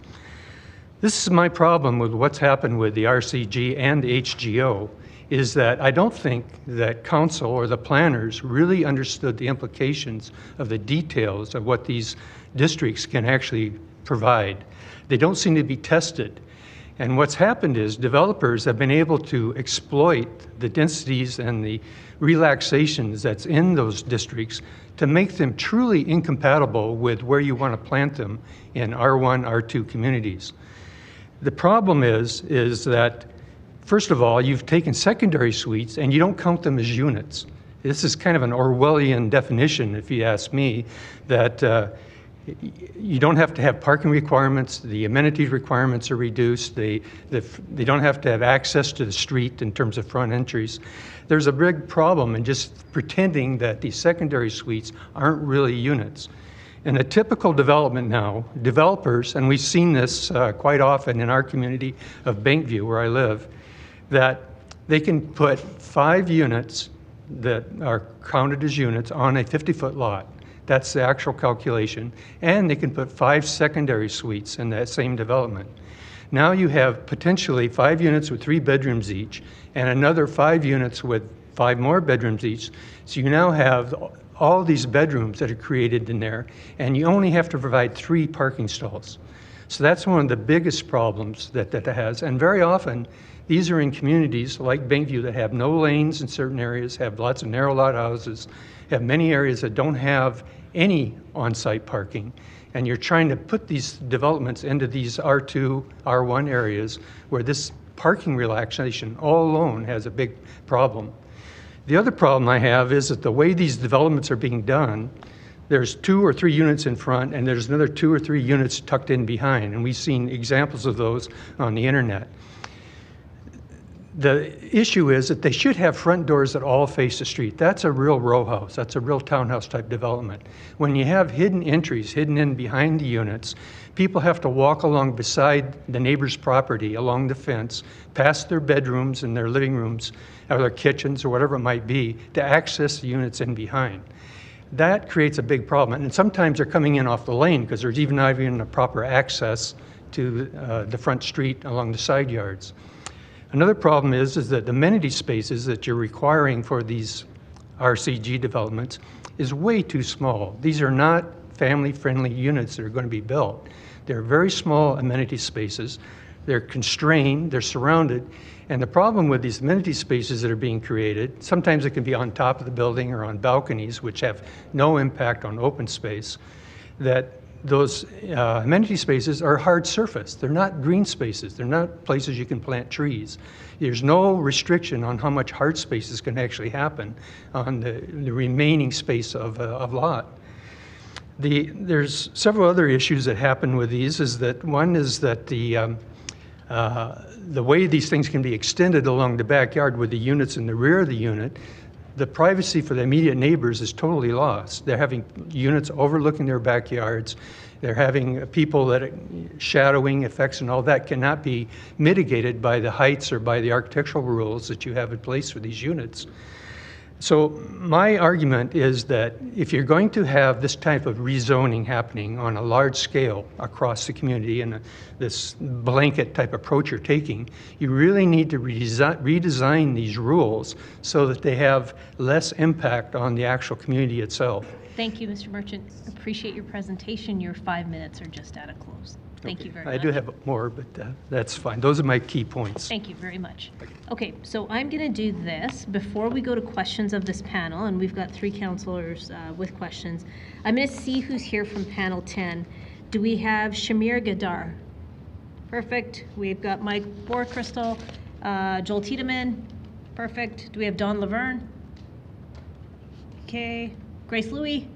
All right, so we're ready for the next panel, but we will go back to panel 9 now and ask some questions, starting with Councillor Meehan. Thank you. My question is for Daniela. So in your presentation, you brought up communism and the government knocking down homes by force to put up new buildings. If this rezoning is passed, are you aware that you can continue to live in your single-family home? Like, no one's going to knock down your house if you want to live there. What can guarantee me that I'm going to live there and nothing else is going to happen? What can guarantee me this? Well, it's your property. So while the government can allow different forms of housing to go, but if you own it, if you want to redevelop as a single, you can redevelop as a single. If you want to not redevelop at all, that's your property, right? I don't know, like owning, it's a problem there too. Like I have the title, but owning, it's really the city or the government. So I don't know what they'll do with my house. I just want to be like in an environment that I feel safe, and looks like I don't. I'm not safe. I don't feel safe. Like the other day, it was like a gentleman that came and he said that he's a realtor, and he knocked on my door saying that you should sell your house, and he did door to door by saying that your house, it's a hot market, and if you sell now will be great. I said, really? So why you are considering this? Because there are lots of people in this city that they don't have where to live. So, okay, they don't. Where should I go? Yeah, well, thank you. I think you've answered my question, which is, and I just want to assure you, so it's your house. You don't have to sell. You don't have to redevelop. Yes, but what is going to happen beside? It's not what I want. Okay. I don't want so anything to be changed. Okay, that's the clarification. This is my point. Okay. Nothing. Thank you. Thank you. Thank you. Let's go to Councillor Sharp, please. Thanks. Becky, I have some questions for you. Just for clarification, did you say you were neutral? Yes. Okay. This is a neutral panel. Neutral panel. And, well, you're neutral on this topic. So you're very well versed in the whole process. Yes. And you've stood up here and talked in support and non-support of applications in the land use process, correct? No, I typically remain in a neutral position as I take that balanced approach. Okay. And so do you feel that your input on those balanced approaches taken by administration No, because typically when I'm in that neutral position, I am representing the community association, so I have to consider both sides. There are those individuals that do come and ask to speak on their behalf, whereas there's others that have not come forward, so we have to take that balanced approach. Recent challenges that we've been faced as a community association, or many community associations, is a lot of applications that are seeking amendments to area redevelopment plans, whether they're dated or not. And the frustration is that there's this imbalance of development that's taking place in a lot of our communities that aren't following what these statutory plans have set out to look to achieve in a lot of communities. And so, again, that balanced approach is seeing the strength that a new development can bring to the community, and whether that's commercial services, additional population, housing choice that could be affordable. It's never guaranteed that it's affordable. It could be affordable. But on the other side, is it fitting within the context and the characteristics of the community? Is it achieving what the future of the community wants to see? And what are those impacts that are taking place outside of that site? Who is being impacted by that project? We tend to focus a lot on who's coming into the neighborhood, and that's all fine and good, but we tend to also forget about those who are already living there. And it's those that are living there that are frustrated with this process, because it seems as though our voices are not heard. And most of the people I speak to are not anti-redevelopment and against any of these types of changes. They just want to make sure that what is coming and what is going to be in place for 75 to 100 years, depending on the structure, is going to help make that community great and make it sustainable. So that's why I take that balanced approach. No, I appreciate the balanced approach. So all said, with that approach, with this new process, your voice at the neutral approach gets eliminated. Do you feel that you'd be able to give that approach at a development permit stage? Potentially. We have had more success with development permits because we're able to speak to design. And the challenge with the planning process in general is that we can't speak to design at land use application, and we can't, but at land use we're only allowed to speak to policy, but then when your policy is being amended, then you're stuck in a position of I can't say anything else. Because if I speak about design, I'm told by Mayor Gondek that that's not part of what's being focused on, so we can't speak to that. So we do try to provide strong enough details that highlight the strengths, weaknesses, and opportunities of a development and how it can be improved to fit within what the community has along the full street. Development permits only focusing on that one site, and that's the problem. We need to look beyond the site. Is that street working together cohesively? Is it a comfortable place that people want to be walking down? Is it a safe place that people want to be walking down? Are there enough eyes that are focusing in on that street? Yes, having a door and an entryway facing the street is a good thing, but are people using their front, or are their blinds drawn all the time? So it's highly frustrating and challenging, and by making it a discretionary development permit, yes, it still offers that opportunity to provide feedback and comment, and hopeful that that development then is reflected in the policies that are in place as well. And policies, you mean like local area plans, area development, like things like that? And municipal development plan, yes. Okay. All right, I'll have some questions for administration around all of that stuff, but I do appreciate you being here today and letting me know what you think. Perfect, thank you. Thank you. Let's go to Councillor Wong, please. Thank you, Mayor. Thank you, Ms. Poschmann, for being here. You mentioned you're a recent graduate in urban planning. Today's conversation is largely about land use and about housing in particular. What are we missing when you talk about urban planning, community planning? What is it that we're missing that should be part of this narrative?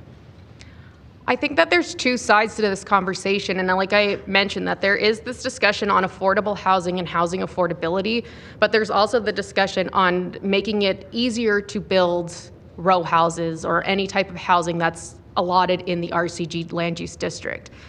Now, I don't know the statistics, and this is maybe a question that someone can ask administration, is how many of the RCG units that have been built as of late have been designated as affordable housing or offer housing that is affordable for individuals?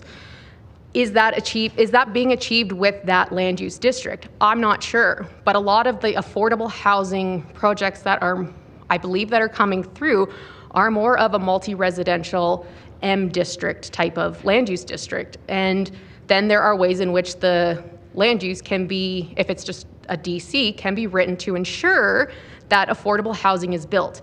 RCG does not guarantee affordable housing, and it does allow for more housing to be built, but who's controlling the rates at which those units are being rented at or sold at? And that's the problem. We can build 2,000 RCG units in a townhouse, but how do we know that they're going to be affordable in the context that many of the people who are speaking in support of this rezoning are hoping for it to become? And I personally don't believe that this RCG is going to lead to that affordability. And one thing that I truly live by is in my grade 12 economics class, of all things that I remember from high school, is that my teacher said you should dedicate 30% of your income to your housing. I am thankful that I have been able to set up my life to allow for mine and my husband's income to take 30%. And I did the math, and we are still at that 30% as we see inflation and everything. And I wish and I hope that that can be something that all people can achieve. And it's disappointing that that is not the case right now. And I understand supply and demand. I get that we have a low supply of housing, thus it increases the demand and thus the pricing of the housing. But at the same time, what is the end? That's why I ask, what is the end goal? Is it affordable housing? Is it housing that is affordable? Is it cutting the red tape to build more houses that may or may not be affordable? It's that guarantee of affordability that is a big question for me. Okay. My last question to you. We talked about housing, you talked about affordability, but in again, the context of urban and community planning, where does population and quality of life fit in? Sorry, can you repeat that? Where does population and quality of life fit into that conversation about urban planning? So where do I believe the density should be located? No. Where's the conversation about population and quality of life fit into the discussion about urban planning? That's a quality of life, I believe, is having access to your local needs. And it's not necessarily a discussion that is, I mean, yes, I say I just finished my degree, but it was a thesis based, so it was not in the in a formal setting of classrooms and whatnot. And that took place many, many years ago. But quality of life, if I can define it for myself, it's having access to the things I need in my day-to-day life. So that is the thing I believe that the benefit that comes with an increased population, thus density, is the commercial benefits and hopefully the amenity improvements that can come. So we can potentially see some improvements to 5A networks so we don't have to drive everywhere to get from A to B to C. That we can see increased transit frequency, so I don't have to go down to the Southland LRT station, miss the train by 2 minutes, and wait another 20 minutes, where I could have driven there in less time than that. So I do believe that there is a benefit to increasing population, but we also have to balance out the quality of life. And that's why I've been kind of pushing this idea of spreading out density, taking it down the train line, not focusing in on these more expensive plots of land that are just going to continue to increase the price. There are more affordable pieces of land where we can see affordable housing built and neighborhoods strengthen and schools survive and parks updated and safety controlled. There's so many areas in this that the city can expand and grow to become a fantastic place. Okay. Thank you. Thank you. Mr. Merchant, please.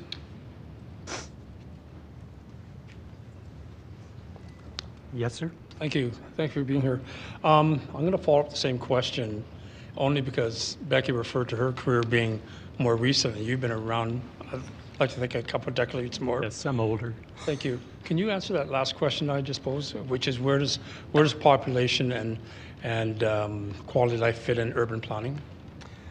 Yes, I've lived in Chicago 4 years. I lived in a high-rise and I lived in a townhouse there. I've lived in Saudi Arabia for a couple of years. I've lived in Greece for many months. I like density. I think that one of the things that I would really liked about the new bylaw that you did create the missing middle. When you did 2P80, it wasn't there, and I realized that wasn't there because I like townhouse type developments and row house type developments. I think it's a great way to live. It's very efficient. There's yards you have. There's places to park your car, and it allows you to create a situation where people can walk to shop and potentially even walk to work like I can do from Bankview when I used to work. So I like density, and I liked having lived my experiences in more dense cities. I thought it was a great thing to have. But I think you have to be careful how you do it. And you have to make sure that there's a mix of housing and a mix of opportunities in those housing. And you have to create housing options that's suitable for family growth. And that's one of the problems I have with the RCG, is I don't really think that that's very nicely set up for families. The amount of open space that's left, the way the entries are hidden behind, the lack of parking. One of the problems in Calgary is that we have 1.7 cars per family. That's the average figure. And there's a lot of jobs in the city that are on hourly work, shift work. The airport works year-round, 24 hours a day. Shopping malls are often open later at night. You have casinos that are open around the city in many places. You got the hospitals, all the doctors and nurses that work. They have to have transportation at 2 in the morning when they get off shift. And so transportation they have cars because they have to get around in those type of job opportunities. And about a third of the city works in those kind of jobs that need a car. More than a third, I think. I can walk to work when I had my office downtown, but a lot of people can't have that option. So, I like density. I think it improves the life. I think you should have the 10-minute type of community, or 15-minute. In Chicago, I could walk to all the shopping I needed from my apartment or my townhouse, or my high-rise when I lived in the high-rise there, and it worked out really well. But there was also recreation. There was also medical facilities available, all within walking distance of where I lived in Chicago.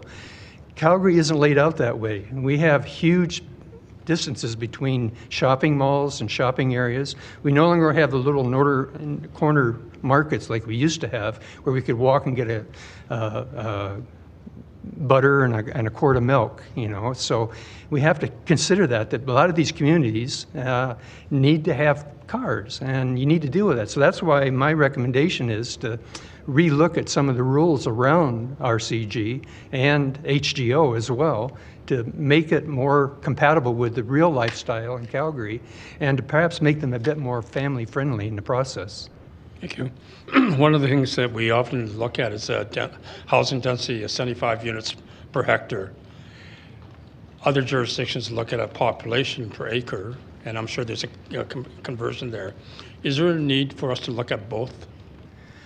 Yes, I think so, especially when you start throwing in secondary suites to the same 5,000 square foot lot. I think that, like I live next to an R4 building, it's a condominium that has 10 units in it. And that condo was carefully designed because I was right next door to it. I'm on the R2 side of the zoning line. And they had a proper backyard with a 7.5 meter setback. They had a 6-foot setback to my property, which was really nice of them. And they created 12 parking stalls underneath the condo complex. So even though they took up the 50-foot street because they don't have lane access, they still had places for 2 cars in front of their 50 lot. Their driveway was done on the side, and it's compatible with my existence. So there's an R4 and then there's an R2 side by side, and they work, and it works well. The problem is what you're allowing in RCG is you're allowing the density of R4 without underground parking, without the 7.5 meter setback, without bin locations being protected and properly, and without proper amenity spaces that people can use for recreation. So I think the bylaw has to be rewritten if you're going to go this way. I actually, though, really think that you should stay with the ARP and area redevelopment plans that you have and the long-term development, because that gives the community a chance to say, look, you can maybe redevelop 17th Avenue or 14th Street because those are on the bus routes. But when you get into the heart of the communities where it's quieter, when there's playgrounds, where there's a school located, maybe those areas should stay the lower density that people are looking for, And focus your efforts on the areas which are more suitable for the higher density to be applied. You know, there's a lot of spaces around the city that are underdeveloped, and the city owns a bunch of them. And I think there's a lot of potential for that to be redone on the transit lines, on the structure of that the city's already recommended in several cases. So we are doing LAPs, ARPs, LAPs at the moment. Yep. No, that's very logical. You know. Yeah, but in that question of ARP, LAP, is population a factor there other than just land use and built form? Oh yes, of course it is. You know, it has to be. But Bayview is already one of the most diverse communities in the city. We're the third most dense community in terms of variety of housing, after Beltline and some other immediate around the downtown areas. So I think Cliff Bungalow area is maybe more dense than Bayview, and maybe the edges of Hillhurst Sunnyside now. But Bayview has a lot of apartment. I'm just going to interrupt you for a minute because I don't want people to miss what you're saying. Apparently, we've lost sound on Teams.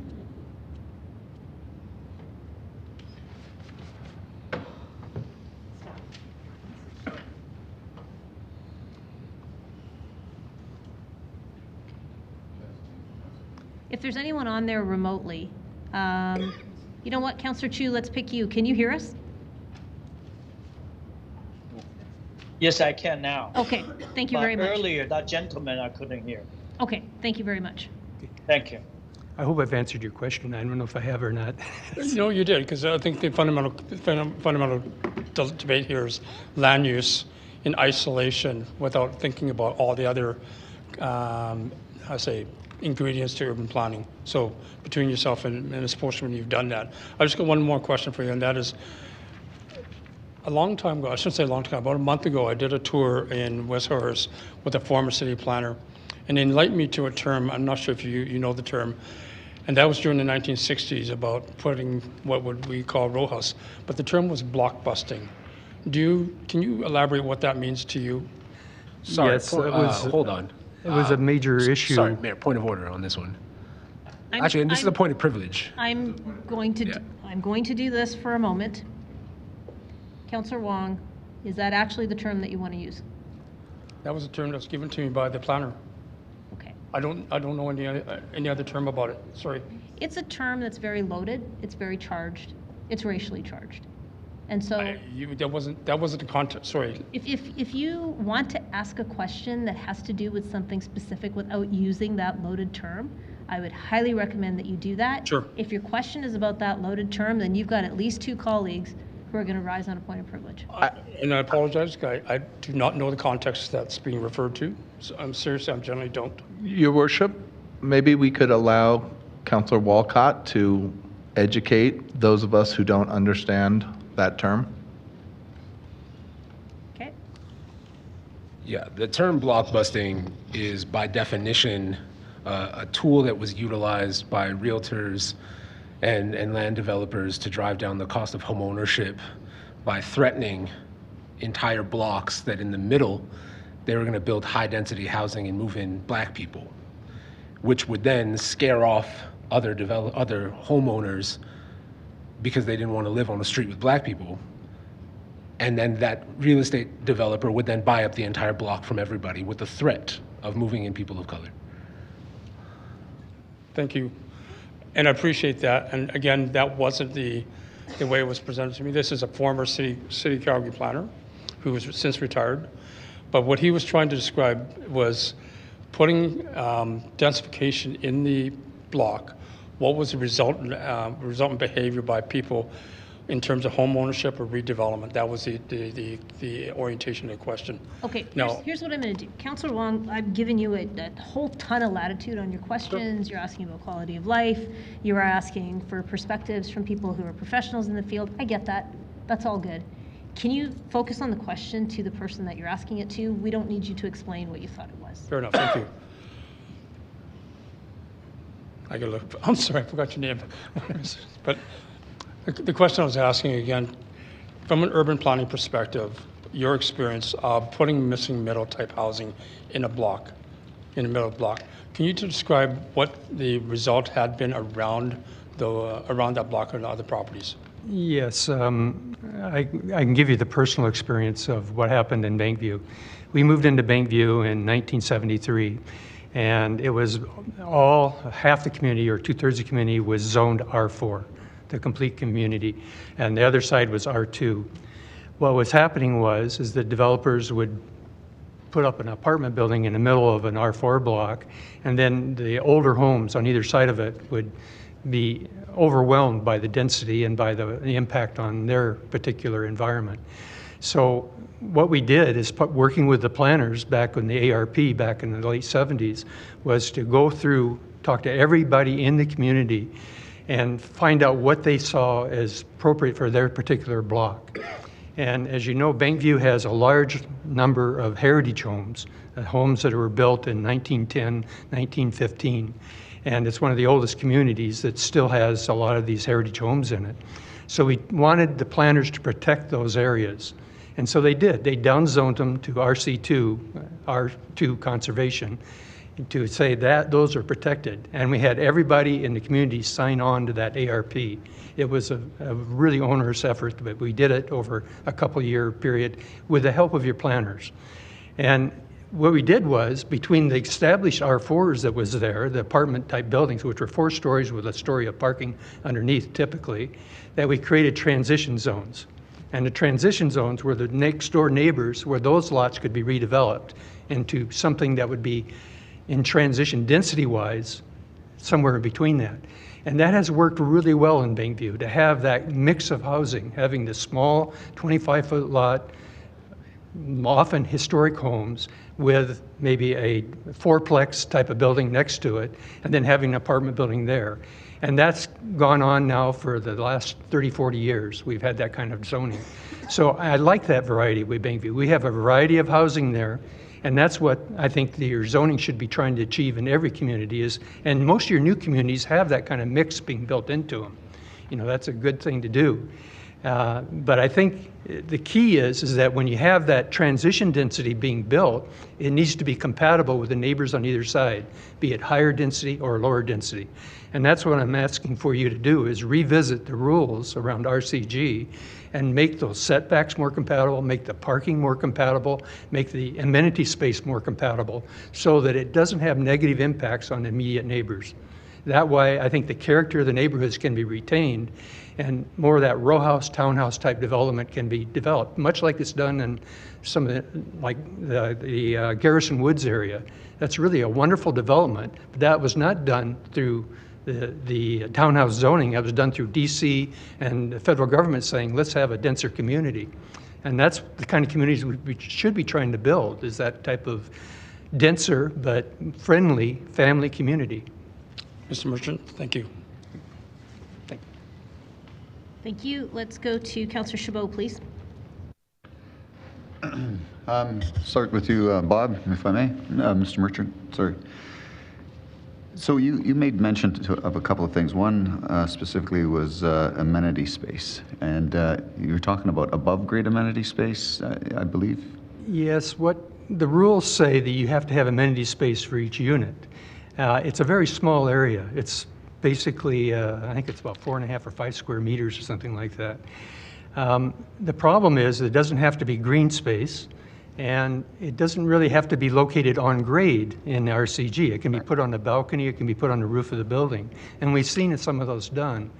And what we really need for this type of development to be compatible in the R1, R2 type districts is to have more open space behind it, more green space on the land that makes it more compatible with the neighbors next door. Right, so is that, by extension, are you suggesting that the lot coverage at 60% for RCG and potentially up to 70% on RG should be revisited? I think it should be considered how it's done, you know, that it needs to be green, not, it can be sidewalks. Because these units are stacked behind each other, you end up with walkways going around the building, and you end up with that so-called 40% green space is not green, it's concrete. Hard landscape. Yep. Okay, so. Thanks. Another question, and you were kind of covering it. I was, as you were answering Councillor Wong's questions, I was like, is he reading what I'm writing? Because it's kind of aligned with the question that I had. In regards to achieving some of the outcomes that you mentioned, having lived in other cities, more dense, more walkability and all of that, Do you believe that this RCG blanket zoning is the best way to achieve that walkability, or do you think it would be better implemented in a focused, strategic, dedicated sort of undertaking? I think there's other housing forms that could suit pretty well, but it takes a different kind of planning process to get to them. The block houses like you see in Madrid and France and in Greece is where there's a courtyard with apartments and a ring that goes all the way around, where there's private spaces inside. We don't have that type of zoning, and there's a few things have been done like that in Calgary, but only by creative architects like Jeremy Sturgis and that have come along and done a couple of those things that really are quite interesting. But it's hard because you need a whole block to kind of deal that kind of stuff, and you can do it in a new development, but it's almost impossible to achieve when you're picking up parcels one at a time. I do like, townhouse development. I think it's very appropriate. I think it works well. It can be too expensive. That's one of the problems that affordability brings in, that even the ones that developers are building now are often, well over the average income price for affordability. So I think using the affordability argument for this blanket zoning, I think is really not true. What I've seen developers building and what they're coming up with is not things that a family would want to move into on an affordable base. Okay, one last question for you, and then I have some questions for Miss, I can't remember her last name, but it starts with a P. Anyways, Miss Poschmann after this question. So it's my understanding that the federal government recognizes secondary suites as actual units, even though we don't recognize it in our calculation for density. Do you think that's something that we should take into consideration as well? Especially when you're going to this type of a zoning with townhouses and the larger impact. The secondary suites, yes, I think it's a good idea. I have a secondary suite in my house that I put in many years ago. It's a good way of adding more people to the neighborhood. It has somebody that's eyes on the street. I have a front door for our secondary suite. It works quite well, and then we have a wonderful tenant that's been there for many years. But I think it's the eyes on the street type of idea, and the entry should face the street. They shouldn't have to walk around and behind and down lanes and around garages to get into their units. Okay, thanks. That's all the question I had for you. Mr. Merchant.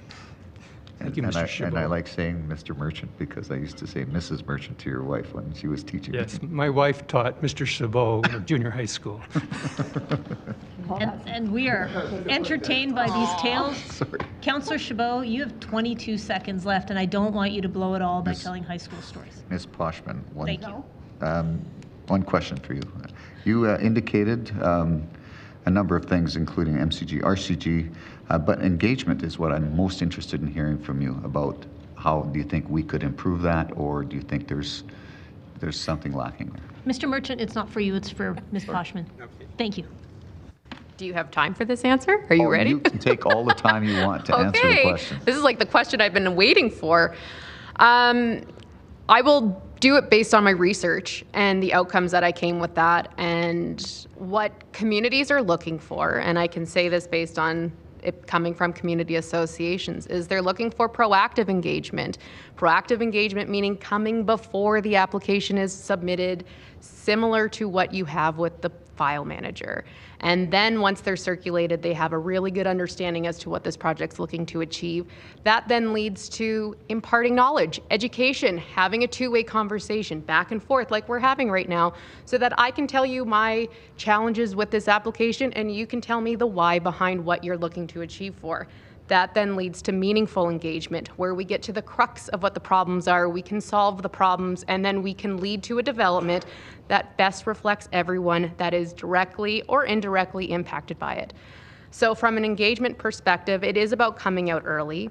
We have to stop with just informing. Informing doesn't lead us anywhere. That's kind of a tokenistic approach, and I use the word tokenistic in my thesis, and I know that is a bold statement to make, and I mean that as a modern term, not as the 1960s term that is described by Sherry Arnstein. We need to have a conversation, and many Calgarians do not feel like that conversation is being had. We're more or less being told what's coming down, and yes, the public hearing does offer that option to explain our perspective, but a 5-minute limitation And if you can't get your points across, it's a very challenging thing to do, and it's a highly intimidating process as well. I'm sure many of you have stood on this side, and if you haven't, your heart rate goes up. Sometimes my watch thinks I'm having a heart attack and is like, you need to calm down. But I've learned to adjust and to not be scared anymore. So yes, engagement, we have to get away from strictly informing, and I know that is the basis of the Engage policy with the city, and it is nice that that is an option that is available, but there needs to be better means of collecting information, but also Calgarians want to hear the why behind things, and that's not necessarily being told. Do you think a feedback loop would be beneficial? Depending on what that feedback loop is. If it's a survey, then no, because that's clearly not necessarily working. That feedback loop has to be the two-way conversation, I think, or the development needs to be reflective of the policy plans that are in place, because that's where the somewhat meaningful engagement is taking place, not at the implementation phase. Thank you. My time's up. Thank you. Let's go to Councillor Dhaliwal, please. Oh. It's showing on mine, but it hasn't been checked by you at 4:33. Okay, yeah, go ahead. Thank you. Thank you for Ms. Poschmann, thank you for your clarity on all the key issues. It's been wonderful to hear your explanations. You said one thing which puzzled me a little bit, though, and correct me if I'm wrong, but I think you mentioned in passing that you had some concerns about RCG really paying off in terms of being an effective tool for affordability. Yes. Could you care to expand on that a little bit? Well, and I kind of alluded that, I don't have the answer to this, and this is where I would hope administration may be able to provide information at a later time, is of the RCG complexes that have been built, of those, how many are considered affordable? What is considered affordable, first of all? That's kind of the low-hanging fruit, I guess you can say, is what is considered affordable in this day and age. I don't know if RCG can necessarily achieve that, because there is that cost associated. I still think we're going to be looking at $550,000 for a unit, and I don't believe that to be affordable for those who are in low-income scenarios. And if there isn't any government support in building these complexes, then I don't believe it's achieving the goal of introducing more affordable housing, or housing that is affordable, into the system. Perhaps you'd care to comment on this. My understanding, I'm sure it's not perfect, but in principle I believe it's correct, is that we're of the belief that at the city that there is going to be advantages to building more supply should mitigate price increases at a minimum, and that affordability, if it's defined as 30% of income, then that will hopefully open the doors to more people to an opportunity to own an RCG product. I'm not an expert on the on markets and whatnot. That's not where my focus lies. But just based on where you see RCG taking place, it's not happening in the more affordable communities. And yes, this opens up that opportunity for RCG to be introduced into communities that are further from the inner city, where the land prices may be more affordable. But there's still, it comes down to who the developer is. I know and I appreciate that RCG is not going to result in you having to change your single detached into a semi-detached or into a row house or townhouse. It's not what this is resulting in. But the developers are the ones who are controlling the system right now, and they're the ones who are making the decision as to where they're able to build these properties. So they're kind of driving the market and driving what the future of the housing prices are going to be, in my personal opinion, based on where RCG units are being built today. Great, thank you very much. Thank you, Chair. Thank you. Sorry I missed you there, Councillor Putmans. Go ahead, Councillor Dhaliwal. Thank you, Mayor. My question is for Mr. Merchant. I think I just want to get some clarification. You talk lots about parking. My question just is, and then you mentioned we need to redo our streets. Let's redo our streets to fix some of this, what is being proposed. Is that something you said? And I just want to understand, we really can't do lots of redoing of streets. Is there an alternate that you can suggest? I'm sorry, I didn't quite understand the question. Yeah. The question was, like, you talked about parking being a big issue. Yes. With RCG. And then I think, and I could be wrong, you said one of the things is that we need to redo the streets to accommodate extra parking that is being created. But there's some communities where we cannot do the redoing of the streets. Is there an alternate that you can propose or you can think of to alleviate some of those concerns? Well, I think you have to recognize the reality of what Calgary has in terms of cars per family. And, you know, our street has, I think it's 4 duplex type buildings above us, and they are all on 50-foot lots, and they all have 2-car garages in front of them. And so all the houses above me on the street have put double driveways in front, and now I'm the only house on the block that actually has parking in front of it, because there's no lane behind. I'm the only house that has lane access. And so I have a 2-car garage, it comes off the lane. The condo next to me has an underground parking garage and a ramp and everything that goes into it from the street. You know, and the townhouse or the fourplex down the corner has a side driveway that has no parking because they all access the side of the building. So no matter how you solve it, you know, it has to be either a lane subdivision or it has to be underground parking. You know, that you should allow these developments. So these developments should not be allowed on laneless subdivisions or cul-de-sacs because you just can't get additional parking in those areas. And that's the problem with what you've done in terms of the blanket rezoning. It doesn't recognize the unique conditions that exist in many communities of cul-de-sacs, of laneless subdivisions, of narrow lot houses. That's why ARPs were so important and so well done back in the 70s and the 80s, because they looked at those conditions and they gave zoning which reflected those conditions. And, you know, by blanket rezoning and having this higher density, it ignores all those local nuance that's on various unique areas. And that's one of the things I want you to reconsider when you look at where you're placing these things.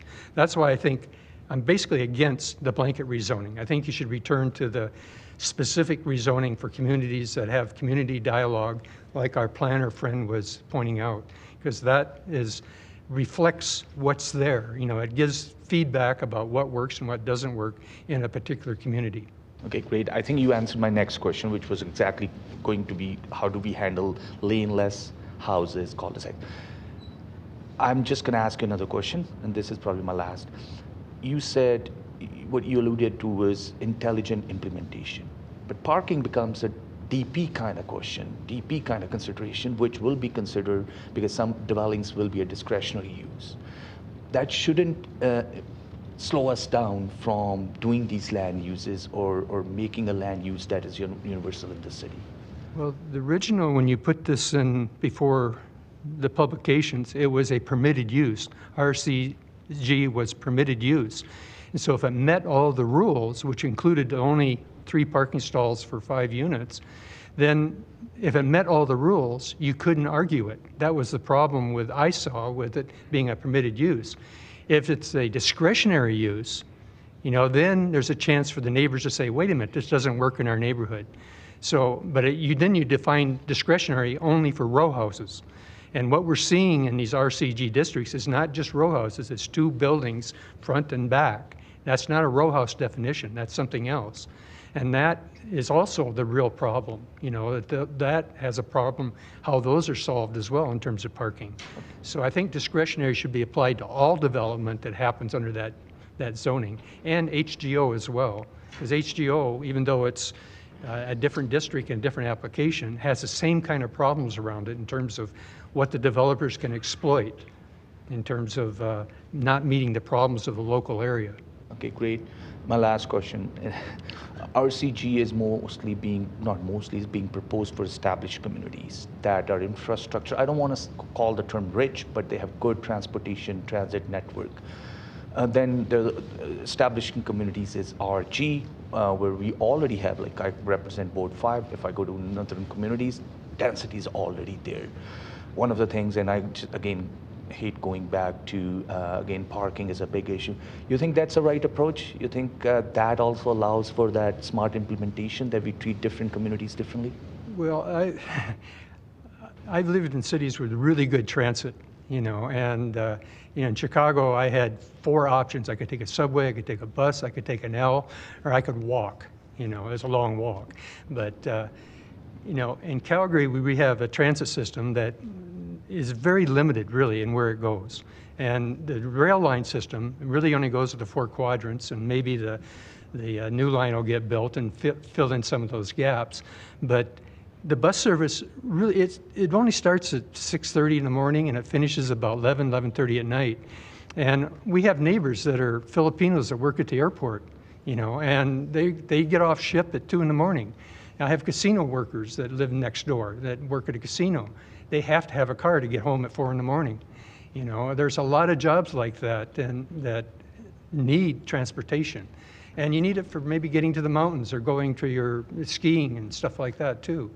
So even though I think there's too many cars in the world, I think we should reduce them. I unfortunately have 3 myself, but it's the reality we have to face when we're doing a planning in a city like Calgary that's built as a new city.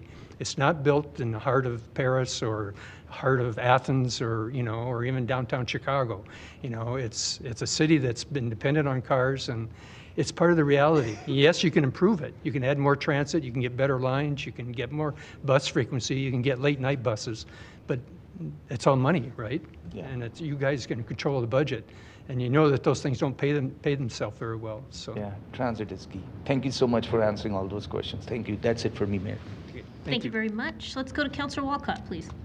Thank you, and this is for Ms. Poschmann. Sorry for keeping you up here.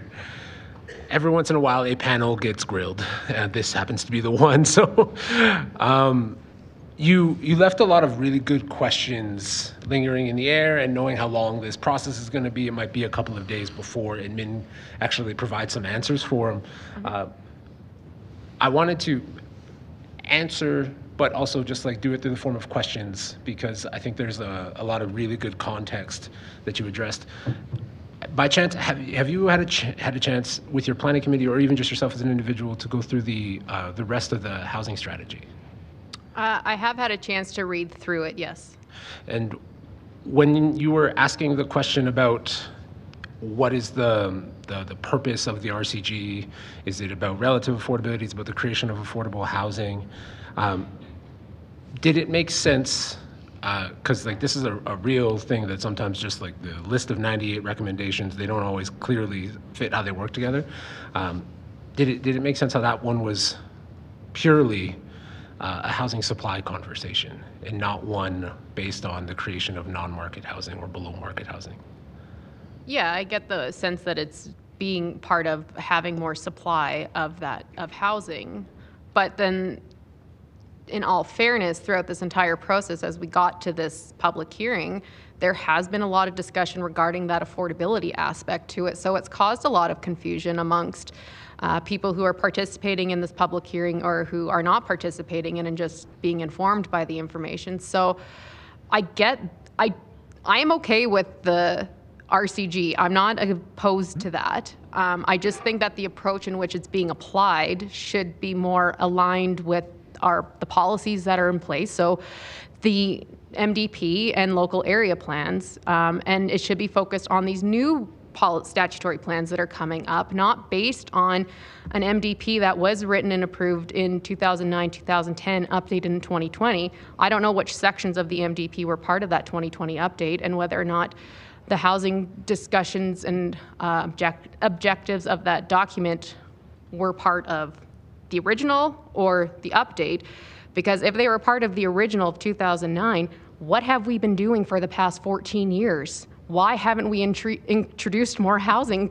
Why are we here? Why are we in a crisis right now? It's a great question. It's a great question. Why do we have an MDP that's stating we need housing, we need a diverse housing stock, and we don't have it? I agree. So, but there are answers, right? And that's why I asked the question about the interpretation, right?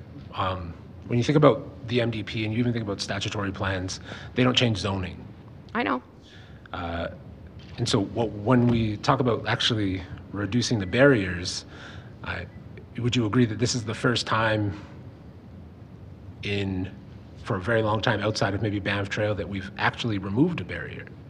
Oh, definitely, because I've looked at the consent agenda for the CPC, and of the 26 that might be on the agenda, 20 are RCG. So yes, it absolutely makes sense to remove that red tape, because it does cost a lot of money, of taxpayer money, to host a public hearing, to go through those applications. And I do appreciate that the RCG is now being recognized as a discretionary use so that the comments from the community can be inputted. A community that has not received any type of densification, I'm going to use my community as an example. I live in Southwood. I haven't disclosed which community I am, but I live in Southwood. We are getting our first multi-residential complex built now for the first time in over 60 years. And we are a highly unique community. We have 2 LRT stations. We have a diverse housing stock that ranges, that is affordable, that has that variety. But if we were to see RCG start being introduced, people would be confused as to what does it mean? What's the end goal? What's the incentive of that increase in population density, whatever you want, however you want to describe it? Because there has to be this give and take. If we're taking on additional pressures, what are we seeing upgraded from an infrastructure perspective, whether that be underground or above ground? Are we getting improvements to our parks? Are we getting the 5A networks in place so that we can access the city better? Are we having better connections across McLeod Trail to all of the services around us? So I think there's a lot of fear in the communities that haven't experienced the RCG change yet, because there's so many unknown factors. And that's why I go back to the focusing on the communities that have a local area plan in place, because it's already speaking to these types of housing styles of the missing middle, and they should have been designed to identify the missing middle and where they should be located. And that's how we create these complete communities, so that we're not reacting to crises and we're not just putting up row houses here, there, and everywhere, that there is cohesion that's taking place and there is that sense of balance. So I don't know if I answered your question, but.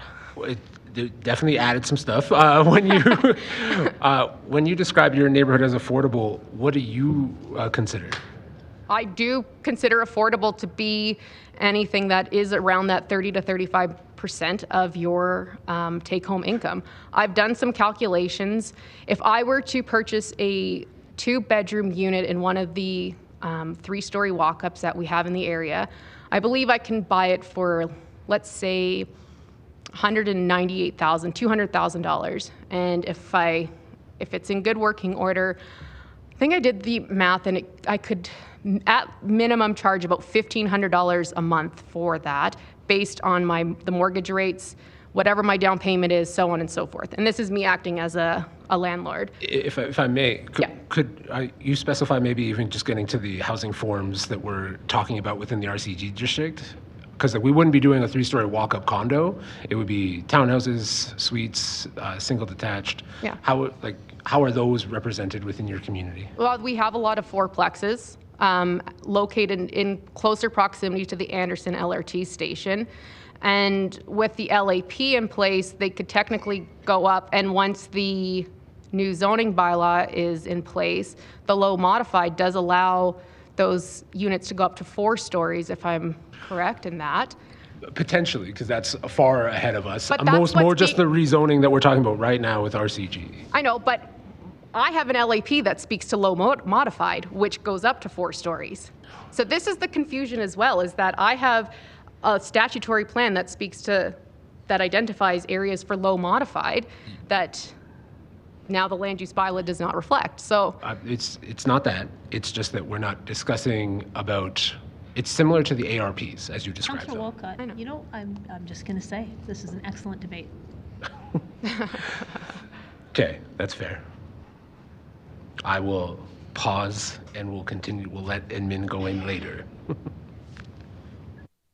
Okay, I don't think there is anybody else in the queue with questions, so thank you very much to this panel. Appreciate you all being here.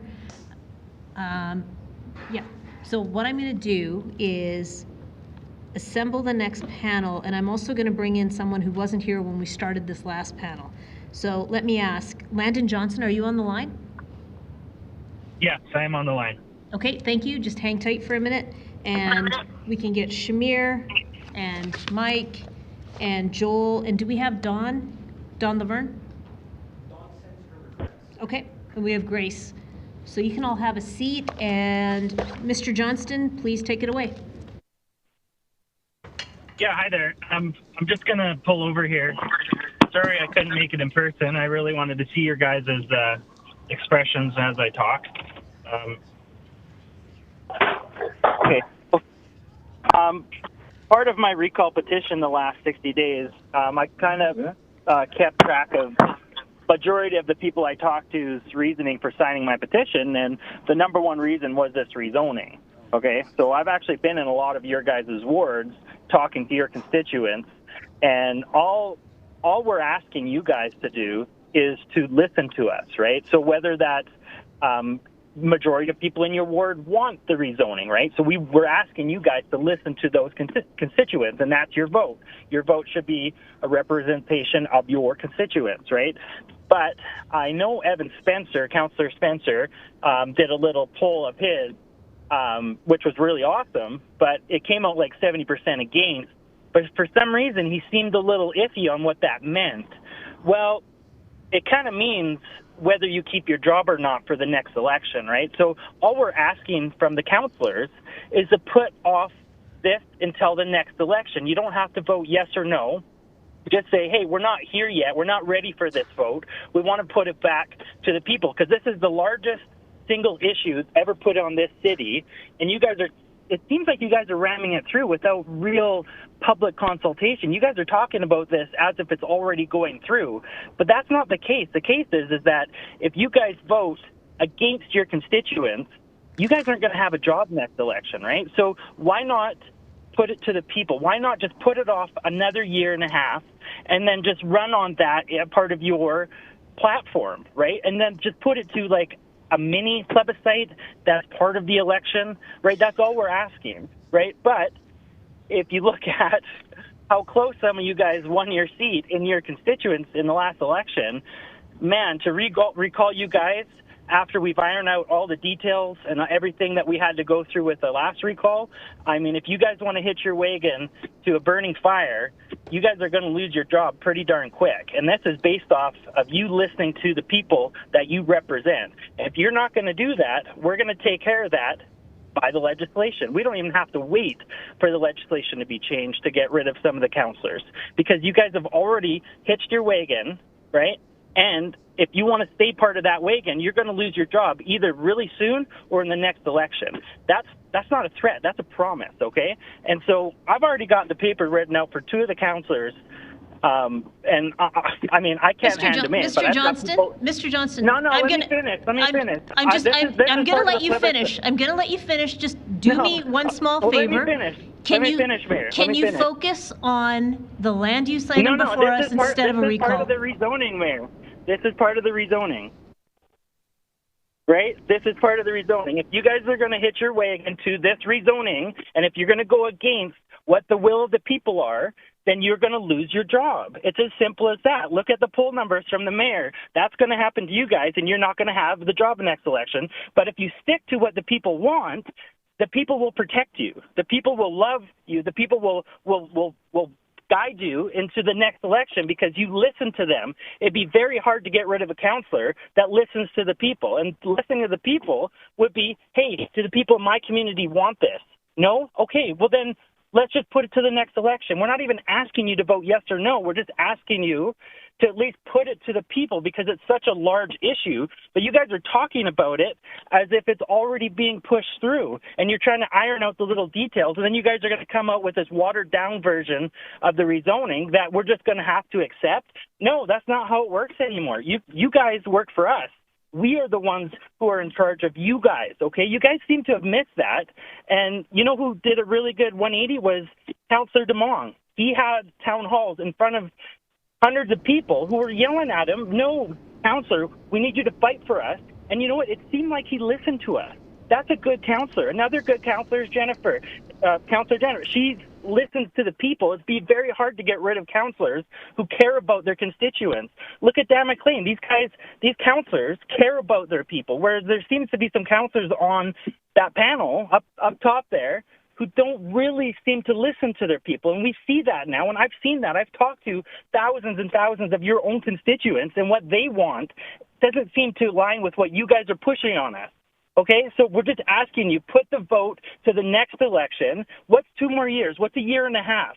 Nothing, right? We're already a decade behind on housing, and then you guys can get to the root of the problem. Maybe stop, maybe find out what the root of the problem of having too many people in a city that can't handle that many people, right? Put it to the federal government, put pressure on the province, put pressure on the immigration that's flooding the city, that we can't contain them. The hospitals are overflowing, the schools are overflowing. Mr. Johnston, right? We're just trying Mr. to put Johnston, Band-Aids on. you're at time. You're at time. Thank you very much for joining us. Stay on the line in case there's any questions for you, please.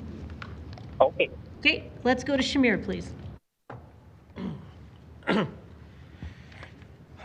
Take a quick second. Good afternoon, Madam Mayor and members of council. My name is Shamir Gaydar, and I'm the chair of one of the founders of the Calgary Inner City Builders Association, CISPA. We are a nonprofit association of over 200 member companies comprised of builders, developers, suppliers, trades that work and build in the established areas. We do not represent new communities or greenfield building processes or forms. Those perspectives are best represented by other industry organizations such as BUILD. Because our members focus on the established areas, we felt it was very important for us to speak up at the city proposed RCG zoning. Working in established areas means that we typically build in areas where communities already exist and function. We are always working within an environmental context. As a result, collaboration and cooperation are foundational values for our organization and for our members. I would like to introduce you to my colleagues who will be speaking after me, Mike Bortwistle and Grace Louie, who are on our board of directors, and Joel Tiedemann, who is also an active member in our organization. First of all, we want to recognize the issue we are all facing. Calgary is facing a housing crisis. That is a fact. Allow me to explain it both from a supply perspective and a demand perspective. On the supply side, CMHC has reported that we will need an additional 3.5 million more units. That is on top of what we are already currently building, just to restore affordability. We do not have enough existing homes. We are not building enough new homes. This is true of all housing types, everything from single family to apartments, and the full spectrum in between, including the missing middle. If we continue to build at today's rate, we will only further fall behind. On the demand side, demand for housing is increasing in cities that have been labeled as affordable. These cities are growing at a much faster rate than others. So the demand for the 3.5 million units on the supply side will likely not be equally spread out, but more concentrated in affordable cities. Right now, Calgary is one of those cities. We must recognize that once we become unaffordable, we cannot go back. We must act now. We understand that administration has proposed the concept of RCG zoning on a citywide basis as a step towards easing the housing supply crisis. We have heard from people who fully support this, and we have heard substantive pushback from others, and recognize that citywide application of the rezoning is a very sensitive issue that council must grapple with.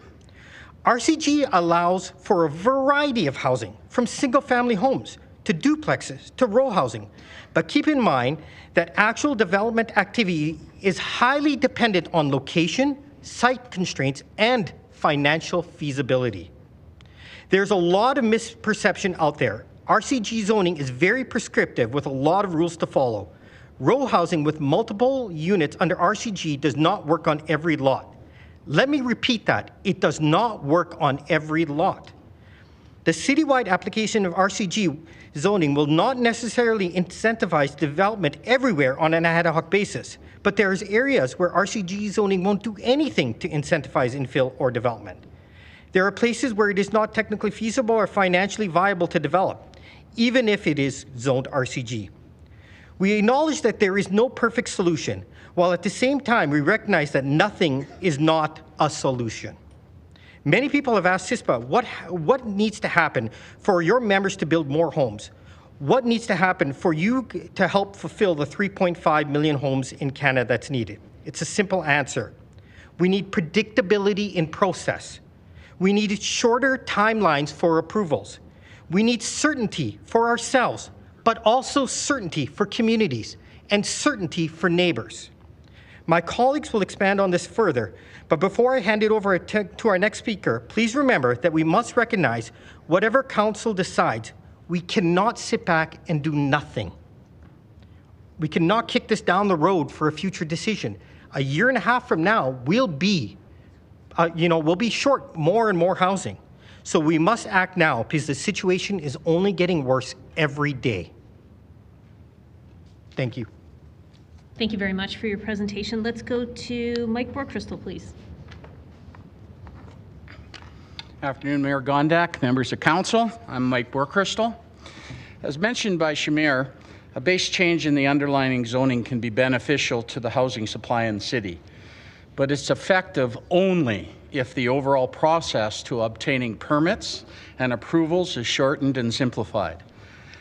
The current city process is slow, arduous, and has no consideration for time or cost it adds to the price of housing.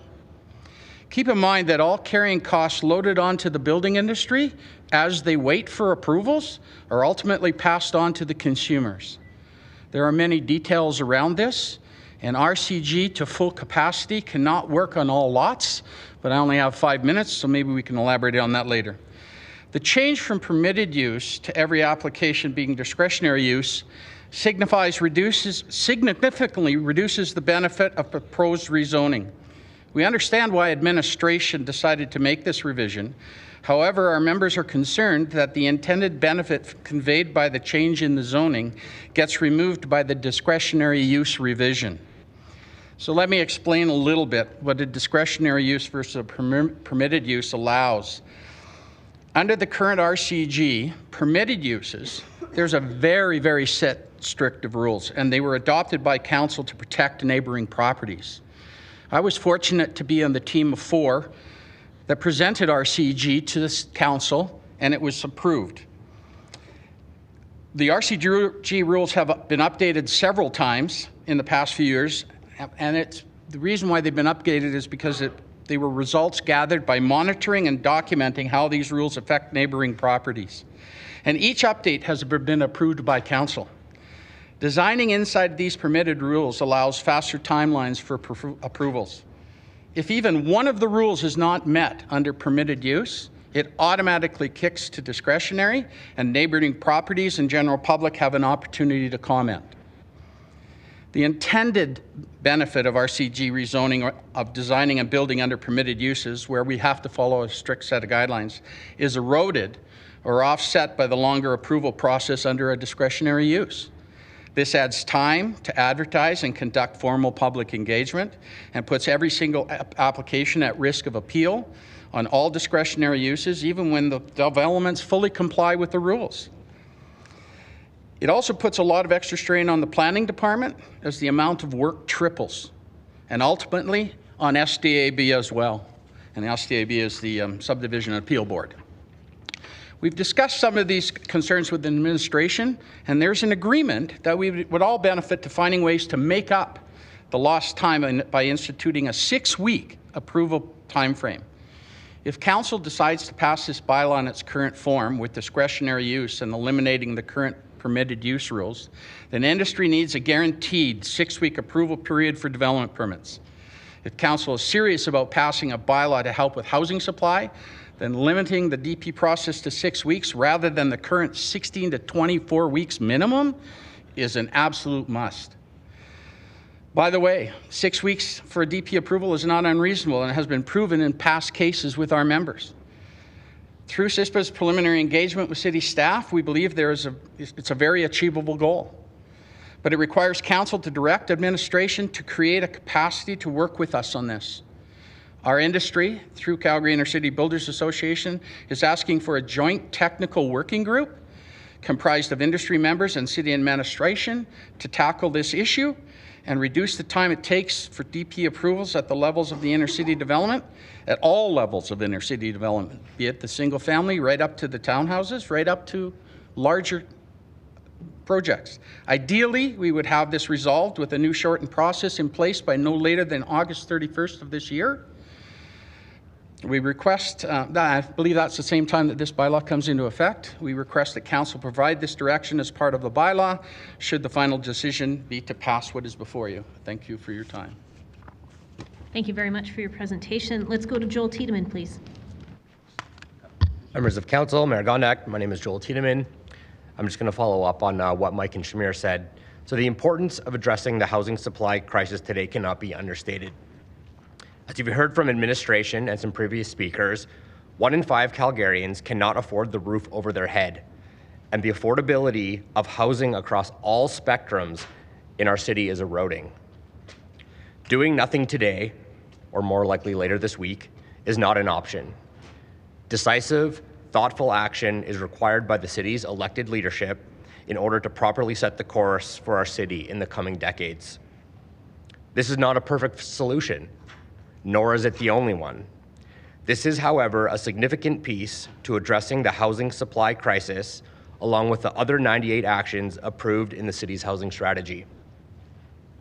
We recognize that change can be controversial. There is no decision that can satisfy everyone. Council must make difficult decisions to move forward and meaningfully address the existing housing supply issues in our city. You've heard us reiterate that blanket rezoning won't be taken up everywhere and anywhere for a variety of logical reasons.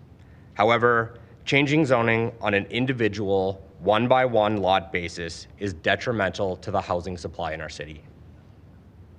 The current lack of RCG zone land in the established communities is artificially driving up prices in the market. These artificially high land values contribute directly to increased housing costs. When done directly, the proposed RCG zoning could serve as a significant relief valve and help to create zoning equality between the greenfield and the established communities.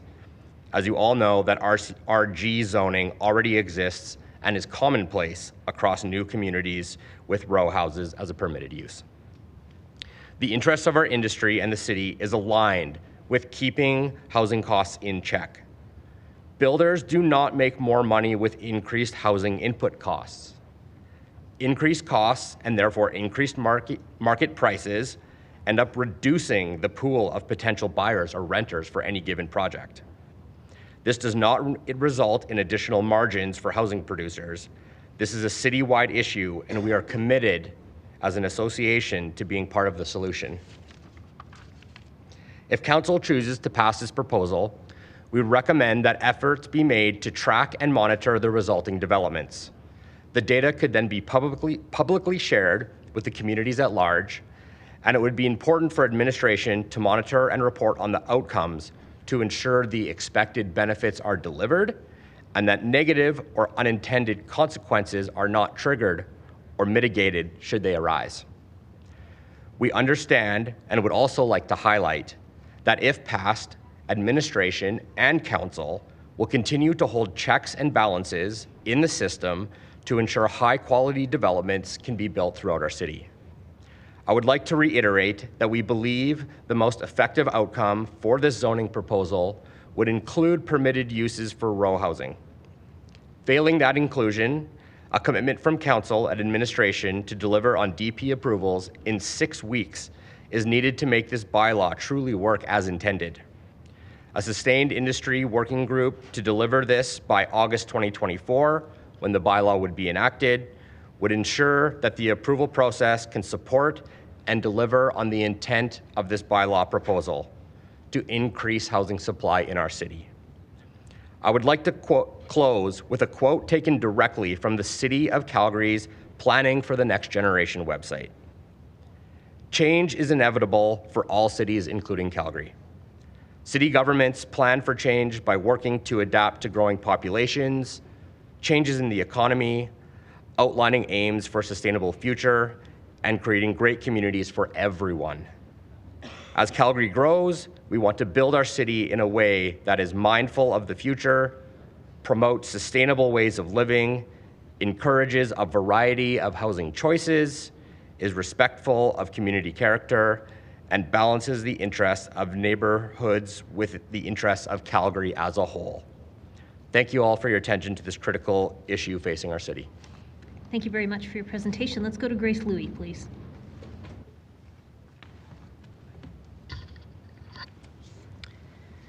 Members of Council, Madam Mayor, my name is Grace Louie. The public response that has been generated so far clearly demonstrates how important this issue is across our city, and I know that you have some long days ahead of you, so I will be brief. The industry members that we engage with and that we represent recognize the housing supply issue and are doing their very best to address it. However, our members face challenges in established areas that differ from those in new suburban development. Process and operational efficiencies that can be applied in new communities are not applicable when redeveloping in established neighborhoods. The housing supply issue is a very real and it's a very serious challenge for those who live in Calgary and also for those who are arriving to Calgary every day looking for housing. From a commercial real estate perspective, I can tell you that housing affordability in Calgary is a competitive advantage, and it's one that we should work hard to maintain. The ability to properly and I'll say affordably and appropriately house people affects all real estate sectors. The presentations that have been given by my colleagues, Shamir, Mike, and Joel, represent our best efforts to give you thoughtful and honest feedback to the citywide rezoning idea proposed by city administration. Shamir spoke about cooperation and collaboration being foundational core values for us. These guide our interactions, so we have already been in discussions with administration on the concept and the possibility of a 6-week DP approval process. This is not a new request that we're springing on them in front of council. However, we recognize that any requests made by third parties can't supersede or disrupt administration's work plan. Only council can change that, and that's why we're asking for it. In closing, if council decides to uphold the discretionary use and pass the RCG zoning in its current form, we would welcome a specific direction to create a working group that can deliver on a 6-week DP approval process by the time the bylaw comes in effect. And we would also ask that appropriate monitoring and reporting be built into the program so that we can determine its effectiveness and adjust or mitigate it as needed. Thank you for setting so much time to hear from all parties. If you'd like us to leave behind our speaking notes, we're happy to do so, and we're available to answer any questions you may have. Thank you very much for your presentation. We've got a few people in the queue with questions. Let's start with Councillor Winus, please. Thanks. I don't know who's going to be best to answer it, but you both said that not all lots are desirable. So what is an enticing lot for redevelopment? Councillor, through the chair, Councillor Winus. You know, the short answer is if it's not 50 feet wide and 100 feet deep in a lane, you can't put 4 units on it, or 8. That's the short answer. If you have a lot that's laneless, for instance, you can't put 4 parking stalls in the front because city bylaws say that you can only be 20 feet wide with a driveway. You can't be 40 feet wide. So there's so many rules already built into existing bylaws that protect neighborhoods against this kind of stuff. It protects neighborhoods from overlook issues. When we do a fourplex on a corner lot, for instance, we have to be 3 meters away from the neighboring property. This was done on purpose and through monitoring to protect neighbors. When we designed the new RCG rules and the HGO rules, they're all designed to protect neighbors. So those things are already in place. And it's not going to work in a cul-de-sac where you've only got 20 feet in the front and it expands out to the back and it doesn't have a place to park. So automatically those aren't going to work. On a financial basis, it's not going to work for some areas. You're not going to go into an area and spend $1.5 million on a lot to try and, which all of a sudden now makes your land cost for a fourplex over $600,000, and you haven't even built it yet. It's not affordable, it's not reasonable, and a business model like that will go broke. Shamir will be able to talk more about that. So not every lot will be affected as people think it will be, and market will really decide. Is there a radius from the downtown core that you look for redevelopment, or are you going all the way out to my beautiful Greenfield development in Ward 2? Well, the Greenfield already has RCG built in. I happen to live in an estate area out in Legacy, which was four times Community of the Year. I live in an estate lot, R1, and right across the street we have laned homes, we have semi-detached with basement suites, and a block away we have townhouses on the main street. works great. There's great diversity, lots of income. It works. So it's already done in the RCG, or in the new greenfield areas. All we're doing with this is we're catching up the established areas to match everything else we've been doing for 20 years in the new areas. And is there an age of home that we're looking to redevelop? Like, again, climate change, this council's talked about it. I'm just kind of curious, if you're looking for an investment property, do you look at the age of the house? Yeah, I think Shamir might be better to answer that one. I do want to bring one thing. I'm going to answer that question, but on your first question, we're all assuming that RCG, all we're going to build is townhomes, but we're not. We're going to build single families. We're going to build duplexes. There's still a need out there for those. So not every RCG lot is going to be townhomes. So that's one thing I want to throw in there, that we want to keep that in mind. Now, with that being said, the age of the home. So when you buy a home, there's two things you buy. You buy land and you buy a house. The land you hope appreciates more than the house depreciates. But eventually the house depreciates so much that it's not worth anything and actually has a negative value. So when you'll get an appraisal, sometimes they'll say it's got a negative value because you actually have to pay someone to tear it down. So you have to wait till it's gone through its full life cycle. So usually you'll get a new home that's built, eventually it'll become old, it get renovated, might get renovated 2-3 times. And then after that, it's become so, it's so decapitated that it just needs to be torn down. So yes, we are looking at older homes doing that because you don't want to pay for a house value just to throw it down. That's why I'm sure some of you have seen houses that are moved from certain areas, and you'll see them, along the streets, and they'll block the streets because the house still has value. So, as a developer, they want to keep that value and try to sell that value. Awesome. And then Mr. Tiedemann talked about thoughtful action, and I think that's kind of a common occurrence that this plan has, is we're just doing it everywhere. And like the examples that have been said, there's not every lot is going to want it. Not every lot is going to go for redevelopment. How do you get the thoughtful action when you understand some parameters behind the scenes of being inner city redevelopers? That I focus on Greenfield. That's my area that I spend a lot of time learning. How do you connect those two in a plan that is just everywhere? Well, I think there are specific areas within the city that are excluded from the plan. So anything that's already zoned RG, anything with a specific DC on it. But I do understand that that is being applied to a large swath of the city for sure. As Mike mentioned his comment, there are rules baked in to the bylaws, and there's honestly just the way the market operates, that this type of development, whatever it may be, duplex, single family, as Shamir said, or row homes, it just simply won't happen. And so I think the work that administration has put in putting this proposal together, analyzing various pieces of what could be impacted, roads, infrastructure, et cetera, I think this is a very thoughtful proposal. I understand why there's consternation about it and why people fear change, but I actually think that what is being proposed by administration is very thoughtful. And last question, because we've got so many people to speak, is given that we have people who have been outbid in the Toronto and Vancouver market, as well as other areas of the world that want that single family, are we seeing a trend where the margins are there for you to build single families over a row townhouse or a duplex? 100%. A lot of my colleagues and a lot of our members still do build single families, and that's all they prefer to build. A single family here, you can still buy under, $1.5 million. There's a lot of brand new single families that are ending up in those ranges. So you are going to see still a lot of single families being developed. So, yeah. I have more questions, but there's not enough time in the day, so I'll hand it off to the next councillor. Thank you. Let's go to Councillor Penner, please.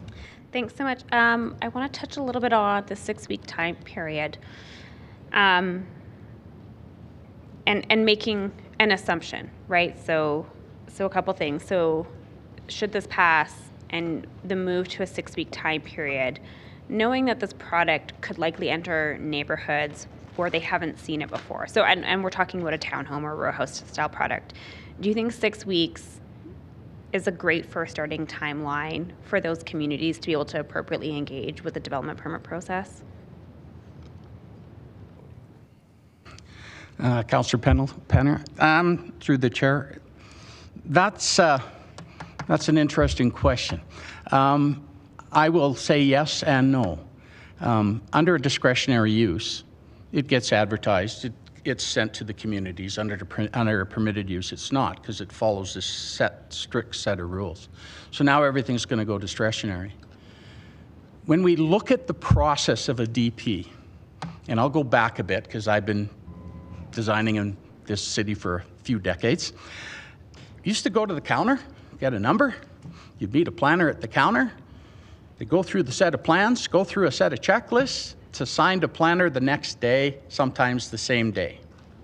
COVID hits. We send it in by over the online process. If we've got all the documents that they want, we might know that in 3 to 4 days. And if we don't, it's usually another couple of days before we find out that whether they got uploaded to the wrong spot or whatever. So we lost that time. And sometimes it takes up to 3 weeks to get assigned to a planner. Once it gets assigned to a planner, it goes to a bylaw check. Bylaw check takes anywhere from 2 to 3 weeks. From there, it goes to every single department in the city of Calgary.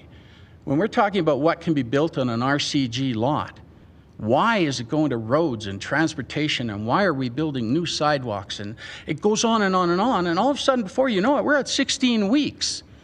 We get a DTR back, they have no problem with the building, but we don't have enough parking, or we don't have enough bicycle stalls, and we're missing 2 bushes, and we've waited 16 weeks for that. That is where the process is broken, and that's where we need to work with the administration to fix that process.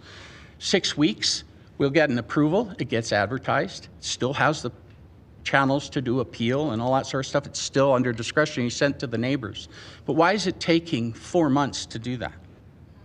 Okay, so if I'm hearing you correctly, you want 6 weeks through administration before it goes to advertising to the public. Is that what I'm hearing? Yes, because once we have an approval, we have some certainty that that project's going to move ahead. Okay, thanks. I really appreciate that. Again, making assumptions and just trying to understand where you're at as an organization. Should this proceed forward, there is going to be a component of public education around row homes. How could you commit to helping the city, helping administration in showcasing some product or some development so that the public has some idea and understanding on the kinds of things they could or could not be commenting on? Would you be able to be part of that learning process and journey with Calgarians? We would want to be part of that process. We definitely want to be part of that process. And why? Let's look at it. The reason we'd want to be part of that process is now we can educate the public as well what we're going to do. In my speech, I talked about certainty. I talked about certainty for us. By giving the public certainty, guess what that does? It gives us certainty. So educating the public on what we're going to do. You know, at the beginning, I had people talking to us about RCG, and they're like, oh my God, there's going to be a 6-story apartment building beside me. RCG doesn't allow that. That's not what it does. Again, what is the concept of RCG zoning? It's grade-oriented. It's sensitive, low density. We're not talking about building an apartment building. On an apartment building, we do need more time. We do need more public engagement. But on a simple townhouse or a single-family duplex, that engagement can be a lot less. So we would love to make sure, and we definitely would want to be part of that. Absolutely, if I may add, absolutely we'd want to be part of that. And people, the general consensus that we hear in public hearings, and I've heard in front of council many, many times, is people don't understand the bylaws. They don't understand what they mean and how they're being presented. An RCG product can't be any taller than what you can do in a single-family home. Yes, it allows for a little bit more site coverage, but in terms of massing and density and height, doesn't allow the 6 stories. It doesn't allow 4 stories. There's a density qualifier in the bylaws that you take the size of your lot and you multiply it by 75 hectares a unit. And if your lot is 50 by 100, you can only do 3 units. It's a 50 by 120, you can do 4. So there's all these rules based in the bylaws already that will help, not only it helps density, but it protects the neighboring communities already. Great, thanks. I just have one more question. You talked about a timeline for quicker permits, but you didn't talk about a timeline towards, going back to having a permitted use. Why not? Yeah. You know what? So with the permitted use, the timeline for quicker permits is we see the public feedback about that. And allowing the neighbors and the community to get involved in what's going in their neighborhoods, we don't have opposition against that. What we need to do is we need to have certainty, and we need to have that at a quicker time. You know, one of the things that we look at is our costing. Like every day a property sits empty costs us $500 a day. $500 a day, because we have to pay interest still. We have to pay property tax. We still have to pay insurance. We still have to maintain the site. We have the opportunity cost of building more homes because we don't have, a lot of our members do not have unlimited pockets, and that stops us from the ability of building more homes. So having that certainty and having that there is really important, because in the end, $500 a day over 4 months, do the calculations, it's a lot of money. And it gets passed on to the end buyer, to the end renter, and that hits affordability. Discretionary, we still want to, you know, part of our speech was, we still do like the idea of discretionary. Discretionary, you have this little box, and you fit in this little box, and if you go outside that box with even an eaves trough going outside that box, a part of your roof, the tip of your roof going outside that box, you are not permitted. You're discretionary. All right, sorry, permitted. You are not permitted. Sorry, too much. You are not permitted. You are discretionary. So we have to stay in that little box. The other part about permitted use, and I believe I heard this from administration, of all the RCGs that were submitted under permitted, it was only 32% that were actually under permitted, and the rest were all discretionary. So the public is already getting over 2/3 of the applications. They do have opportunity for feedback. So as long as we fit, so what we would really like is leave the permitted use the way it is. And because it works, and it's only in 35%. And it's already, like I said, it's already gone through 4 reiterations and all have been approved by council over those updates. So. Okay, thanks. I don't have any further questions. Thank you very much. Let's go to Councillor Sharp, please. Thanks. So I have a question about permits. And the reason I'm going to ask this question, because I'm a little bit, I got to stick up for administration for a second. And the reason is I used to work in administration. So 16 weeks, I beg to differ. We had record amount of building permits released in 2023. We have the fastest timelines in Canada. So I will say I don't believe the 16-week. I was at the front counter probably when you applied. So what I'm thinking, and maybe, Mike, can you factualize that 16 weeks that you're waiting for permits, because partials can be released at the counter if a proper development permit's applied for, and maybe 4 months, maybe the max. But are you talking about row houses? Like, I need you to explain where this 16 weeks is coming from, because I guarantee there's people in this building that are not very happy and thinking that they're holding up development when they're not here to defend themselves on that. Please explain that. Councillor Slarp, through the mayor, Councillor Slarp, we are actually in meetings right now with city staff, and we have asked them to provide proper numbers in terms of those timelines. They have told us that they're hitting their timeline marks 90% of the time. And I said, okay, well, there's stream 3, which is basically permitted uses, single family, semi-detached, and then there's discretionary stream 4. We want it broken down, because there are a lot of permits that are getting done in 2 to 3 weeks, sometimes over the counter, some in a month. But the ones that are RCG and row houses and even the semi-detached with suites that are taking 16 to 24 weeks, they have not hit a target of anywhere near 50%. We haven't got those numbers yet, but we're waiting for those numbers. And so what they do is they put those numbers together and it paints a pretty good picture. And so yes, they're not here to defend themselves, but that's what we have heard in meetings, and we are working on that timeline. They're working on which way we're going to send this to, whether it's going to go a stream 3 application or a stream 3-4 application, because they have different requirements. So that's why we need council to direct administration to work with us on some very, very hard rules and how we're going to get these timelines improved. And can I add to that? Sorry. And we're talking about development permits, not the building permits. The building permits, getting the parcels out, are great.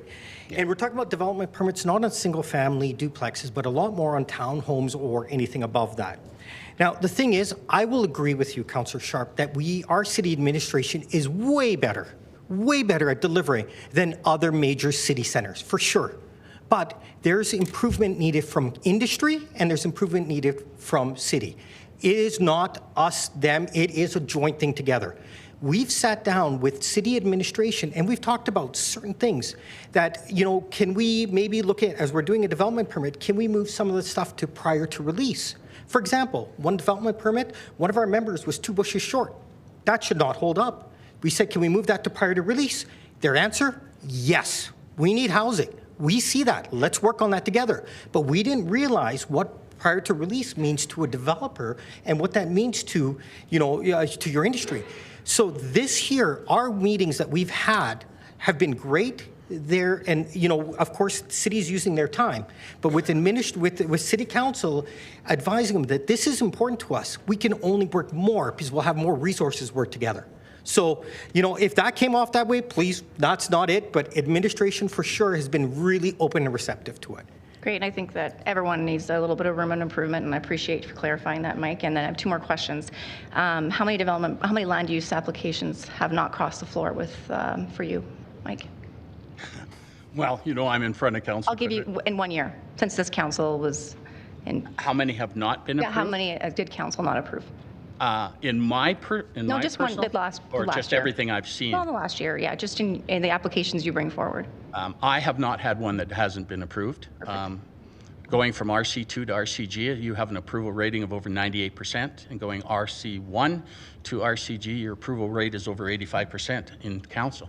So we're talking about 15% and 2% of the population, where on most of those, you wouldn't build on those lots anyway. Okay.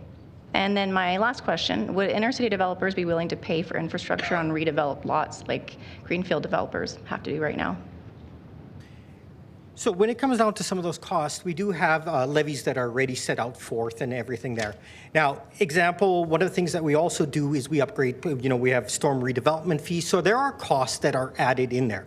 Again, some of those costs are, using infrastructure that's existing is really nice because it allows us to use existing roadways, streets. Sidewalks is another thing. We contribute towards that. So there are, a lot of fees that are in there. I believe, what did we calculate it out on a development permit on a building cost?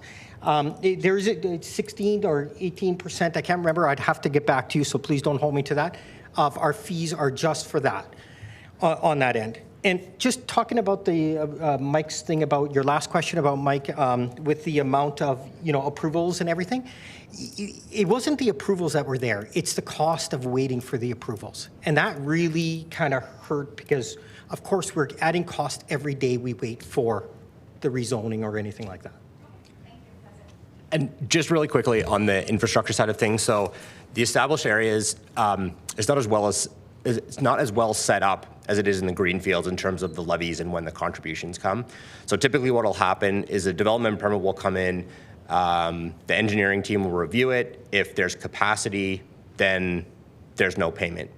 But now what we're starting to see with some more inner city developments is if you trigger a capacity upgrade, up until very, very recently, that cost was 100% on the developer. So even the line all the way down the block that was improving all the services for all the adjacent neighbors, one developer was paying for that. And that also wasn't working within industry. So something that administration is working on very, very closely with industry right now is how do we get a system set up that has checks and balances that make sure that everybody pays their proportional share and no one project is burdened with a huge infrastructure upgrade. Thank you. Let's go to Councillor Demong, please. Thank you, Mayor. So it's been suggested by you that the cost of approval gets passed down to the consumer. How would we know for sure if we do manage to accelerate these timelines to a dramatic degree that you would actually carry those costs back to the consumer as well the other direction? So when it comes to that, when we finish a project, we put it up for sale. By speeding up timelines and doing that, you're going to get more inventory, more supply out onto the market. we are at the mercy of supply and demand. So we're just strictly at that mercy of supply and demand. So we have to look at our input costs of what it's going to cost to build, look at what our output costs are. Of course, market will dictate that. But again, when we add more supply to the market, then of course, supply, demand, economics, the pricing we're looking at will either equilibrate, it'll stop the increasing of pricing on all of that.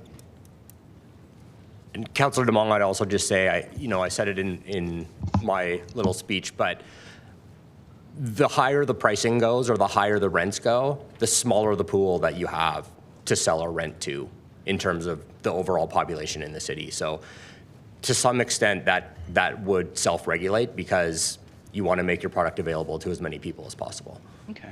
Mr. Bortwistle, Legacy is a great community. Really appreciate that.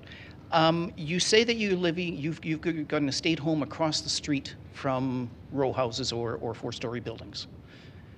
If you had on your left and on your right a row house, would you have still bought in that same location? You know, it depends on the price. Right now, it's price and supply and demand. Yeah.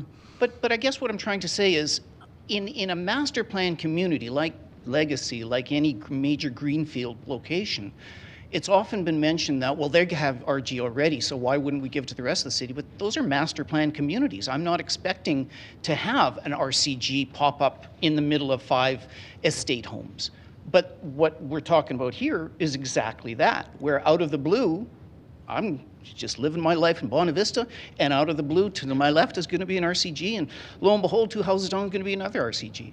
So yes, and if you're living in that home, it's your choice whether or not you want to sell or not. If you're asking, would I go in and buy that house? Well, being the business that I'm in, yes, I would, because I'd change it to RCG and put up a new development. So it's a loaded question. It is a loaded question, but it's what you're asking every consumer that has a home in Calgary right now, is to say, you're able to purchase in a master plan community and be able to know what is going to be nearby you.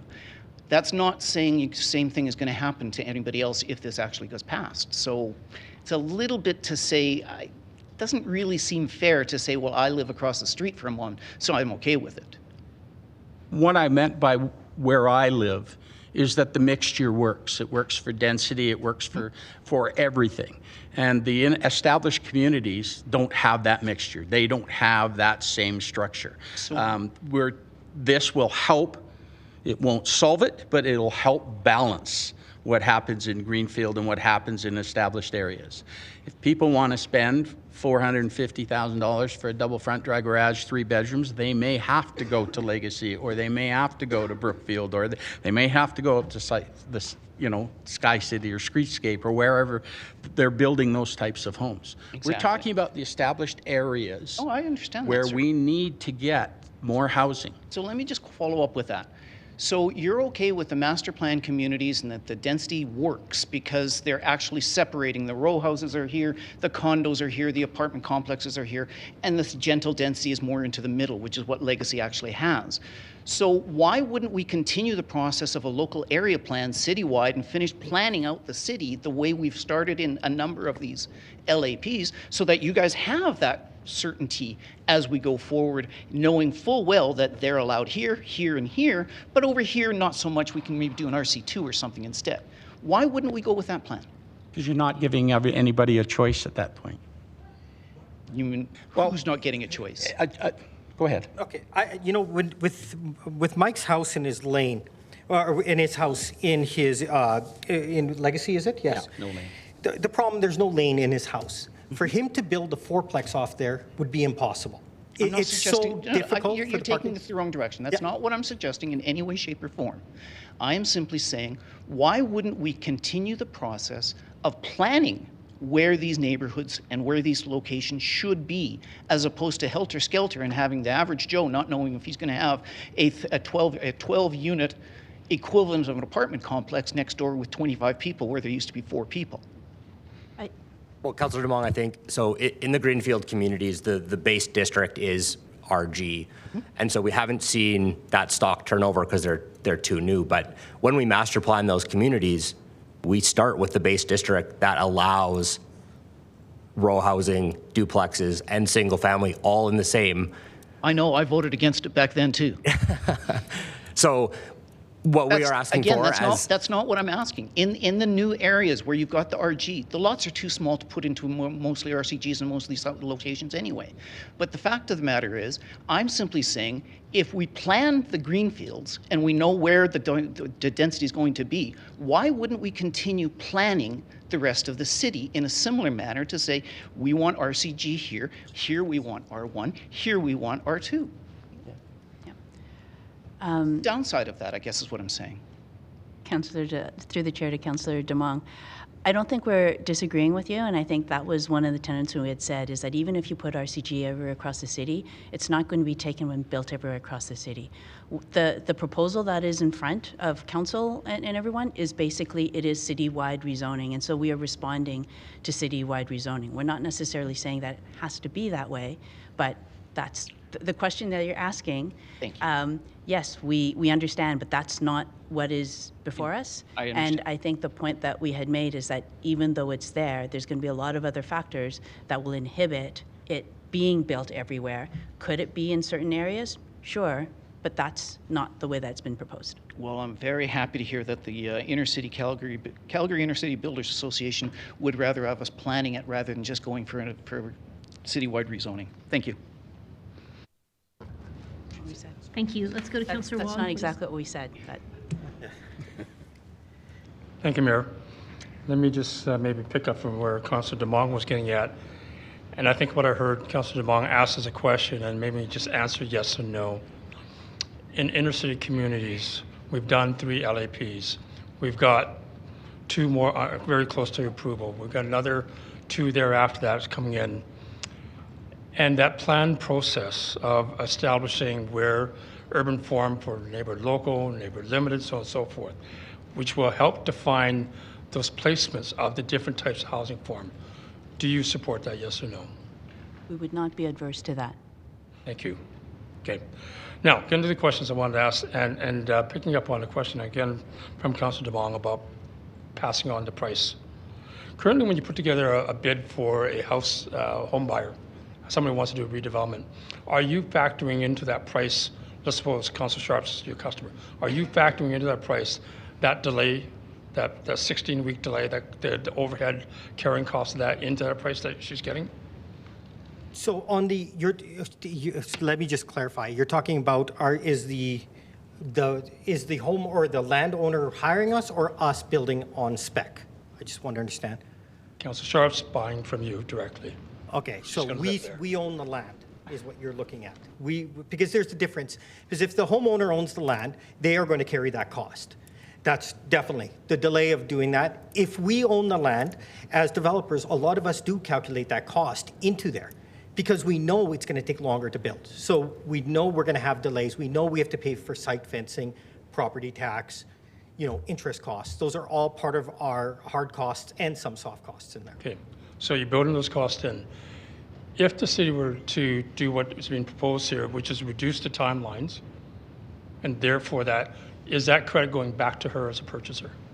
Well, now our numbers will change on that because it's very competitive in the established areas. There's not 4 or 5 different builders and that's it. You have 30, 40, 50, 60 people who can build for that person. So Councillor Sharp is going to go not only talk to me, Councillor Sharp's going to talk to Joel, it's going to talk to John Doe, ABC, and they'll all be talking there. My question is very simply from a value engineering perspective. If you value engineer costs and you're realizing that the city can provide you efficiencies, is that value engineered cost, that reduced cost, because you're not carrying it over 16 weeks, but 6 weeks, is that cost going back to the director? Cost will go directly back, yes. So your answer to Councillor Demong earlier about supply demand, how's that factor in? About supply demand? You indicated to Councillor Demong that if you reduce it, that adding more supply will actually change the price. So which is it, value engineered cost to her or the fact that we've got more supply? It's both. Okay. I'm going to move to the next question. Right now, the city has... Councillor Wong, sorry, just one. Oh, sorry. That's where it came from. Sorry, just to answer your previous question on the LAPs, conceptually it makes sense from a planning perspective, but the one thing that LAPs don't have, of course, is the automatic rezoning, which this application does have. So I just wanted to make sure that we clarify. Understand. Okay. Right now, we have what we call infill guidelines. Those infill guidelines are applicable to the single detached and duplex. We don't have infill guidelines on RCG and HCO. In working with the city, would you support creating infill guidelines for those types of uses? A lot of the guidelines are based on the bylaws. Correct me if I'm wrong, Mike. So, you know, we have infill guidelines that we made for single family and duplexes, but not for townhomes, but they're all based on the bylaws anyways. Heights, you know, what you want to look at, over neighboring, shadowing, and even in the permitted use, one of the things that came out in the permitted use was if you have a two-story window that's overlooking into a neighbor's past a certain amount of the lot, it had to be frosted to give that neighbor privacy. So there were a lot of checks and balances in place there. So the guidelines were great. It's just the guidelines we looked at was a way of taking the bylaws and making it a little simpler to understand. Please. Councillor Long, through the chair. The infill guidelines were created and they were published by the city and they were available to everybody.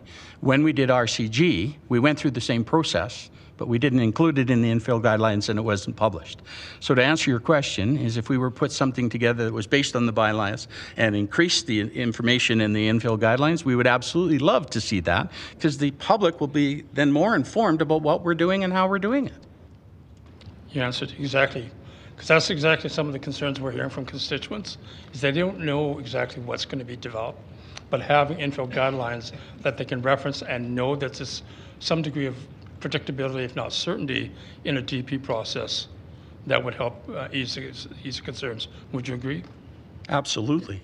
Thank you. That's it. And that would actually make everybody's jobs a little easier, both on administration and industry. Great. That's it. Thank you. Okay, let's go to Councillor Chabot, please. Thank you, and thank you for being here.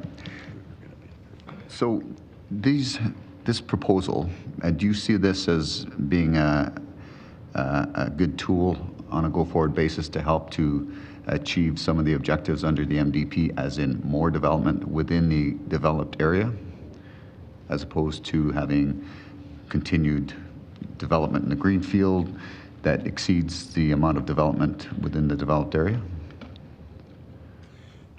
Well, Councillor Chabot, when you do the greenfield and you keep expanding and you keep expanding, you've got all kinds of costs with police and transit and health services and everything else.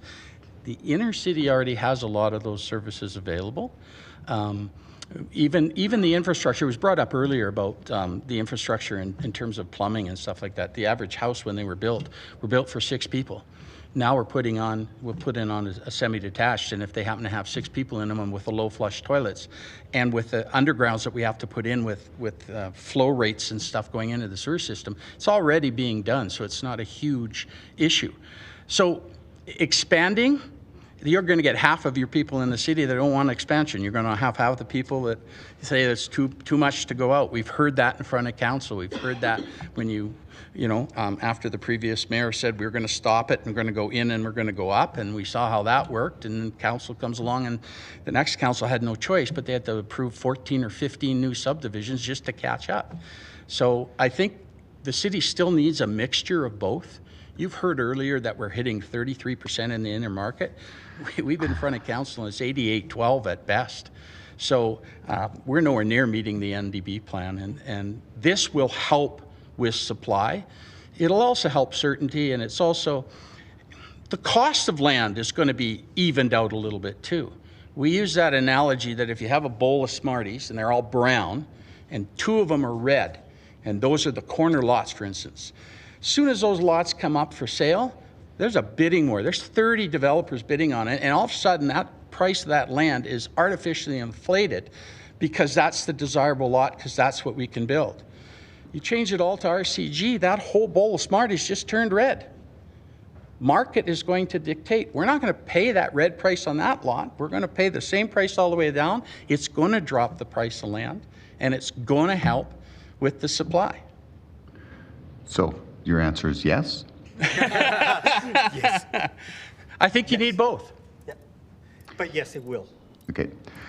So I guess one of the challenges that I see from this, just in isolation, is when we look at greenfield developments, we've just renegotiated an offsite levy with our greenfield developers with the intent of full cost recovery. To your point, a lot of existing infrastructure is in place, and that you can maximize on that because there's been a reduction in populations in many of those inner city communities. However, there's a lot of sunk costs already embedded into the cost of providing the infrastructure that's there in the first place. So there was some discussion around looking at how we could look at charging a fee or having a fee associated with a new development. And I don't care if it's greenfield or inner city, there's an inherent cost associated with, on a per door basis, based on either how much we have to invest to add the capacity in the system to accommodate that. And I appreciate the fact that there may be capacity in the system now, but at some point in time in the future, there won't be. There will be a need for an upgrade. So the idea of pushing it down the road, to me, is a non-starter. It's not a good idea. We need to start investing today, because the rates that we charge to our customers is basically to support the existing infrastructure. It doesn't pay for upgrades to our facilities in the future. So what are your thoughts around that idea? That's a great question, Councillor Chabot. So there is a levy structure in the established areas, but it doesn't cover all types of infrastructure. And as I answered in Councillor Sharp's question, there's an active industry administration working group that is working on establishing a levy process to cover exactly what you're talking about. Because what's happening right now is the last person in who triggers that infrastructure upgrade has to pay for the whole thing by themselves, and that's not sustainable either. So part of that levy structure is in place, and the back half to cover the full cost on a proportional basis is being worked on with administration and industry right now. Councillor Chabot, also water and wastewater is actually paid for in an inner city levy right now in established areas. Yeah, and that's just one aspect of it. And part of the reason I'm asking this question is that I was taken for a little tour in Tuxedo, and anyways, what I was shown there is that the catch basins were bad, the sidewalks had not been replaced, there's been all this infill that's gone in there, and yet the infrastructure had not been upgraded. And why? Because there was no funding for it. So again, I go back to that. How do we make sure that those upgrades or replacement or taking out driveways and sidewalks is actually taken care of through some of this redevelopment? Yeah, I'm gonna start with this. Councillor Chabot, we've been working with this working group that we're working on. Let's talk about sidewalks and curbs and back catch basins and wheelchairs and all that sort of stuff. Two things came up from industry. The city comes along and says, we want you to upgrade. We're going to put a semi-detached in or a row house, and we want you to do the entire sidewalk. So the city is asking a developer to go onto city land, pull up something that the city owns and paid for, redo it at their expense on city land for them. Now, so they said, well, you're going to do that through an indemnified contractor. To do a semi-detached or a single lot, you can't get an indemnified contractor that would even look at it. And if it is, it's so exorbitant that the people that do our concrete for our driveways and everything else can do that, but we're not allowed to do that because we have to use an indemnified contractor. So all of a sudden, the cost becomes huge to the homeowner. We just recently, and it's going to probably be in front of council, I know it's going through administration right now, we're working on that so that we don't have a problem replacing sidewalks and doing some of this infrastructure, but not at this inflated cost of indemnified contractors that won't even phone you back to do the work. So when we get that solved, again, it's just one piece of the puzzle, it's going to help. And that's why it's so important to have this industry working group, because we do want to do things that are in the community. We do want to add to it. We do want to replace sidewalks, because our clients have asked us to replace sidewalks, do certain things. But when it's at an extraordinary cost, we can't do it. It stops the development. Some of that has stopped development from going forth. We've actually had development stop because the cost of the sidewalks made the project unattainable, and we canceled the permit. Okay, so with an accelerated process and a shortened timeline, as you indicated, time is money for you. With an improved process, obviously, it'll reduce some of your input costs. Do you see this mechanism as a way to make you cost competitive with similar products in the greenfield? I can answer, you can answer. Definitely. You know what? Every day costs $500, and we have to keep passing that on. It's, you know, all those input costs that sit there of waiting for rezoning, waiting for development costs. So again, not every lot is going to be made as a townhome. Not every lot is going to be made as a single family. Not every lot a duplex. There'll be a variety of mixtures. But having the ability and just catching up to what Greenfield has in their RG district will allow us to work through that and build more homes that are needed here in Calgary. It will also keep the cost down because we're not paying for months of waiting for certain aspects there. If we can get a development permit and ready to hit the ground, when it takes 8 months to get a rezone and 6 to 8 months to get a development permit, that's 16 months, and it takes 7 months to build it. Where's the problem? So if we can reduce the front end problem, I'm going to build something that's going to be more economical than the next guy, and if I can sell it for less than him, I'm going to sell out first before he is. So it's all going to be market driven, and it's going to help. Sorry, you think you can do it cheaper? Sorry, that's a redundant question. No further questions for me. If our timelines are reduced and we're not spending $15,000 a month in carrying costs, yes. That's directly onto the homeowner. That's all the questions I had. Thank you. Thank you. As I go to the next councillor, I've had some questions about should we be asking economic questions, and this is a fine line that we have to tread because the issue of affordability has also been presented alongside of this. So there's a little bit of latitude that I'm offering people to talk about, you know, the affordability side, but at the end of the day, I'm hoping we can focus on the land use and ask some targeted questions about the land use timelines, that sort of thing. So let's go to Councillor Walcott. Thank you. I want to follow up on Councillor Dumong's questions. Right, he left with a very leading ending. Do you anticipate your communities, the new greenfield communities, to be stagnant in perpetuity? Designed once, never to be touched? No community will not change. Every community will change over time.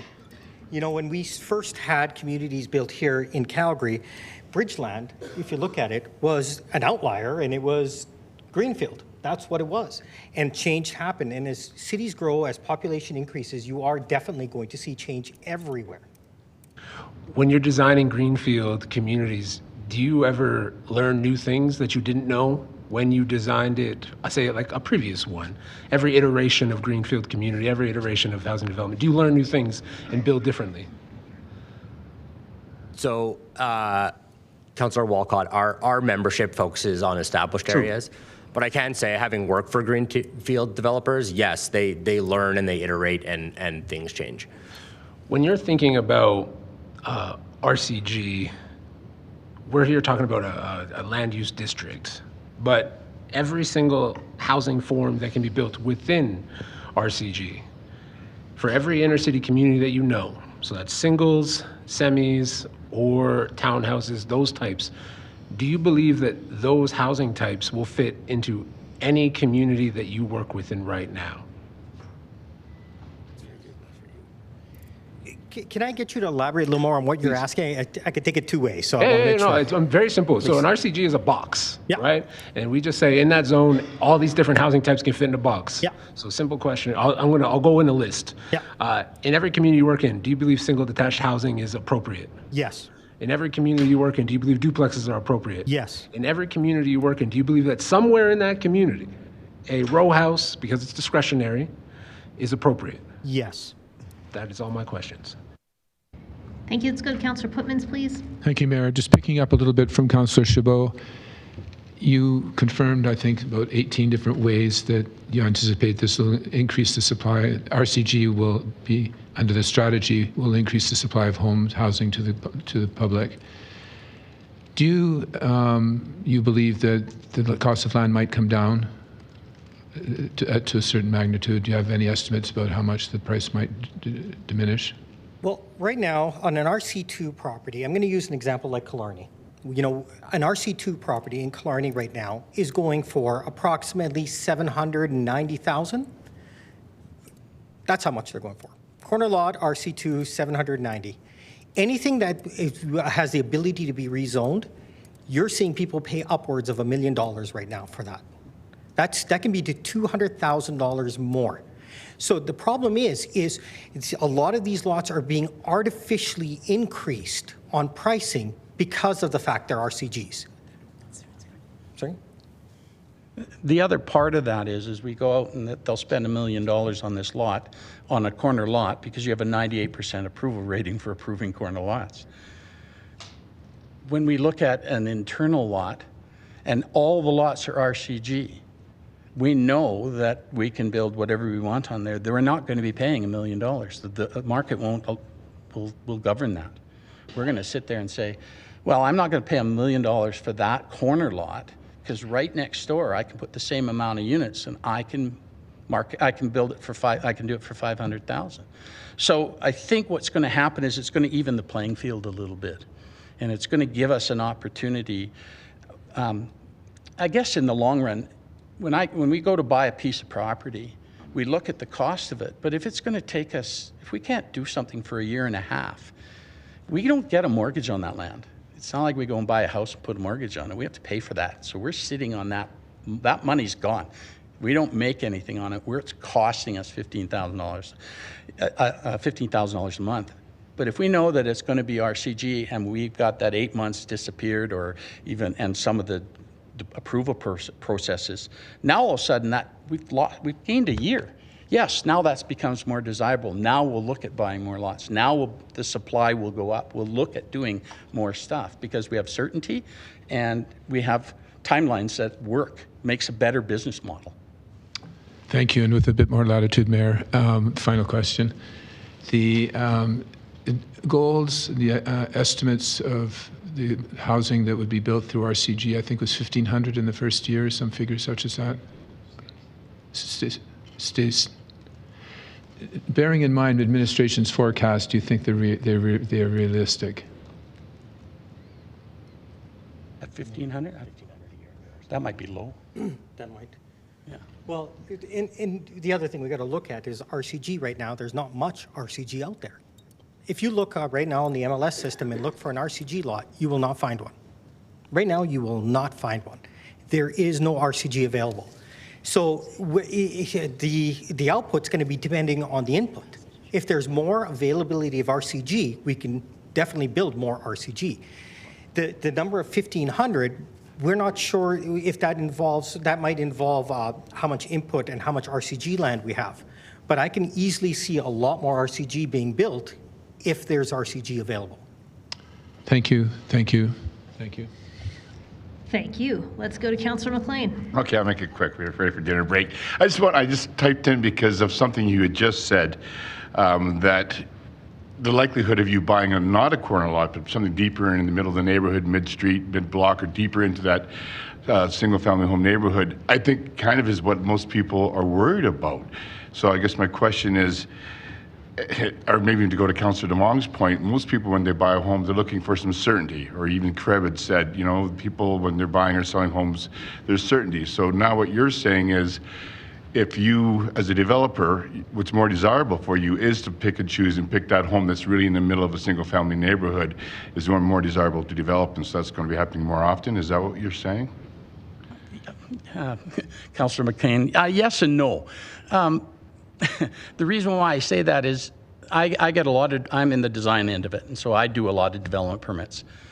And the one thing that is very, very difficult is if you're the first one on the block, you're the smallest and you're the most constrained. And then as it goes, the way the bylaws are written, and this is in the infill guidelines, and this is where updating them would be a good thing to do, is as you then as the next one, it can be bigger, and the next one can be bigger until it gets to the maximum. So a lot of people shy away from being the first one on the block if it's not a corner lot. But then, Councillor McLean, like to that point, like the issue right now is that because there's such a high level of approval on those corner lots, they're worth so much more. So I understand that, again, people are fearful of change, but what it'll do is it'll help to rebalance out the overall pricing across the market. So we don't have some lots in Killarney, where I live, for example, as Shamir said, that are $1 million for a corner lot and $300,000 less for an inner block lot. And what that'll help do is reduce the cost of the delivery of housing into the market. Well, there's lots and lots across the city that you can find in different parts of the area of the city that aren't that terribly expensive. But I just wanted to say, to maybe you relay, that's I think what most people's fears are. We all want density. We want it on transit or by corridors, by main drives, not in the middle of their block. And what you're just kind of saying or confirming is that actually is where we might most see it. Because I've been heard from administration that's not going to happen here. It's not going to happen here anytime soon. But I think what you're saying is, yeah, it could happen soon. That's all. Thanks. Also, the development depends on pricing of the land. You know, financing, when we go to a financial institution to get financing for building something like that, if the land input cost is too high, the banks are not going to approve it. They're very, very stringent right now on what they'll approve. So we're not going to go into a place and buy $1.5 million lot and try to build a fourplex on it because it just doesn't make economic sense. So yes, you will have some development in there, but again, RCG is very prescriptive.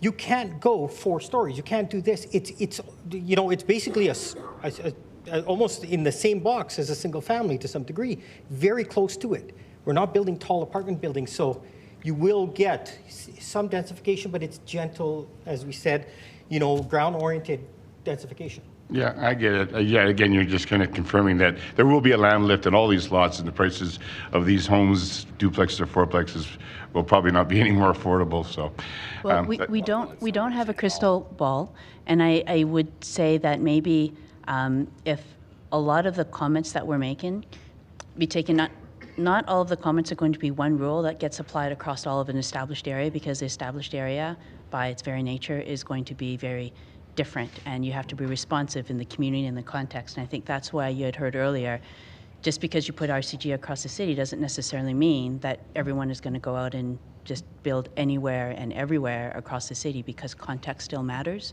The builder, the developer still matters, and there's probably a larger variety and cross-sections of different types of builders and developers that you're going to find across the established area that will make different decisions according to what works for them. So I would just caution that whatever it is that, you know, 3 representatives of our membership are saying, it gives you a cross-section, but there's nothing up here that is going to be like that one single rule that as soon as you do this, everyone's going to go to mid-block, or everyone's going to definitely build, you know, a fourplex over a duplex. Because again, that's the whole point of established areas, that there is a tremendous amount of variety of businesses and people that work in there. yeah, thank you for that. I think our goal is just to make homes more affordable, but it doesn't sound like we've got a clear answer to that. So, thank you. Thank you. Okay, I don't see anybody else in the queue, so thank you to this panel. Thank you for your presentations today. I am going to do a couple of things before we break for dinner. First, I'm going to announce who's up next. It is panel 11 that will be up next. So we will be looking for Melissa Best, John Pantazopoulos, Ted Spearing, Carl Pereira, and Woodland Hunter. The other people that I'm going to name are the folks from previous panels who somehow were unable to attend. So I'm going to read out the names, and then when we come back, I'm going to read them out one more time to see if we have any of them. They were Tyler Pubbin, Allison Farrell, Randy McCord, Marianne Clark, Michael Desolé, Tudor Dinka, Robert Tremblay, Abraham Bayen, Edward Williamson, Richard Gottfried, Sandra Clarkson, Andrew Voorhees, Erica Voorhees, Leslie Farrar, and Doug McNaughton. So if you've heard your name, make sure you come back after dinner and we will try to get you in. If you have heard a name that you know of, please reach out to that person and tell them that we are seeking them out, and we will be back at 7:15.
Good evening, everyone. Welcome back. Madam Clerk, could we do a roll call, please? Thank you, Mayor. On the roll, Councillor Chu.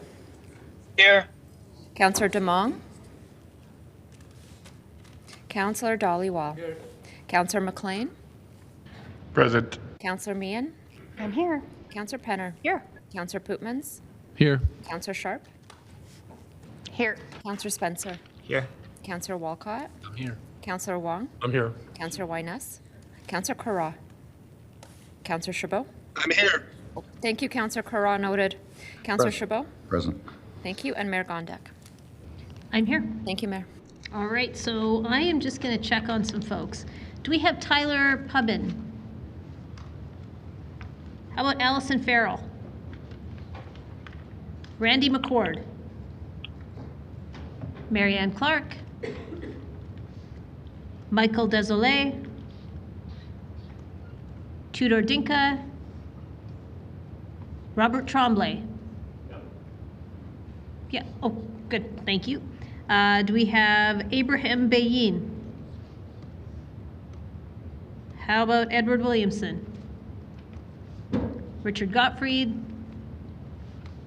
Sandra Clarkson? Yes. Sandra? Okay, great. Yeah. How about Andrew Voorhees? Erica Voorhees? Leslie Farrar? Doug McNaughton? Okay, Sandra, if you can hang on the line and just mute yourself for a minute. No problem. Thank you. And then do we have Melissa Best? Yes, I'm here. Perfect. Do we have John Pantazopoulos? Great. You can come on up and take a seat, sir. How about Ted Spearing? Yep, you can come on up and take a seat as well. Do we have Carl Pereira? Okay, how about Woodland Hunter? Present. Thank you. Okay, so here's how we're going to do this. It's going to be Melissa, then John, then Ted, then Woodland, and then we'll go to Robert and Sandra. So we're going to do 6 in this one. Okay, let's go to Melissa to start us off, please. Okay. First of all, thank you for conducting these hearings. Can you hear me? Yes, we can. Okay. I really appreciate the time and the thought that you're putting into this. It goes a long way. My name is Melissa Best. I'm a single-family homeowner in Ward 8, where single-family homes only make up 18% of the riding. I represent my family, neighbors, friends, and our adult children, some of whom are now homeowners, and all of whom strenuously object to the short-sighted, naive proposal of blanket zoning as a solution to the housing crisis. I became a single parent when my children were ages 2 and 6. I worked like a dog and saved for years to buy a small house in a lovely, safe neighborhood with good schools and a short commute to my job downtown. Like most homeowners, my house is my most valuable asset. It's an investment in lifestyle for my family and security for my future. Like most homeowners, I've worked hard and spent money to maintain my property to ensure it keeps its value and to be able to stay in my home for as long as I can. Most of my neighbors and I struggled financially to restore our homes after the severe damage of the 2013 flood. Insurance didn't cover our costs and our homes lost value. Yet we stayed because we love our quiet streets, sun-filled backyards, and our marvelous trees, all of which are at risk if your proposal goes through. In the 31 years that I've owned my home in Calgary, I've never once missed a property tax payment, never even appealed an assessment notice, despite the fact that taxes keep going up beyond inflation year after year with minimal accountability. I'm a financial professional, so forgive my insistence on math that works, hard data, good governance, and respect for stakeholders. Let's start with the math. Surely even the most financially illiterate amongst you understand that a developer would have to pay top dollar for the land in any inner city neighborhood, plus incur the enormous cost of labor and materials, such that their minimum break-even amount per unit would be well over $1 million.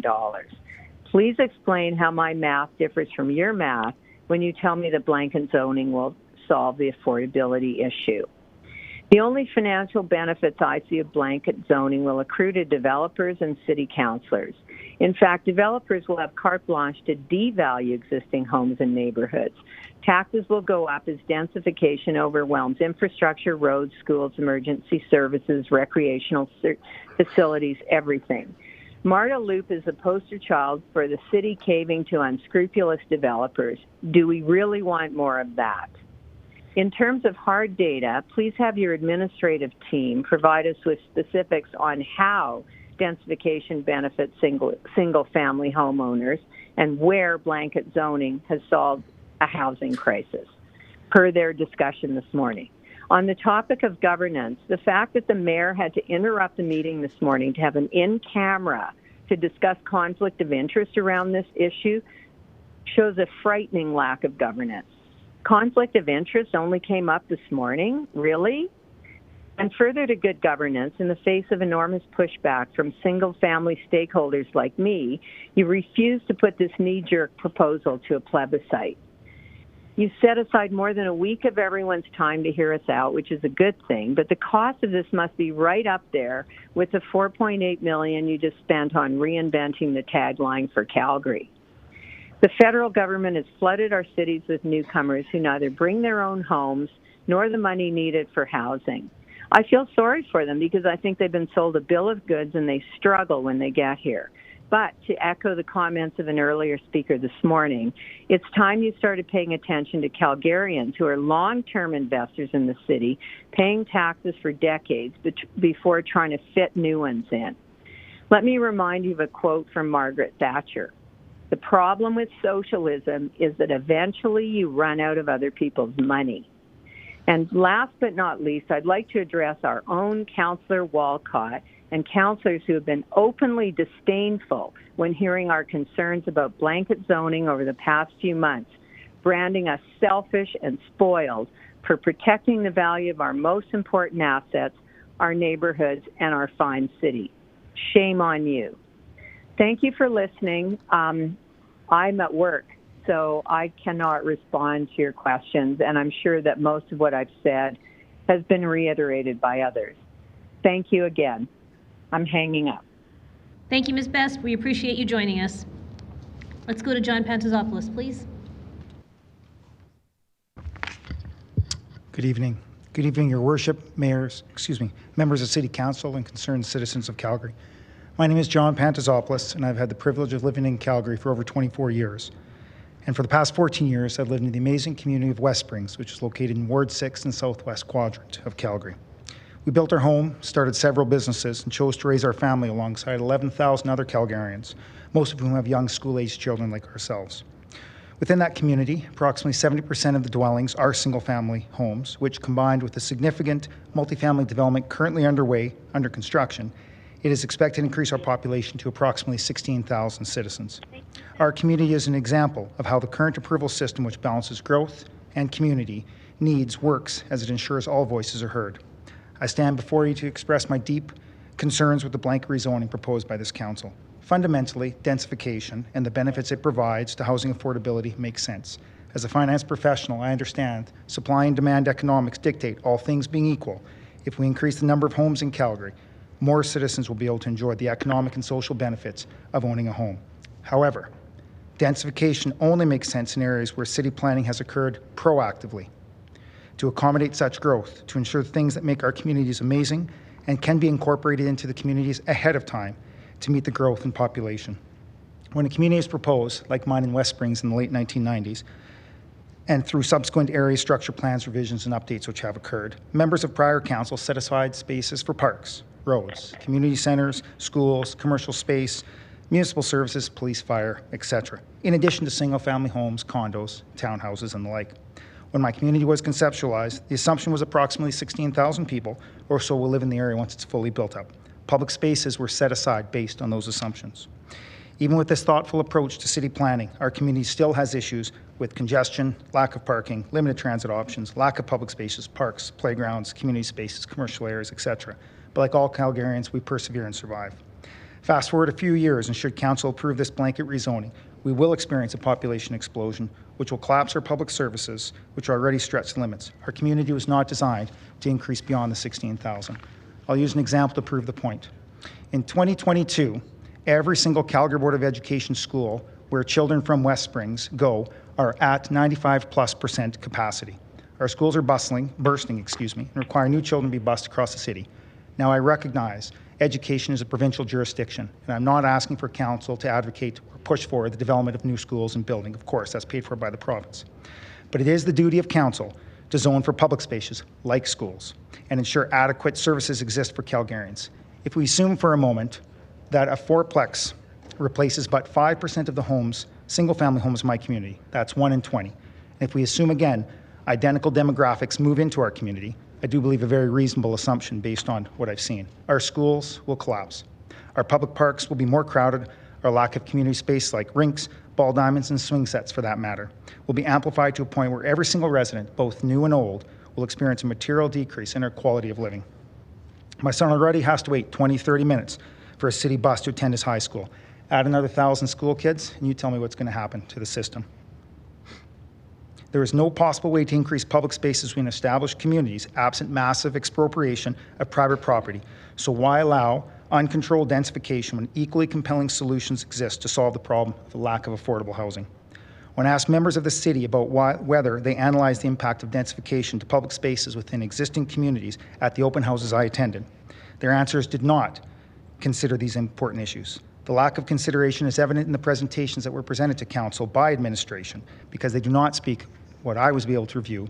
They did not speak to the impact of public goods and services and spaces.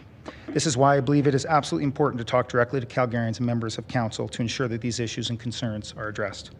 I would like to suggest to Calgarians and council an alternative, meeting the policy objectives of affordable housing and maintaining a quality of living for existing communities. Allow for the rezoning and densification in communities where you still have the ability to expand public spaces and public goods, like roads, like schools, like hospitals, like police stations, like parks, while maintaining the existing process where changes to zoning for mature neighborhoods occur on a case-by-case basis. This is a win-win solution for everyone, and quite frankly, it works. Don't destroy the quality of life in existing communities through approval of this proposed blanket rezoning. I urge council to reject this policy as presented and have administration amend the policy to accept the fact the needs and concerns of existing communities are materially different from new communities. Thank you very much. Thank you very much for your presentation. Let's go to Ted Spearing, please.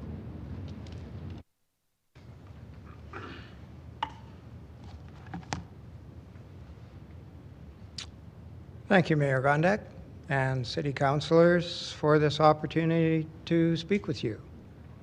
My review of the hearing materials and process suggests you were being asked to make this critical decision based on, or this critical decision on blanket upzoning based on selective, incomplete, and out-of-date information. First is the lack of objectivity in the information summarized for you and for the public in the city planning submission.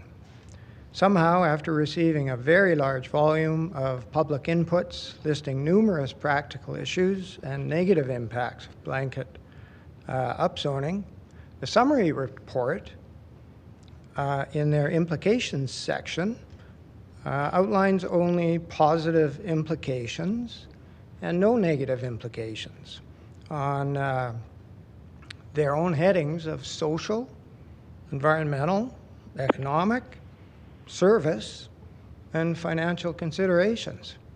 Quite remarkable. Just seems the implications summary is very selective in what's highlighted. The information in the planning report also is out of date. In terms of public opinion, the planning report indicates public input was roughly 2 opposed for 1 supporting. When reading the online submissions, this ratio just seemed way off. And I know they weren't looking at the online submissions. So I realized their 70-30 split was from the public input received by the planning team before February and in 2023. More people certainly have become informed on blanket rezoning since then, and based on the more than 5,000 online submissions, This ratio is now 10 opposed to 1 in support. Simple math based on those submissions. So I wanted to alert you to this current ratio, 10 opposed to 1 in support, as it seems very relevant to this hearing. In terms of the examples cited in the report, the Auckland experience is the lead example, yet their government has now repealed blanket upzoning in Auckland. I read that Boise has also rolled back their drive to blanket upzoning. Fortunately, you will have the benefit of understanding this directly from Tim Keane when he arrives. Unfortunately, he's not yet formally in place here, as far as I know. You're being asked to make decisions based on information that is selective, incomplete, and out of date. You're being asked to steer this ship, and we need you to steer this ship. But you're being asked to steer this ship using an outdated, incomplete chart that doesn't show the known shoals and reefs you have to navigate in making this decision. Such journeys based on such information usually do not end well. The second thing I wanted to speak to is the apparent support ahead of the hearing from Councillor Cara, presenting in a session coaching supporters of blanket upzoning on how to effectively prevent their case to you. Unfortunately, the councillor doesn't appear to be here. This is documented in the agenda package on pages 13,431 to 13,434. So I don't understand how he's allowed to participate in this hearing after choosing to participate in coaching those in support of RCG.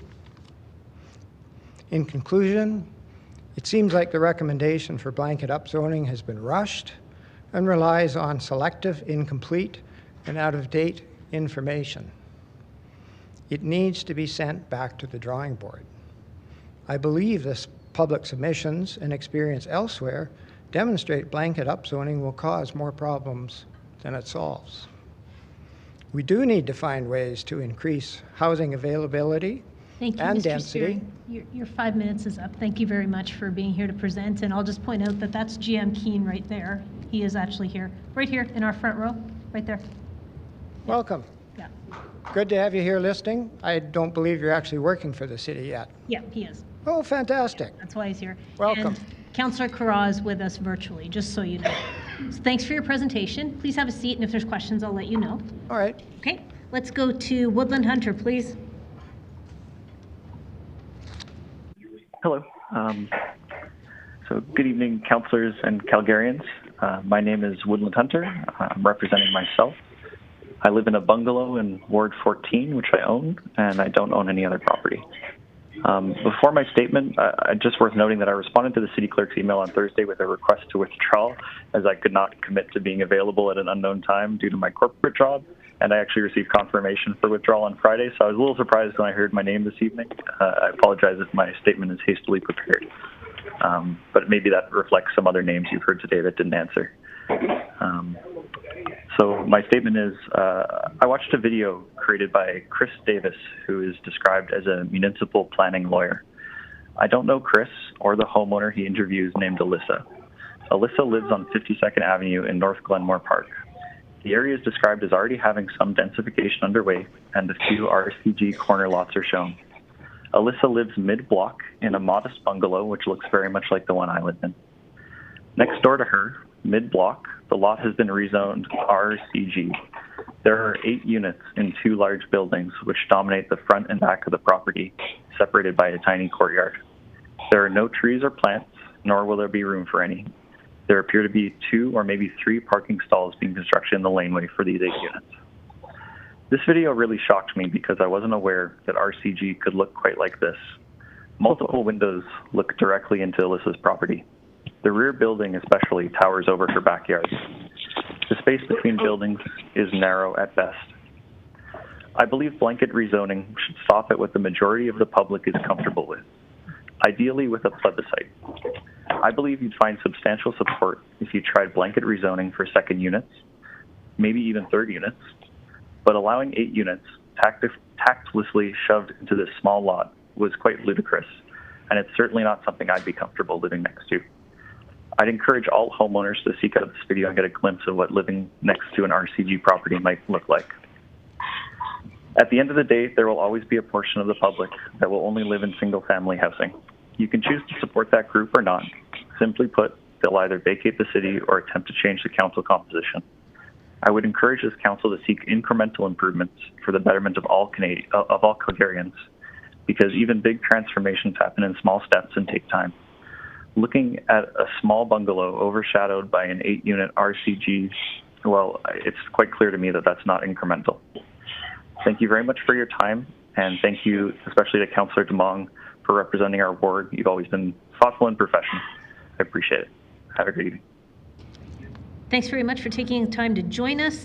If you can hang on the line, just stay in case there's a question for you if you have the time. Sure. Thank you. You're welcome. Let's go to Robert Tremblay, please. Okay, thank you. I have a presentation, I think. Just take a minute to bring it up.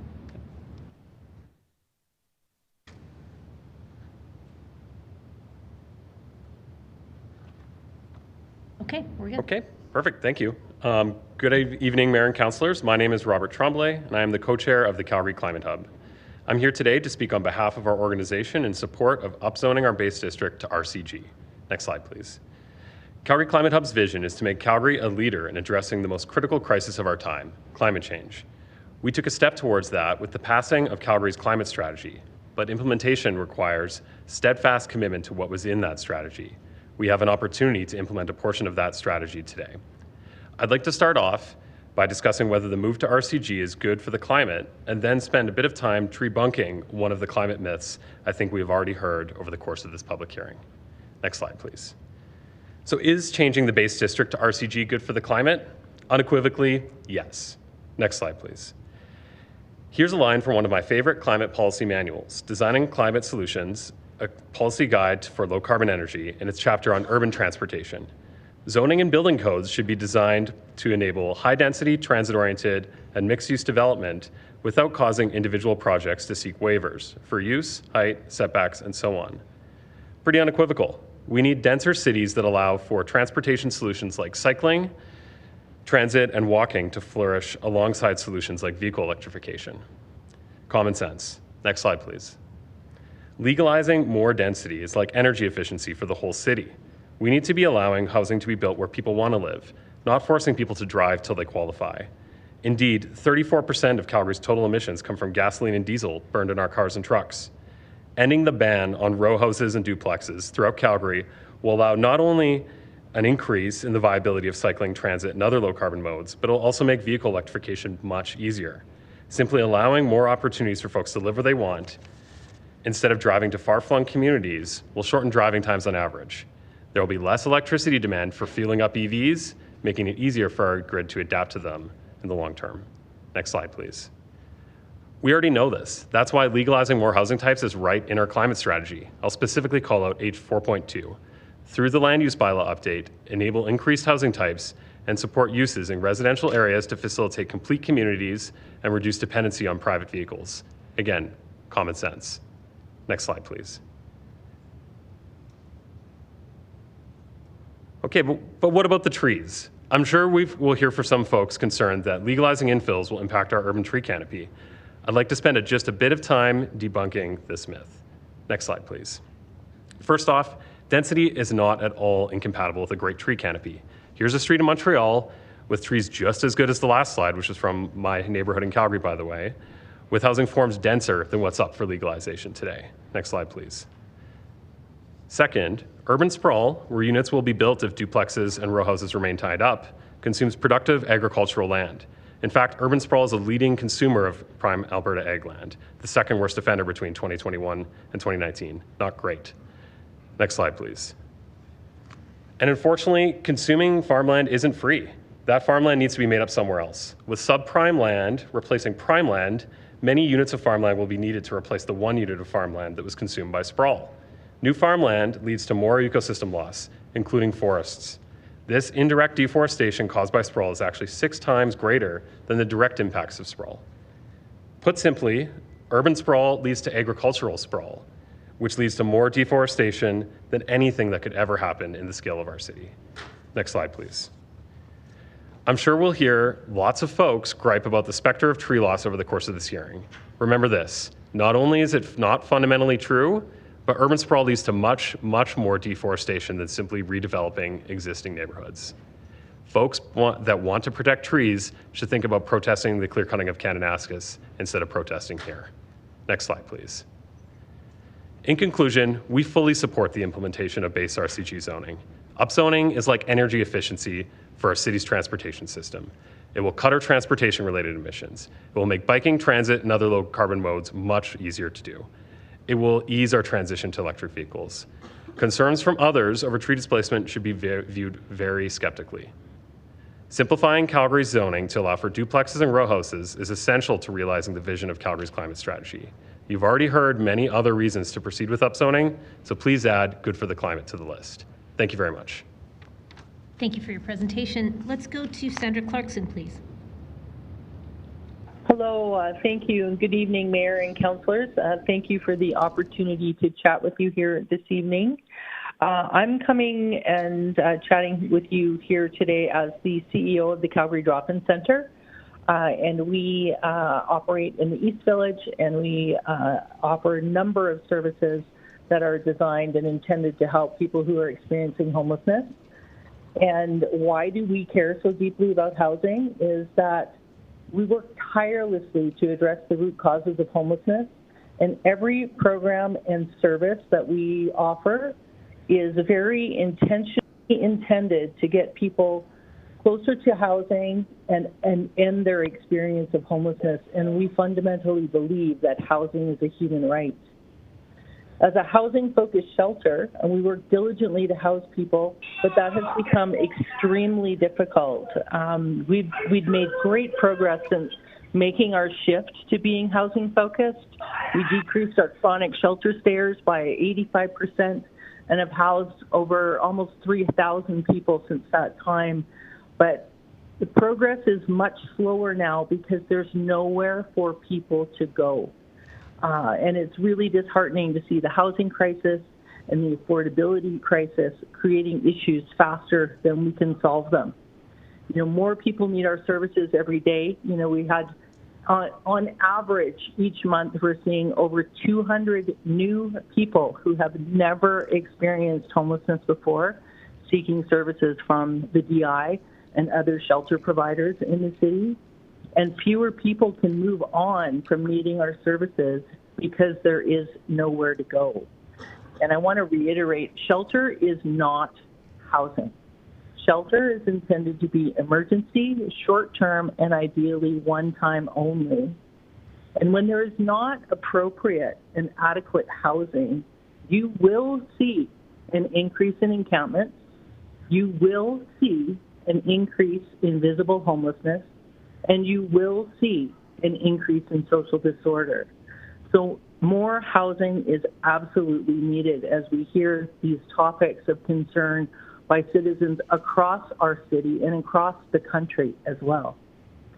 Housing people is a more effective solution than hospital beds, prisons, or even shelters, both in terms of cost and outcomes. We need more housing of all types. And the DI is a huge champion of affordable housing. And in fact, we own and operate 3 mixed market apartment buildings of our own, doing our part to help keep rents affordable. But the scale of this crisis cannot be addressed by even doubling the number of non-market housing units in Calgary. More rental housing in general eases the pressure and offers people more choice. And the Calgary Drop-In Centre is not the only organization calling for this. We are part of the Social Policy Collaborative that is represented by over 20 different organizations across the nonprofit sector who have written letters in support of this initiative. Many other shelter organizations like Alpha House and In From the Cold have also voiced their support. It's clear to us as an organization working on the front line of the housing crisis that we need to be making change. Change can be hard and difficult and scary, but when we have over 200 new people accessing our services each month for the first time, change is absolutely necessary. Status quo is not working. Although blanket zoning in and of itself will not solve the affordable housing crisis, it is one of many levers that need to move to increase housing options across the entire continuum. And so we just say yes. Thank you. Thank you very much for your presentation. Please stay on the line in case there's any questions. And I'm going to go to Councillor Putmans. Thank you, Mayor. Mr. Pantelopoulos, please. Thank you for your presentation. Had you had a chance to review administration materials as they're related to expected timing on the various turnovers of housing stock, when we might expect to see changes in a community and the typical profile of a home that would be sold and converted to an RCG? No, I didn't. It's in a nutshell, perhaps, did I hear you say that you were concerned about the speed with which this might occur to your community? I think the example that I used is about 1 in 20 or 5% conversion ratio from a single-family home into, for example, a fourplex, and what the implication would have to the social services. Having said that, back to your economic question about the turnover, our neighborhood actually would be rather unique in that our homes, because of given our spaces, and of course the average lot is that 50 plus by 120, it would allow for quite a densification and being quite a popular neighborhood. That I would suggest the economic support, based on my analysis, that the economics would be supportive of people to accelerate and take, even though housing stock is not that very old, to convert that into, because of the economic opportunity to convert $1 million home in our communities into a fourplex or sixplex based on prices. The financial analysis I've been privy to, which included the assessment of age of home as a critical factor in making the economics work, that in more modern communities, they're built, say, in the 50s and 60s, the home might be of an age where the economics work. In other neighborhoods that are more modern, frankly, much younger, very limited opportunities are seen to exist given the lower hanging fruit of other communities. In other words, it'd be difficult to justify demolishing $1 million home to put up a threeplex or a fourplex. I would suggest the opportunity exists just based on cost of development. But I mean, as I tell all my financial accountants and analysts, Excel is a different beast, so you can make what you want out of it. Thank you, Mr. Pantelopoulos.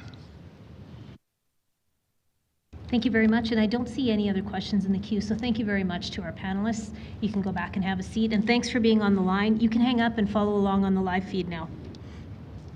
All right, the next panel is panel 12. Do we have Greg Zwick? The phone.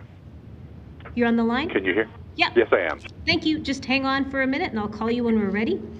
Do we have Kristen Campbell? How about Maureen O'Brien? Yeah, you can come up and have a seat. Thank you. Do we have Heather Templeton? How about Tori Badenduck?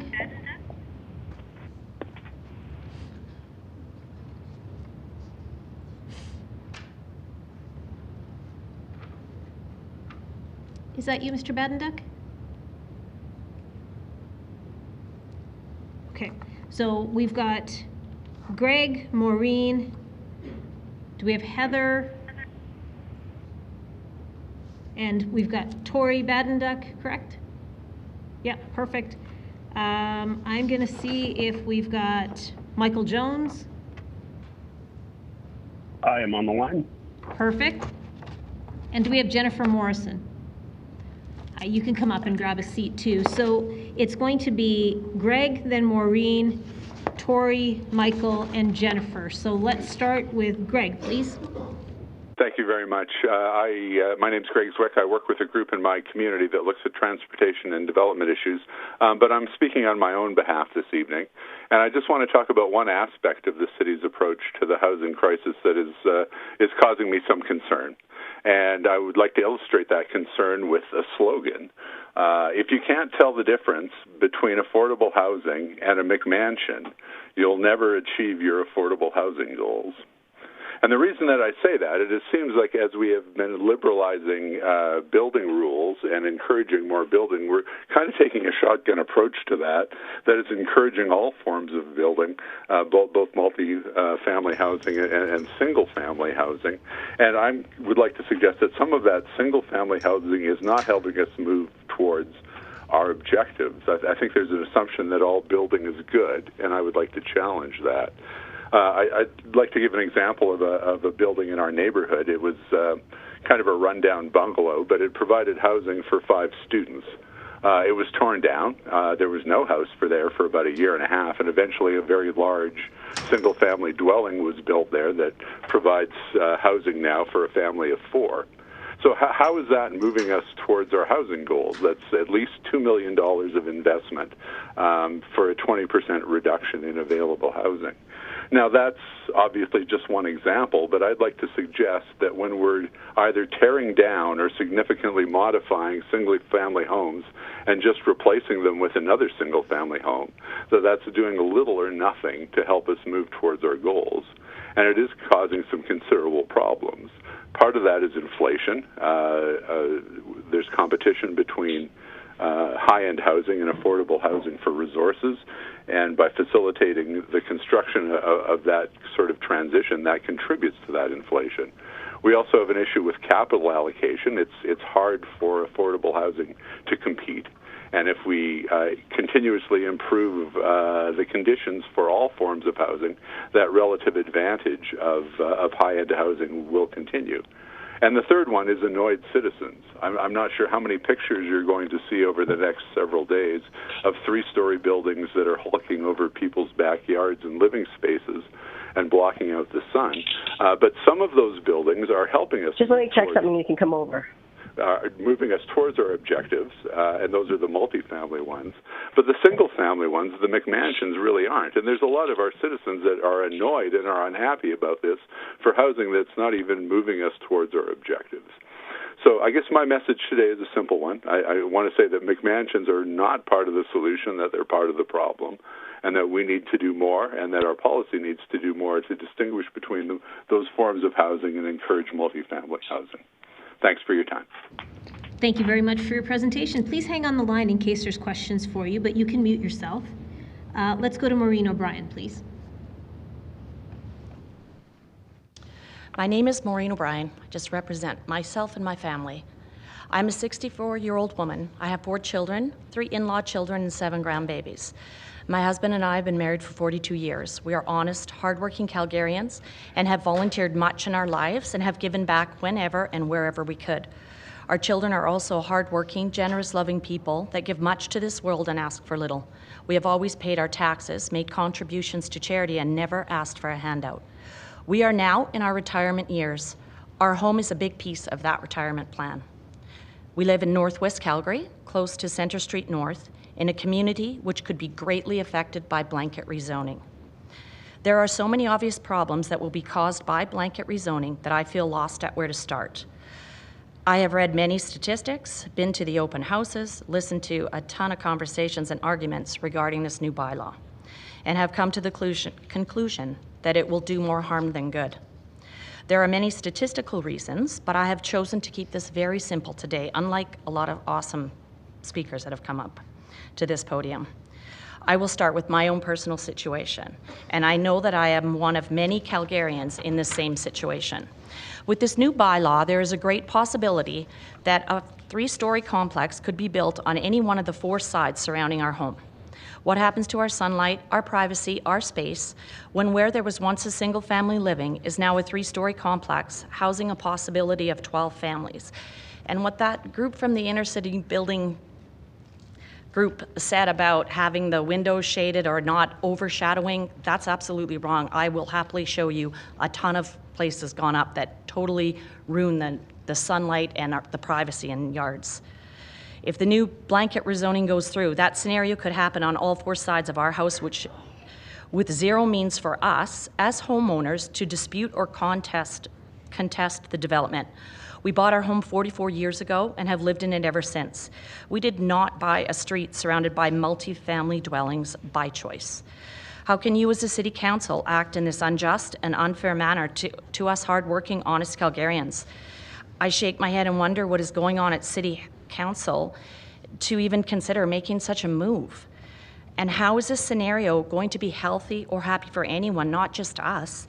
I mean, it surely won't be happy or healthy for us or my husband or any senior in the same situation as us when our children cannot even find a spot to park anywhere near our house to come help us, especially as we grow older and require their help. It will also not be healthy for us when we cannot sit comfortably in our own backyard as our privacy and our sunlight has been stolen by the huge buildings around us. And I can't imagine the people living in those complexes will be happy or healthy, having zero sunshine in their windows or having to park blocks away from their home and hauling groceries and children blocks in the dead of winter. What quality of life are you hoping to create for the people that will live in these homes? And these developments will rob my husband and I and many seniors living in their own homes, our quality of life. Yes, there are thousands of people moving to Alberta, and I would argue that most people here today, no matter what side they're on, want something done about that. And these people need a place to live. But with so many conflicting stats on the housing shortage or affordability issues, that they could be solved with blanket rezoning, I haven't heard that today, and we've all listened to a lot of it, and I haven't heard that in any of my research. There's got to be a better solution. You all as city councillors, as a group of people who are supposedly representing the citizens of Calgary and who have a wealth of information and experts at your fingertips, should be able to come up with a more logical solution than this. How can you not see the disasters that are sure to unfold with inadequate infrastructure, crowding, traffic, anger, people living on top of each other? This is Calgary, Alberta, Canada, one of the greatest cities in the most amazing country in the world. Please take the time that this important issue deserves and come up with a better solution for all of us. That is your job, the job that you get very generously paid for, and more importantly, we're elected to do. Thank you. Thank you very much for your presentation. Let's go on to Tori Badenduk, please.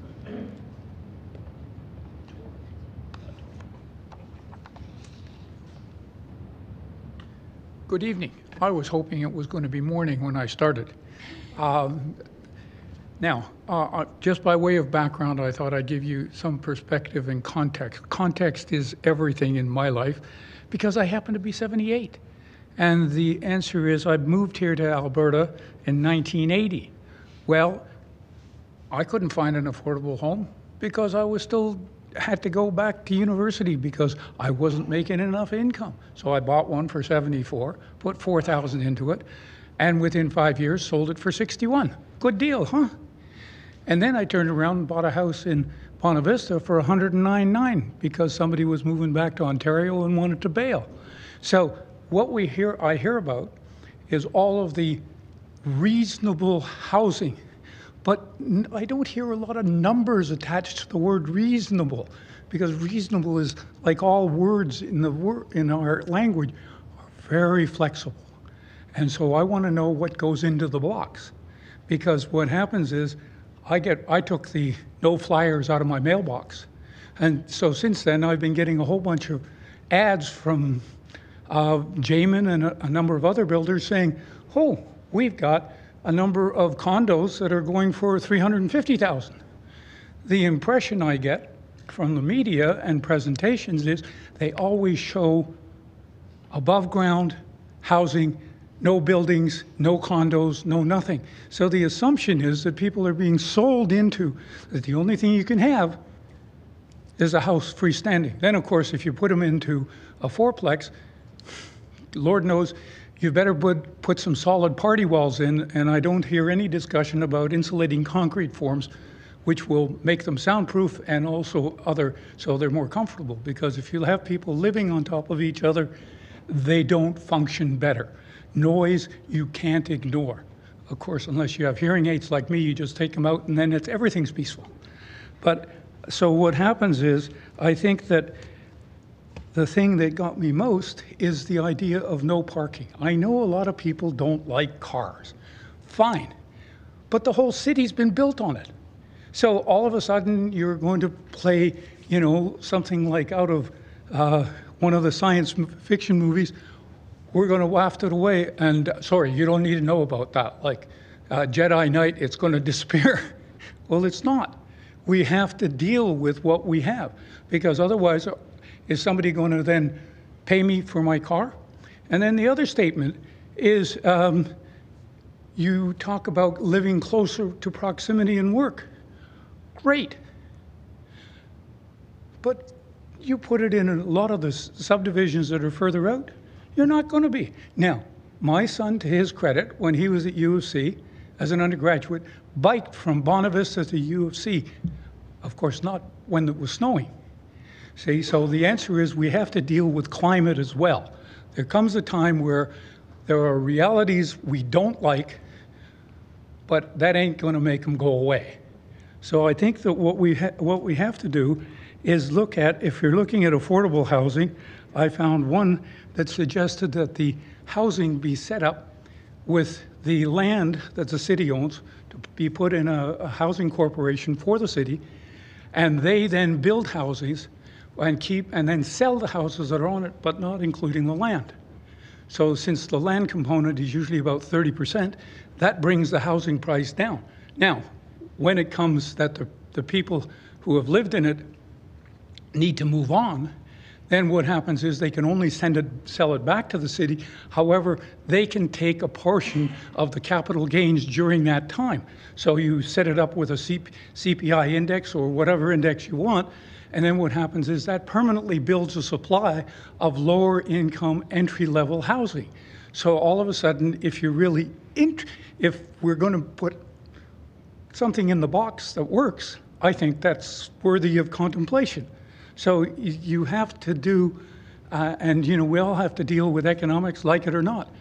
But now we need to say, when somebody's talking about the destruction of the canopy, well, I want to say that sounds great. I lived in Montreal, but the answer is the canopy in Calgary is all artificial. We've built it all over the last 50 years to 100 years. So the answer is, yes, we may lose some canopy, but if we're talking about agricultural land, then we should be looking at the soil classification that is produced by the federal government, because not all agricultural land is created equal. And so if you're going to preserve land, go ahead, but preserve the best quality. Thank you, So, Mr. there you go. So thank you very much. We're at time. And now I'm going to go because I promised my wife I'd leave by 8:15, and now I know why all you guys are often heading to divorce court. Well, thank you for that. Let's go to Micheal Jones, please. All right, thank you very much.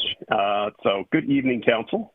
My name is Micheal Jones, and I'm speaking to you today as both the president of the Simulta Community Association, but also as a fellow participant in this very messy journey we call city building. To help me stay focused, I'm going to get my tangent out of the way first, bring back the city census, please. But focused on today's topic, I want to touch on why on earth does a community association feel the need to weigh in when the proposal doesn't even affect us, because we're already upzoned. Is it because we're one community blessed with a variety of housing types, an example of how upzoning alone doesn't manifest development? Is it because the future livability of our planet is contingent on taking steps to reduce our collective footprint? Is it because we collectively want to see incremental low-density zoning across the city and not only sprawl vertically and horizontally? Or is it because we'd like to be able to see our city be able to afford the replacement of its own infrastructure? It's because this is just one part of 90 other actions that we are collectively taking to address the housing crisis. Is it because RCG is not actually extreme, but a recommendation that was brought to us by a panel of experts explaining what numerous items together could be done to address affordability almost a year ago? Or is it because RCG's friendliness to row houses is easier to incorporate contextually than just, say, a fourplex? Or maybe it's just because we need more community and not less. And is it because we know Calgary is an evolving city and not one that refuses to adapt? And since I've been explaining my reasons for support here and begging the question, to be clear, the answer is yes to all of those. Our Community Association's Development Committee has had an unofficial motto of making every demolition in our community count. Our societal belief in property rights means we can't force heritage homes to be taken care of or retained, but we can do a lot to ensure that whatever replaces it is contextual, historically sensitive, and is seen as an investment into our collective community. In closing, we urge Council to pass this, accept amendments to make row houses a permitted use, and continue directing and working with administration to deal with the pressures of redevelopment, such as the Established Areas Growth Strategy work, the Established Areas Linear Levy pilot, among so many others. So with that, thank you for listening to us caring very loudly to you, and that we need to continue taking steps to address the supply side of our crisis. Thank you. Thank you. Let's go to Jennifer Morrison, please. I have two props. This yellow hat is to brighten your day. It's been a long day. And it's also relevant to another prop that I have here. So thank you. Thank you, Mayor Gondek, and esteemed members of City Council for granting me this opportunity to address you today. I've never spoken in front of Council, so this is a big deal for me. My name is Jen Morrison, and I stand before you as a proud resident of Calgary, a devoted educator and an entrepreneur, deeply invested in our city's future. At 43 years old, I've crafted a life that reflects my values. I share my home with my dog, Olive, she's a mini Labradoodle, and my handsome cat, Leo, who both bring me joy every day. They are my family. I'm single, I've never been married, and I do not have children. With over 15 years of experience in education, spanning Alberta, British Columbia, and Southern California, I bring a wealth of knowledge in K-12 learning environments and adult learning. My journey includes a master's degree in educational leadership and 2 bachelor's degrees, setting a strong academic foundation for my career. I am someone who would be living in the proposed RCG changes. To those who are opposed to the bylaw, are you afraid of me being your neighbor? Truthfully, those who oppose the changes are telling me that I don't belong. I feel othered, and that sucks. In 2019, I made a deliberate choice to relocate from Vancouver to Calgary, drawn by its burgeoning tech and innovation scene. This move marked a pivotal moment in my professional trajectory, opening doors and expanding my horizons in ways I'd never imagined. Settling in the community originally in Bankview, I marveled at the affordability compared to my previous home in Vancouver. In Bankview, I was paying $1,300 a month for my 2-bedroom apartment, utilities included. My transition to Alberta and the tech ecosystem inspired me to become an entrepreneur. Through my work, I create transformative learning experiences that prioritize the power of minimalism and simplicity, guiding individuals, organizations, and teams to authentically connect with themselves and one another to achieve desired goals and business outcomes. Living in Calgary has truly been a transformative experience for me, both personally and professionally. This vibrant city has pushed me to reassess my own abilities and embrace fresh opportunities. My current home in Bridgeland, in the Dominion building, and by the way, Kara has not coached me in what I'm saying. This is all me. My current home in the Dominion building is a sanctuary for me. I'll bet it is a cost of $2,235 a month for my 1-bedroom apartment, which includes parking and a pet fee. Looking ahead to my lease renewal in October, I anticipate a significant increase of $200 to $300, a reflection of Calgary's booming housing demand. While I'm grateful for the opportunity to live in such a dynamic community, the reality of rising housing costs is a sobering reminder for all of us that that Calgary changes must undergo to accommodate its growing population. This increase is undoubtedly a challenging adjustment, highlighting the importance of thoughtful planning and sustainable growth for our city's future. Allow me to share a poignant analogy from my teaching days that deeply resonates with me. Dr. Abraham Tversky once spoke of how lobsters, this is my Olive, this is her lobster, my dog, He spoke about how for lobsters to grow, they have to shed their confining shells because they become too tight. This shedding is uncomfortable but necessary for their development. Similarly, I believe that growth for individuals and communities requires embracing change, even when it feels uncomfortable. In Bridgeland, I have experienced firsthand the power of belonging. The community's design exemplified by the Dominion building, and I recognize that RCG is not Dominion, but I just want to comment that it fosters meaningful connections and a sense of togetherness. This sense of belonging is not just a luxury, but a necessity for personal and community well-being. I acknowledge that the proposed rezoning is a complex issue, and I urge you to consider the broader impact in our city's identity and future. Bridgeland and communities like it are not just places to live, they are hubs of innovation, creativity, and collaboration. They are the embodiment of Calgary's spirit of inclusivity and progress. As we debate this rezoning, let us remember that change is not a threat, but an opportunity for growth. Belonging is designed. If Calgary aspires to be a city of innovation and inclusion, we must embrace the change and create spaces, I'm almost done, where everybody feels like they belong. Let us not retreat into the safety of our shells, but instead, like the lobster, bravely venture forth into a future full of promise and possibility. Thank you, Ms. Morrison. Thank you for hearing my perspective. Thank you. I am just looking to see if we've got any questions for this panel, and I don't see any. So thank you, all of you, for coming to provide your presentation today. Anyone that's on the phone line, you can hang up now and follow on the live feed. Thanks for being with us today. I'm now going to go to panels 13 and 14 and see who we've got. I might combine the two panels together. Do we have Hoye Dwan? Do great. You can grab a seat at the front over there. Do we have? Unmute myself. Do we have Ranvinder Chahal? On the computer? No, on this thing, I dial in. Once you dial in. Hi there. Hi. We can hear you.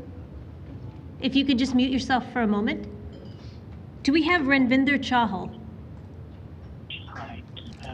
How about Chris Chiason? Hi. You can grab a seat up there too. Saul Castro.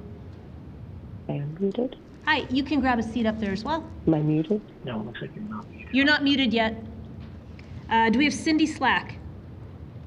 Yes. Perfect. And do we have Barbara Jessamine? Yes. Great, you can grab a seat up here too. So the order that we're going to go in is Hoye, then Chris, then Saul, then Cindy, then Barbara. So let's start with Hoye, please.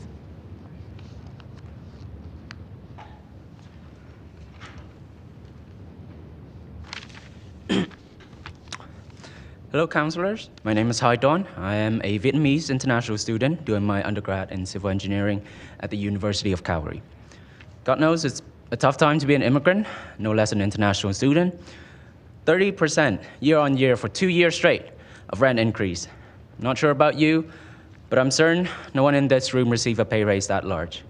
People are lining up to rent as vacancy rate is plummeting. Last I checked, Calgary, 1.4%. Up here, Toronto is 1.3%. My housing position is painful, but it is at least not precarious.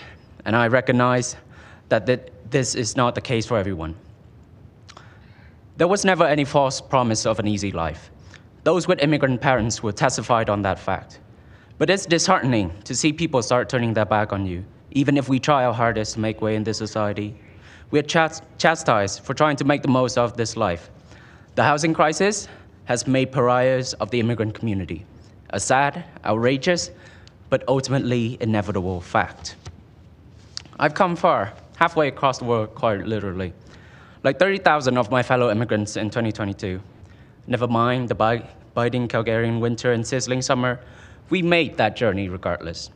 For there is a promise. You know, every time I drive back from work on the Alberta one, a red sign welcomes me that says, Calgary, be part of the energy. Outdated reference, I know.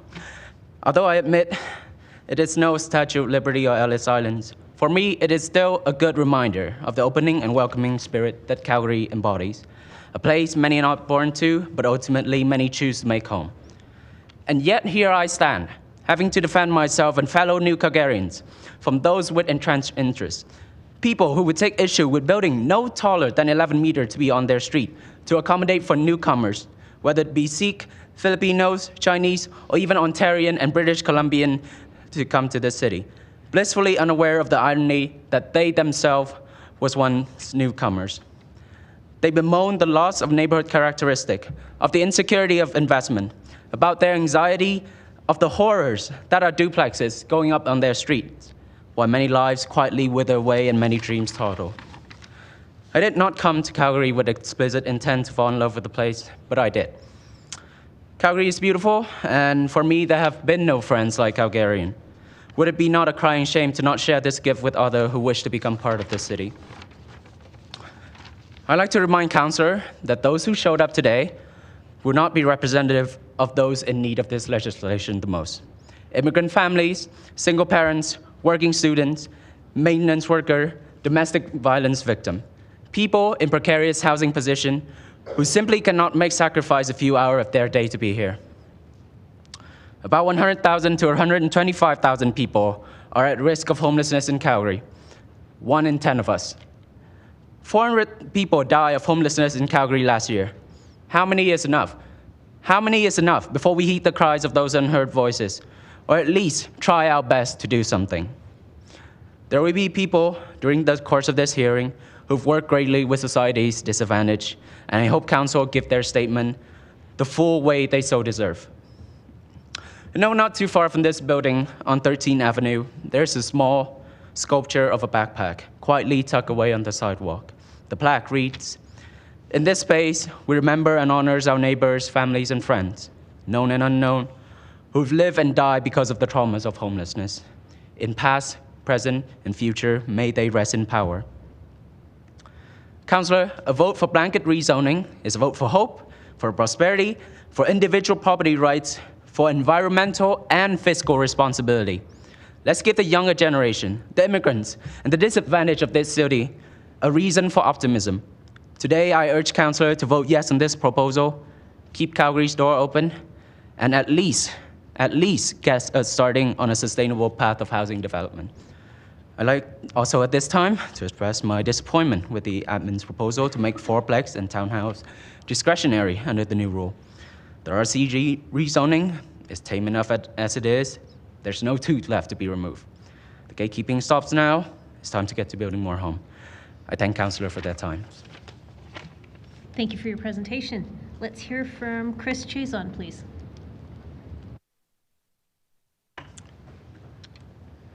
Is my laptop going to balance on here? Maybe, maybe not.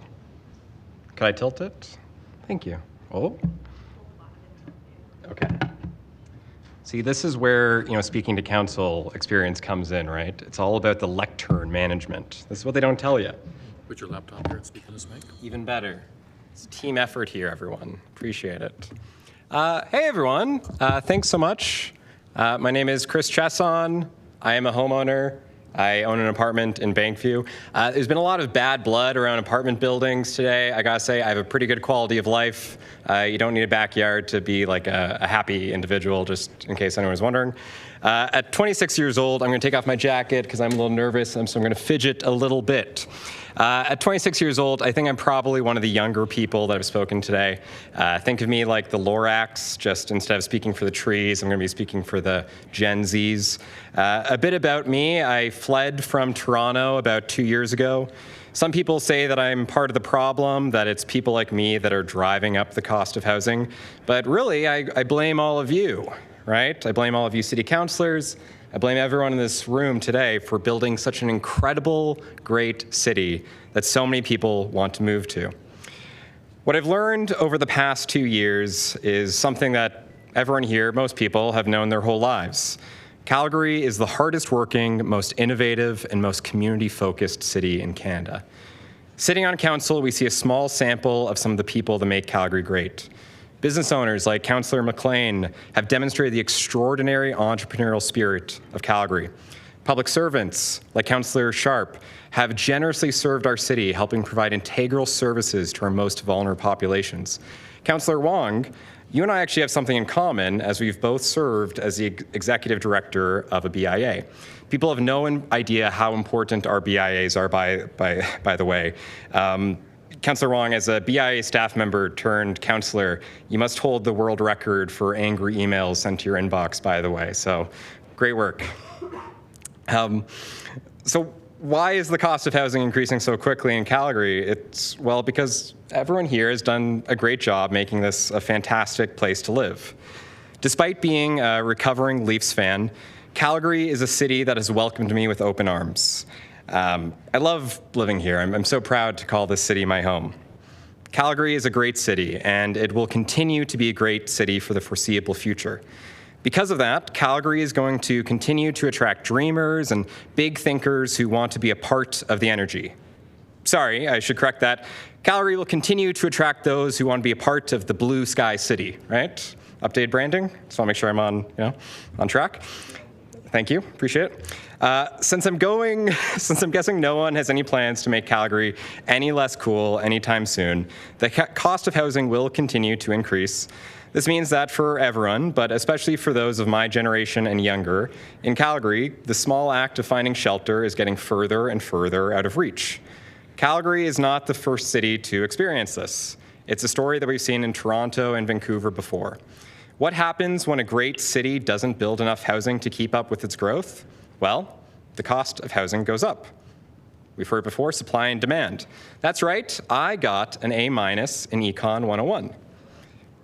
It was a B plus actually, but I'll fudge the numbers a bit. I'm sure we've all fudged some numbers here today.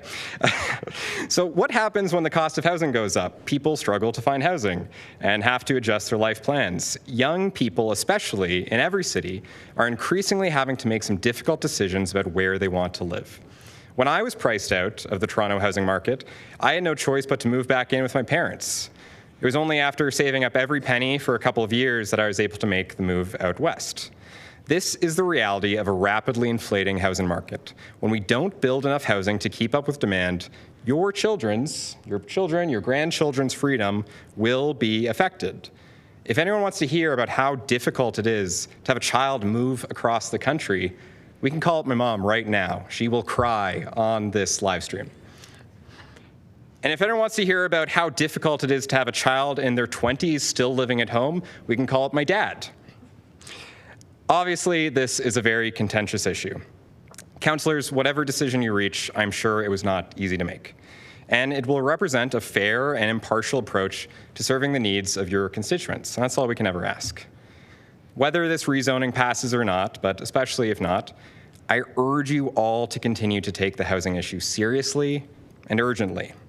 It's been disappointing, honestly, that the councillors who have been opposed to the rezoning haven't been pushing for their own policies to address the housing crisis. If you don't agree with the rezoning, that's fine. It's a complicated issue. We've got to do something, right? As leader of the federal Conservatives, Pierre Poilievre, some of you might have heard of him, one approach that we can take is to dramatically increase the density surrounding our public transit stations. Thank you, Chris. Thank you. Oh, am I at 5 minutes already? Yeah, thank gosh. you. Well, thank you so much. Yeah, absolutely. Have a seat. We might have some questions for you. Let's hear from Saul Castro, please. Good evening, Mayor and councillors. So many eloquent speakers. I'm embarrassed to stand here before you.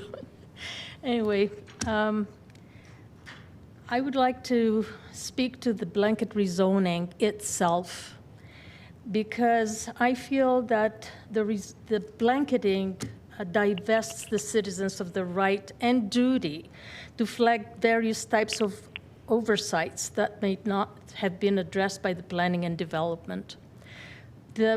The right to appeal in front of this plenary of elected councillors is the cornerstone of a democratic process, because its elected officials have the duty and the power to work for the citizens who elected them. Appealing to city department salaried staff who are mandated to execute city policy directives is not effective, as it is clearly manifested in the case of a proposed development on our street, which was supported by planning and development, to be rejected by this plenary for issues that had been overlooked.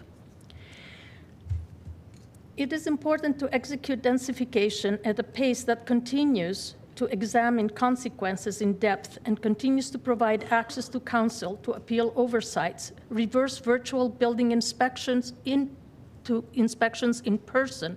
That's very disconcerting anyway, and provide licenses to qualified builders and developers who care about neighborhoods that they build.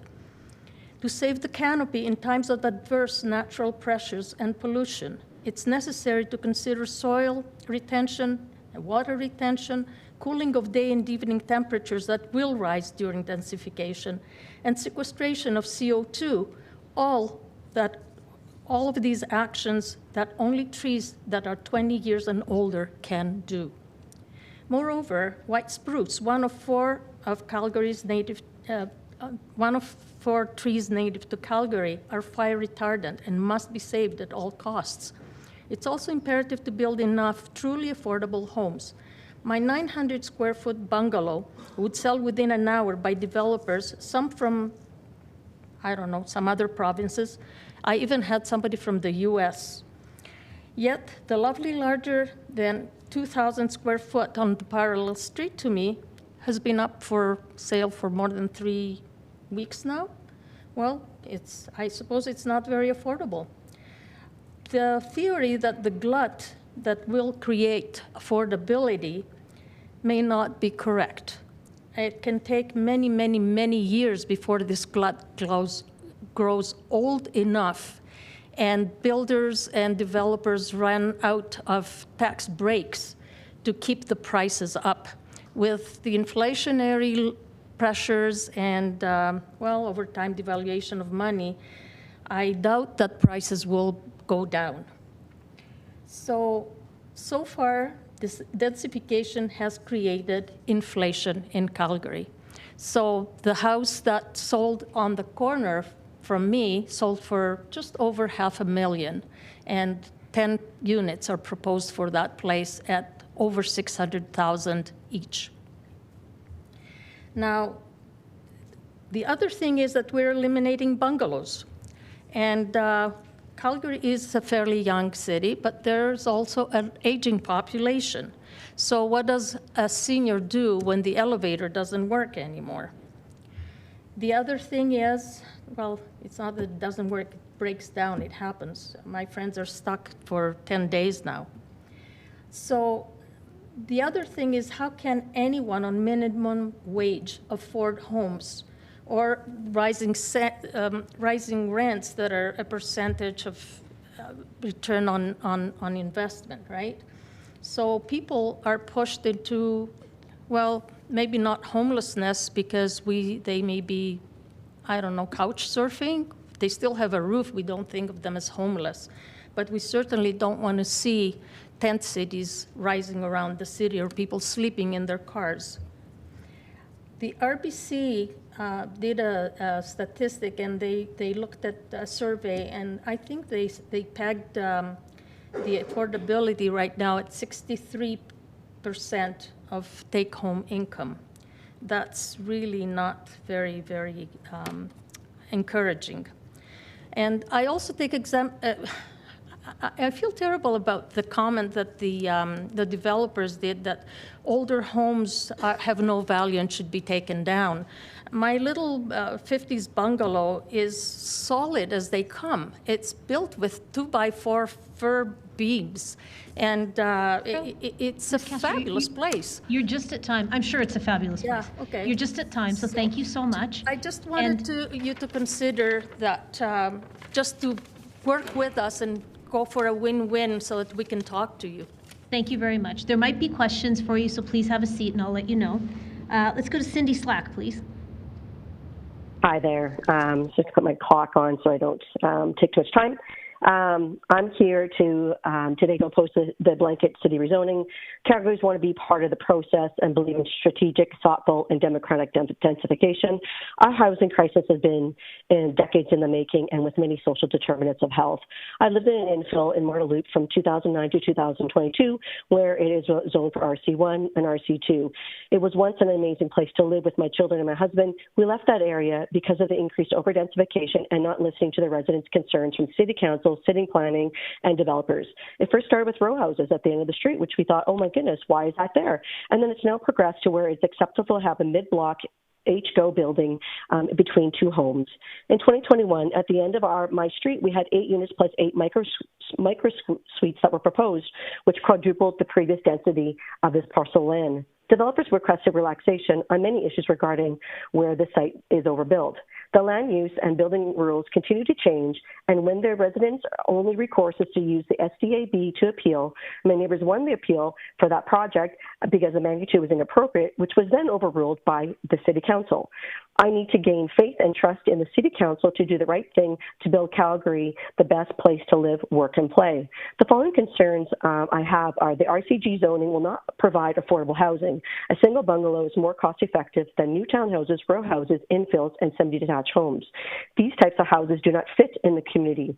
This will require increased demands on schools, traffic, parking, utilities, public transportation, and infrastructure. The lack of tree canopy and green space when building new projects, for example, on that end of the street, the tree that was supposed to be there never did come, and the so-called courtyard never came, and it's now a sidewalk. Increased climate change by demolishing and removing homes to build new ones also is a concern. We are also targeting seniors with ageism who will not be able to age in place when there's no bungalows left for seniors to live in, since most of the new buildings will have many stairs that they cannot get up and down from. Safety of having HGO homes in a mid-block and not having street-facing ability is also another concern. I'm suggesting the following. Increase affordable housing from the federal, provincial, and municipal governments with social, non-market, and cooperative housing. Target increased housing along corner lots, C-train lines, and transit-oriented sites, old schools and old shopping centers, main streets, and open sitting land. If we have pilot projects for composting and other proposals, why not for this RG zoning? Marda Loop is an example that examines the impact and outcome of what our city will look like. Have citizens and community associations beyond the planning committees since the developers are. Have developers be responsible for completing what they state in the application in the build phase, such as trees, courtyards, green space, the mortgage helpers for the micro suites, and etc. I really hope that the City Council can listen and hear all their concerns. I'm not an NIMBY. I lived in an infill for many years. I just want to be part of the solution. Please help us be there. Thank you. Thank you very much for your presentation. Please stay on the line on mute because there might be a question for you. Let's go to Barbara Jessamine, please. Good evening, Mayor and Councillors. I was here about a month and a half ago making my feelings known about a proposed development in Bowness. Oh, sorry. Here we go. That better? Anyway, we have a housing crisis in Canada. Justin Trudeau, displaying uncharacteristic insight, recently acknowledged the crisis thusly, in quotes, "There has been a massive spike in immigration far beyond what Canada has been able to absorb." Close quotes. One obvious solution might be to reduce the number of newcomers, permanent and temporary, coming into the country. However, apart from some minor tinkering with the numbers, it appears the influx will continue. Given that reality, it is likely that no matter how fast and furiously homes are built, the supply will never meet the ongoing demand. It will be a futile attempt at catch-up. What does the federal government do? It circumvents provincial government oversight and does housing deals directly with municipalities like the one inked with Calgary. $228 million from the Housing Accelerator Fund, tied to certain conditions and milestones. Relaxed zoning as part of the package. Concerned about the Trudeau government's history of ignoring provincial jurisdiction, the Alberta government has implemented Bill 18, the Alberta Priorities Act, to counter the ideological strings attached to federal money, green building codes, mass zoning changes, and other political interference. Unfortunately, Bill 18 will not apply to the funding deal conducted between the Trudeau and Gondek administrations. Along with the housing crisis, we have a climate crisis, or so we keep being told by both Ottawa and Calgary. Much of what's being proposed under the rubric of blanket rezoning flies in the face of the alleged climate crisis, including loss of old-growth trees providing valuable shade and cooling, RCG and other built forms covering 60% plus lot coverage, water-absorbing grass and green areas will be minimal. Increased use of water. Thousands more toilets, showers, dishwashers, clothes washers drawing on a perilously low Bow River. There are places in Bowness where you can walk across the river without getting your knees wet right now. We're concerned about water use. Parking is already an issue in Calgary. The average household has 1.7 vehicles. The situation with parking will exacerbate the housing crisis with less than minimal provision of parking in the RCG built forms. We shouldn't have to defend our homes, our streets, our neighborhoods, our communities, and our city against a massive betrayal of tradition and trust by those we have elected to represent us. Other municipalities across the country have said no to the Trudeau dollars and the political interference attached. Calgary should have done likewise.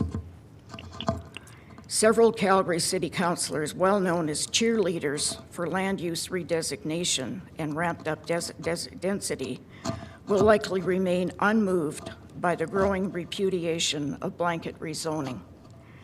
For those of you who take your responsibilities to your constituents seriously, you are morally obliged to vote no to blanket rezoning.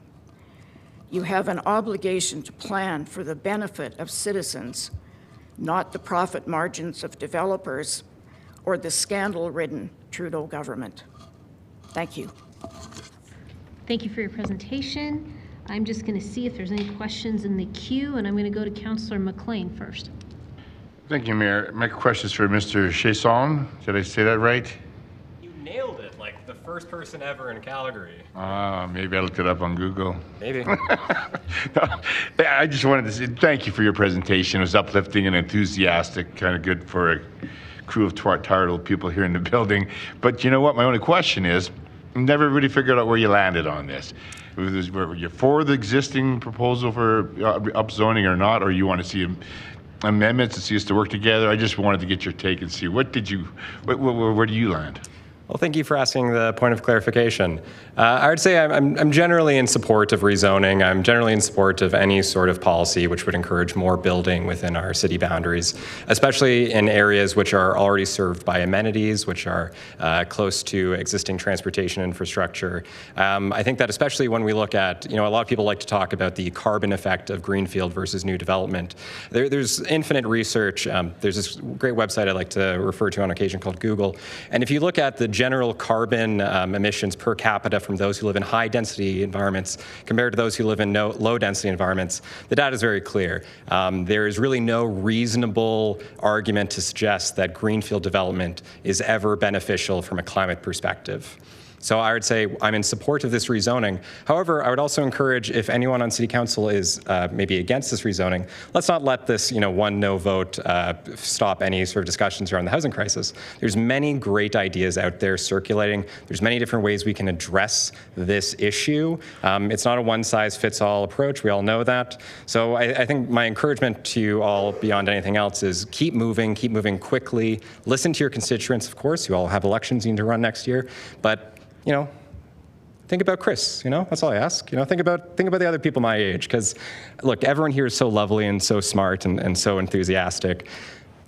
You've been hearing from a lot of homeowners, right? So there's a lot of people out there who are struggling to find housing as well. So, democracy, right? It's complicated. Yeah. All right, thanks for that, dude. Worst case scenario, you've probably got a good job here in the city or Calgary Economic Development, or you could be a cheerleader. Is that an offer, Councillor? I don't have that power, but just keep it up. Anyways, you'll go far. Thanks. Thank you. Let's go to Councillor Sharp, please.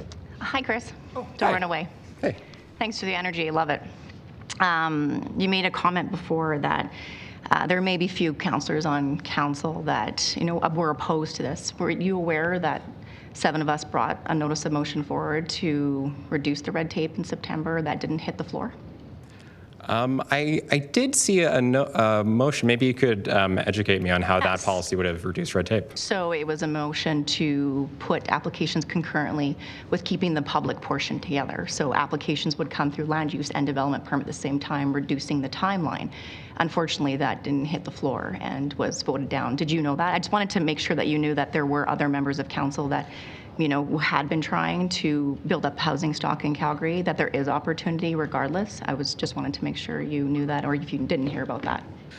I think this is the difficulty of our media environment on occasion, I'm sure, where by the time things get distilled down to me as a citizen, I'm probably ignorant on what sort of manifestations are occurring behind the scenes at council. So I think my understanding of that bylaw, or motion, I'd say, would have preempted this whole RCG rezoning conversation. Yeah, I don't know. I'm going to stop talking now because I think I'm entering into a territory where I'm not knowledgeable enough. I just wanted to make sure that there's maybe this preconceived notion that there's members of council that don't support housing or reducing red tape, but there is. I think we all want that. So thanks for being here. Well, I appreciate you clarifying that. Okay. Thank you. Let's go to Councillor Dhaliwal, please. Thank you, Mayor Chason. Toronto boy, Econ 101. I've been sitting here and hearing one thing. You come from Toronto. Sorry. Housing crisis. Did they win tonight? I don't know. I think they were winning 2-0, 3-2. My question is, I had speaker after speaker blame immigrants for the situation, housing crisis. You come from Toronto. Can you elaborate what was the problem? Was it because Toronto was too slow to bring rezoning changes, or it was the immigration that led to what we are seeing in Toronto and could possibly see in Calgary if we don't do what we are doing today? Well, Councillor, I will admit my own ignorance. I'm not a student of macroeconomics. I did take Econ 101, but 201 was beyond me. I would say that, in any, you all know this, it's a confluence of many different factors. What I would point to is we do see many other cities out there. I would point to Austin, Texas, for instance, which see very high rates of immigration, and yet they've been able to tackle this increased demand through really encouraging growth. So I think any notion that having high levels of immigration is completely mutually exclusive with having a healthy market, I just wouldn't say is founded. What's beautiful about cities is that they're the most beautiful natural experiments we can look at. We've got hundreds and hundreds of amazing cities out there who are pursuing policies, experimenting things, and we're able to find what serves a community the best. So, we don't need to be all that creative even. We can look at what other policies are working in other cities to develop a city where the housing market works for us all. Okay, great. So the policy that is in front of us, layman, what do you think about it? I think it's good. I get a little confused because it's. I think the people who are probably most likely to be affected from a property values perspective are people like me, people who own medium density apartments, as there will be more units that are similar to mine that are entering the market. I'm always confused when people who live in and own single-family housing seem to think that'll affect their property values negatively, because wouldn't allowing for more units on that property allow for, a greater usage of that land, which will lead to their property values actually increasing, while still allowing for the eventual units that are broken down on that land to be, more affordable. I'd say my one concern, if I was to make a criticism, but I'm not really much of I like to walk. I'm a big walking guy. I do have concerns maybe occasionally about, adding more car-dependent Calgarians into our city, and how does that affect our existing transportation network? But I would also imagine that through the development process, developers are very intelligent. They all had very good comments to make, that I don't imagine they would pursue many developments that would not make sense from a transportation perspective as well. I don't know if that's a very clear answer, Councillor, but I hope I at least shared a little bit of what a layman thinks about this whole thing. That's okay. That's good. I have a question for Mr. Doan, quickly. Mr. Doan, are you an international student, you said? Yes, I am. What kind of housing crisis are you listening from your peers? Because I heard again, newcomers are creating problems. International student industries were $22 billion in GDP for this country. So what are you hearing? Like, where do we sit on the crisis? Well, the thing about international student is I don't think a lot of people realize how much they contribute to the financial health of an education institution. I mean, I know for a fact that next year, when I return to school, my tuition would be $33,000 a year. So yeah, we do a lot of heavy lifting on that end, and while there's no denying that, I think it's obvious that when you have more people, the market gets tighter. Then yeah, it creates a housing crisis. But I don't think the answer would just be to close the door. You know, like people, it's an open world. People should be able to dream, to travel to places, and to seek out better opportunity, as I did. And I think it would be irresponsible to reject people of that choice. Okay, great. Thank you so much. That's it for me, Mayor. Thank you. Let's go to Councillor Chabot, please. I'll start with Mr. Chason. Mr. Chason, I thought I heard you suggest that you thought locating higher density type housing in close proximity to primary transit network, amenities, those kind of services would be a sort of a preferred location, or is that something, just generally speaking, that's just one option that? I'm in favor of a yes and approach to housing. I think that it's not either or. I think that there's a very significant crisis, and as we all know, even should this RCG zoning go forward, it's not going to solve any sort of housing supply concerns we have. So we need to pursue any and all approaches which could help improve affordability. So you wouldn't favor one over general, like broad statement in places that wouldn't have primary transit networks in close proximity? You don't think one would be better than the other? Or no amenities in close proximity? You would support this type of housing even in those areas? Or do you think the primary transit areas and amenities in close proximity would be a better suggestion? I think that both the rezoning to RCG as well as pursuing even higher amounts of density around transit, up to and including, sorry, I'm not a planner, but one of those big tall towers, tall ones, big shadows, both would be helpful towards our housing situation. Primarily around light rail transit, though. Mm-hmm, yeah. Because when we refer to primary transit network, it's just high frequency bus service even. I think that what we've probably seen within Calgary is there's not much of an appetite to pursue bus rapid transit lanes right now. So while I think the bus rapid transit program is very effective and beneficial, typically what I think we see around transit preference is that the LTR system tends to be a preferable way for people to get around town. Yeah. Okay, thanks. That's all the question I had for you, but I have a question for Miss, I believe, Barbara Jessamine. Thanks, Barbara. Thanks for being here. Just curious, similar question.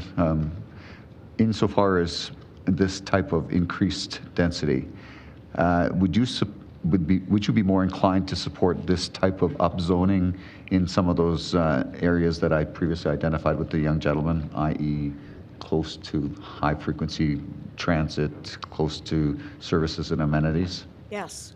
In fact, I've been here all day, and there have been some excellent presentations today. A number of people have suggested that rather than overall blanket rezoning, you look at a community-by-community basis and work with community associations to identify areas that would lend themselves more agreeably and more practically to higher density.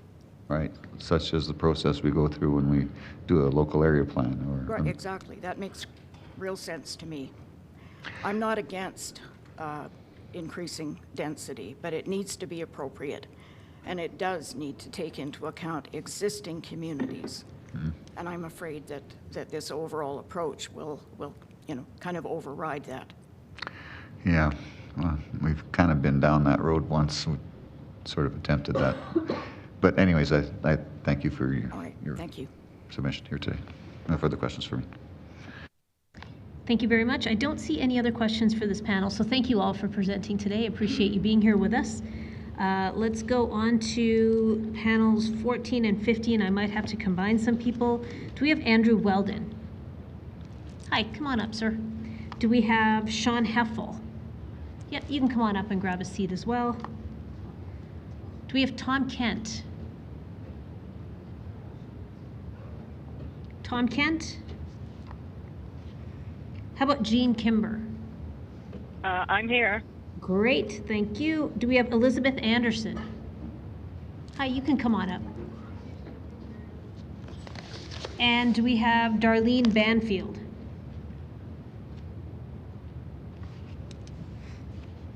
What about Shrine Lund? I am here on the phone. Perfect. So we are going to go in this order. We'll do Andrew, Sean, Jean, Elizabeth, and then Shrine. So let's have Andrew kick us off, please. Good evening, everyone. Thank you very much for the opportunity to address Council on this important item. Can you hear me? I have been a citizen of Calgary for over 50 years and have lived in our current RC1 house in University Heights, Ward 7, for over 37 years. I'm a past president of our community association and past president of Competition Climbing Canada, and I'm a big believer in volunteer community service. The purpose of my presentation is to request that Council vote against the blanket rezoning from RC1 to RCG. I will review the city's stated goal of affordability, the shortfalls of this strategy, and alternative courses of action. One of Council's stated goals of this rezoning of affordability is insincere. Although constant repeating of this garnishes headlines, the fact remains that developers will not buy an existing RC1 property with a median sale price in March of this year of $740,000, build a multiplex, and then sell all those units affordably. They will want to make a profit on their investment. The City of Calgary targets households in need of affordable housing when those households earn less than 65% of the median income, which equates to around $62,000.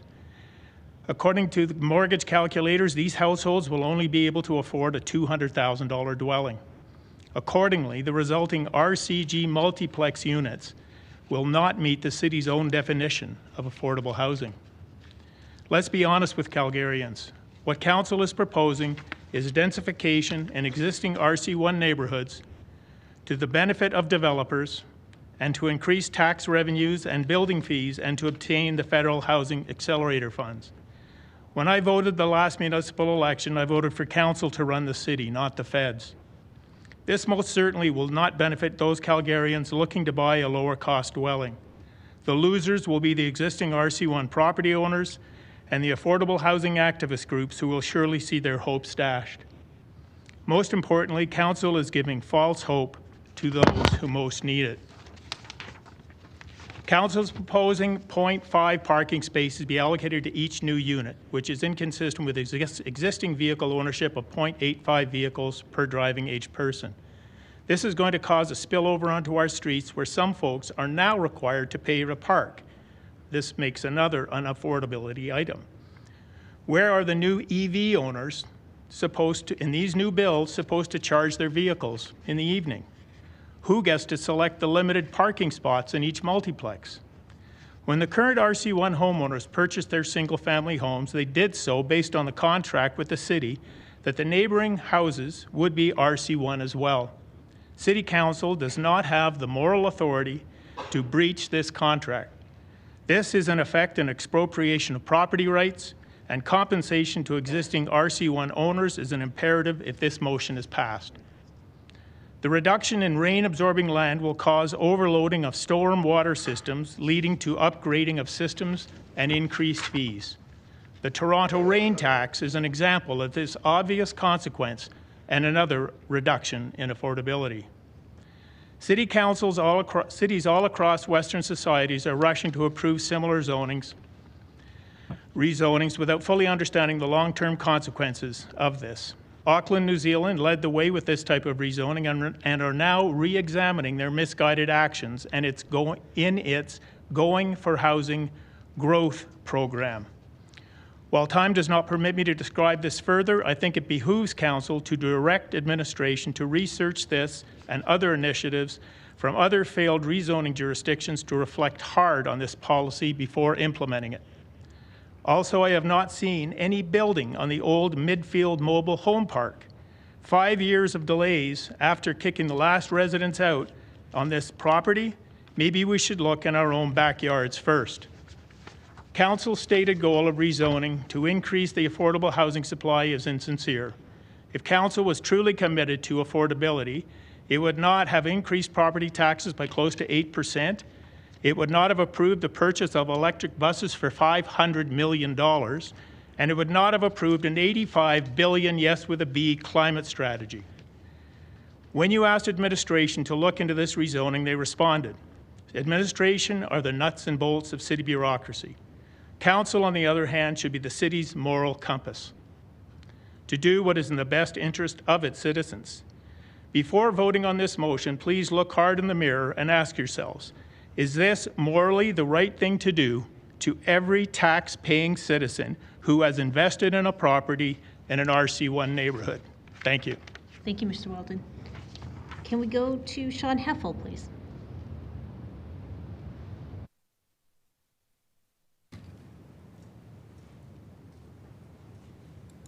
Mayor, councillors, video presentation. In the past 2 decades, I've seen how low-density communities were developed by removing small old homes to build single homes, a duplex, or a fourplex. This is still the prevalent mindset regarding infills in Calgary today. Public engagement was not accommodated during the land use bylaw amendments to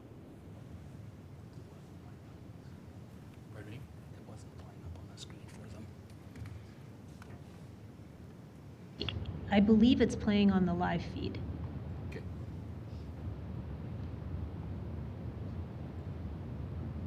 We'll take it to the beginning.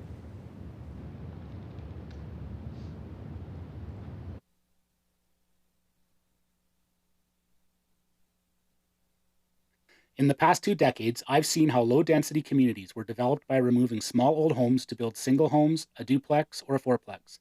This is still the prevalent mindset regarding infills in Calgary today. Public engagement was not accommodated during the land use bylaw amendments to address missing middle housing in 2022. I'm a master electrician and I deal with code every day. Professionals like myself and many others, some who volunteer on planning and development committees across Calgary, do have the technical expertise to understand and contribute to a bylaw. The Housing Affordability Task Force in 2023 was not purposed by the city to educate or engage on zoning bylaws. Question 6A, the interviewer notes, and the subsequent answers to the follow-up question gave us no understanding for whether those who were surveyed had any level of awareness for mid-block RCG row house built form. Concerns or recommendations about shading, height, setbacks, rear yard infills, or privacy aren't mentioned, but Council knows these are all top concerns during LOCs. On March 5th, here in Chambers, while opposing an LOC at maximum RCG density, I described this by referencing both the handout and online media provided for city-led info sessions held in person and online. The handouts and info boards describe RCG density at 75 units per hectare, which lead residents to think 4 households are allowed. A development diagram showed 4 units, while a future density map during online info sessions described a less than 4-fold increase to both population and total dwellings over time. The city's DMAP website for existing LOC applications on a 50 by 120 lot describe a maximum of 4. The mail out to residents is not clear about total allowable homes either. Property denotes a legal land description, as shown in a real property report. Unit denotes a structure. They are not interchangeable or equivalent terms and don't highlight density allowances or built forms. In the March 12th plebiscite special meeting, Councillor Walcott referred to the 2022 survey. The question was detailed, talking about a very simple thing, which was, do you support the city changing the rules so you can build 1 house, 2 houses, or 4 houses on any plot of land that used to house 1 single house? That was the question. Plain language. 83% said yes. He went on to say, the idea that the public haven't known about this is a lie. City-created documents and descriptions of mid-block row houses were also intentionally left out of engagement. The city's drawing of this built form and anything that resembled it were left out of 2024 public engagement. There was nothing to describe how the rear yard infill went right through the lot. The city had created a chart describing secondary suites with relation to primary units, but that has been removed as part of the downloadable info session package and any resources found on the city's rezoning website. Only contextually appropriate side-by-side comparisons of two-story build forms were made, with absolutely no visual reference to mid-block, three-story, 11-meter row houses placed next to a single-story home, the rear yard infill, or setback differences. The consistent rhetoric and descriptions of 4 homes when 8 home developments are being built across the city was deliberate. The City of Calgary has engaged in a calculated and misleading way, avoiding the pursuit of transparency. Citywide rezoning removes a public voice the residents never had during the 2022 missing middle housing topic. The term discretionary is thrown around. However, this is another ploy to downplay the fact bylaws allow these uses in the first place. They will get built. When residents push back on insensitive balconies or windows diminishing privacy, they get built. When residents push back on shading and being placed in a tunnel, they get built. When we push back on having 16 households on our property lines with all the impacts and costs it will have on us, they get built. When we push back on the contextual appropriateness of these 3-story, 11 and 12-meter tall buildings being placed farther out in single-story neighborhoods, our councillors disagree with us, and they get built. When residents push back on RCG density, we are told the secondary suites aren't calculated in density, and they get built. The city has even tried to manipulate us by stating these maximum RCG row house allowances are low-density forms. They are not, and the AI language model of the day agrees. The point is, if someone wants to build one of these RCG row houses next door to you, it doesn't matter what you say. If they meet the bylaw, they will be built. We don't live on large lots in Calgary, and we should be given more of a say in what developments would be coming next to us. If the mayor and councillors vote to pass citywide rezoning, residents will have less time to educate themselves. They will have less time to see if their city councillor will meet, listen carefully, and work with them in good faith. If RCG is the baseline, then you can be sure HGO will be the next goalpost for spot zoning by developers. Calgarians who oppose these insensitive and overbearing developments are going to need to get out and vote for candidates who oppose them in 2025. Otherwise, our city's landscape and our quality of life will be irreparably damaged. In the past 2 decades, I've seen how low-density communities were developed by removing small old homes to build single homes, a duplex, or a... Thank you very much for your presentation. Let's go to Jean Kimber, please. Yes, can you hear me okay? If you could speak up just a bit. Okay, I'll do that. Thank you. Mayor Gondess and councillors, my name is Jean Kimber, and I'm the Development Director for the Highland Park Community Association. I know there is a wide diversity of opinion in the community about the proposed rezoning for housing bylaw. Therefore, the following comments reflect my own personal perspective. I start by emphasizing that I support efforts to constrain urban sprawl and densify the established communities. The bylaw change before you is to rezone the land use on properties with R1, RC1, R2, or RC2 designations to RG or RCG. I understand the rationale. It would certainly save developers, council members, and community volunteers like myself both time and money if individual properties no longer have to go through the land use change process in order to be redeveloped to a higher density. Ostensibly, this would streamline and speed up redevelopment proposals and ultimately lead to more supply and lower housing costs for the future homeowners or renters. This, of course, is dependent on the availability of labor and materials. An incidental benefit would be that Calgary would end up with less of a higgledy-piggledy patchwork of land uses. However, the question must be raised whether or not the all-inclusive approach being proposed is necessary or warranted. Many people have fears that their neighborhoods will change undesirably and too quickly, or that their property values will decline. The bylaw change proposal has added an additional layer of stress at a time when many people are already struggling with financial or other worries. Newer communities were designed with a variety of housing forms in place. For example, streets where row houses or apartments are the norm, whereas semi-detached or detached homes are the prevailing form on other streets. Communities such as Hidden Valley or Royal Oak or Hawkwood do not require any blanket rezoning because they are not facing imminent redevelopment pressures for many years or even decades to come. However, there may be specific chunks of land in these communities that could, with community participation, be earmarked for higher density redevelopment. Similarly, the recommendation to change all the parcels along a neighborhood flex or neighborhood connector to HGO could be justified.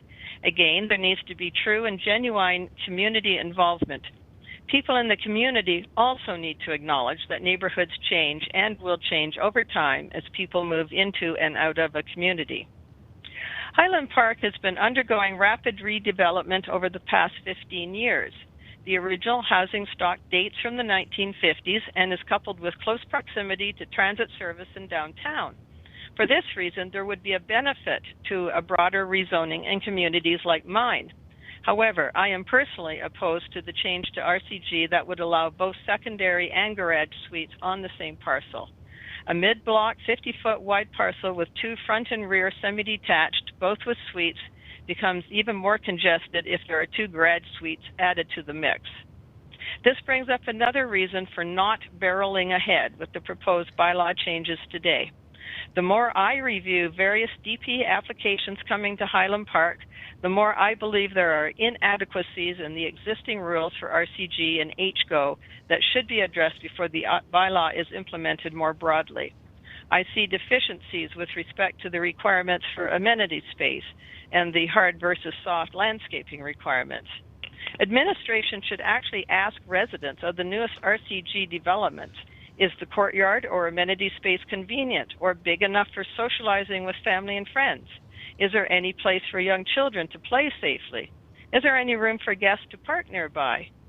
And for Highland Park as a whole, we are still awaiting the improved amenities and infrastructure upgrades that higher density promises. I am arguing for a reasonable delay and a more thoughtful consideration of what and where changes are truly required to advance housing construction and increase housing supply and density, especially in the established areas. This needs to be done respecting the concerns of the citizens and not rushing through what sometimes seems like a token effort at engagement. I would like to thank Council for their thoughtful consideration of the issues involved in this debate. I fully understand that they are caught between the proverbial rock and a hard place, trying to reconcile the need to be forward-thinking and enabling development to meet Calgary's urgent needs in an expedient manner while respecting the concerns and anxieties of people living in the here and now. Thank you. Thank you very much for your presentation. Please stay on the line in case there's questions, but you can mute yourself. Let's go to Elizabeth Anderson.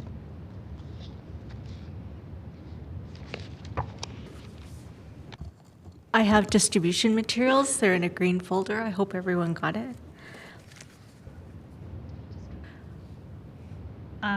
We are just going to find out. Yes, folders. We're just uploading them, I think. They're these. Have they been scanned? They have been scanned and they will be made available electronically as part of the corporate record. We're going to make them electronically available for us? I prefer paper copy. I'm old school. Okay. I did 15, so okay. I already paid for printing. We'll grab those. Yeah, it just validates what I'm saying.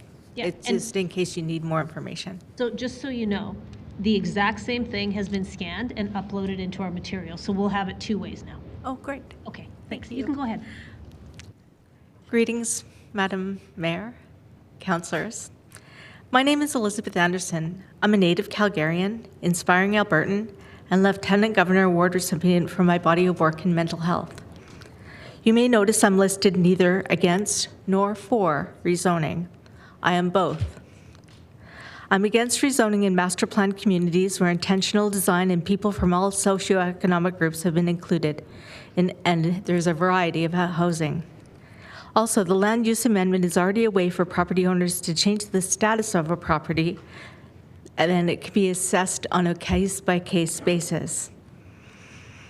However, I am for rezoning in other communities. The rezoning and increased density can affect the mental health of citizens of Calgary because of the changes in green space. Changes in density with proposed rezoning can mean a change in the allotted green space available for citizens to access. Let me tell you about the color green. The color green has researched positive benefits, including increased positive emotions like hope and safety, increased creativity, increased cognitive functioning, Lack of green space is associated with anger and other negative emotions. Symptoms of mental illness, such as SAD, seasonal affective disorder, and anxiety and depression also. Seeing the color green in your environment is good for all people, whether they have a mental illness or not. Quality of life includes subjective well-being. Green and green spaces will help Calgarians stay mentally healthy. Lack of green space has research foreseeable negative consequences. Lack of green space is linked to an increase in violent crime, including murder and rape. The costs associated with violent crime are increased need for policing, increased court cost, increased jail cost, as well as the human cost of trauma to victims. The World Health Organization has suggested 9 meters of green space per capita as an ideal ratio. There is a negative association between human urban population and number of green spaces. However, according to the research, there are benefits of density, such as greater economic activity, increased collaboration, and the sharing of information. The context of a city must be taken into account when making changes to green space and density. Bright spots are neighborhoods and are those that contain 3 times the average tree canopy in a given density. The idea is to have a built-up area with green shapes and varying types. For example, green rooftops for high-rises to look down upon, tree canopies, urban parks, as well as indoor plants in indoor spaces. I want to talk about density of Calgary and Toronto. Calgary is considered a low-density city. These are City of Calgary statistics. Over a 5-year period, the violent crime increased 4.1% in 5 years. Toronto, a high-density city, my stats in my study are from 2019 to 2020, a shocking 7% increase in homicide in 1 year. You can see the consequences are dire. In sum, I ask that Council consider not rezoning master plan communities as they are already designed intentionally. And I also ask that mental health of citizens of Calgary be top of mind when making decisions about changes to density. I'm a mental health advocate, and I thank you for the opportunity to speak to you today. Thank you very much for your presentation. Let's go to Shireen Lund, please. Hello, can you hear me? Yes, we can. Thank you, Mayor Gondak and the councillors. My name is Shireen Lund, and I am a board member in Earlton Community Association. From the early 80s, Earlton has been marching toward densification. Every structure described in RCG is already present and will continue in Earlton. In addition, Earlton has more land that can be rezoned for residential use if you pay close attention. Along with densification, Earlton is also host to several cemeteries. In early 80s, when Earlton Area Redevelopment Plan was being formulated, agreements were made that all cemeteries will remain within their defined fenced footprint as indicated in the ARP. This commitment was respected until the height of COVID. In 2021-2022, a parcel of land adjacent to St. Mary's Cemetery, as distinctly delineated from it, was annexed to St. Mary's in a matter of 2 weeks. Mature trees were removed, and 80 burial plots were installed with no consultation with Earlton community. Adjacent to the mentioned plot, there is another larger plot that is currently used to house a tower with transmission dishes. If technology changes and the tower is no longer needed, would that lot be also annexed to St. Mary's? Both these plots could have been used for affordable housing or for other purposes to enhance living conditions in Earlton for the residents. Meanwhile, maintain the spirit of the commitment not to expand. In 2020, there were activities by Shevra Kedisha, the operator of the Jewish cemetery, that can be interpreted for potential expansion.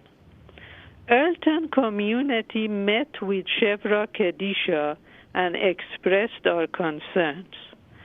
We were able to get a letter of commitment stating no further expansion in the vacant plot at 32 30th Avenue Southwest. As part of Earlton local area plan, we would like the city administration to get the cemeteries to firmly commit to no further expansion. Replace the blanket S-CRI zoning to RCG on vacant plots neighboring the cemeteries. Ensure to document the commitments in Earlton local area plan report. In support of the same subject, we would like to include the letter from Shevra Kedisha in Earlton local area plan report. Our hope and aspiration is that this agreement will become the guiding principle for the city administration in dealing with Earlton in future. I thank you for your time and attention. Thank you very much for your presentation. I'm just going to see if there are any questions from council. And I don't see any questions for this panel. So thank you all for joining us. You can take your seats. Oh, hold on, everyone. There is a question from Councillor Chabot. Let's see who it's for. Thank you. It's for, I believe, Sean Heffel. Was that you that had the video? Okay, Sean, I didn't get to see the end of your video, and I kind of sort of, I think, grasped where you were going with all this, but I need to ask you point blank.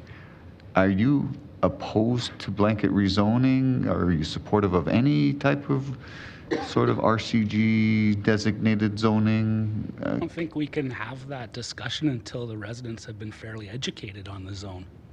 Okay, so it wasn't demonstrated in any of the material info sessions. Okay, so and anybody I talk to out on the street, when I tell them 8 homes are coming or more for HGO, they don't have a clue. They think 4 are coming because Councillor Walcott says 4 are coming. And it says on every document that 4 are coming.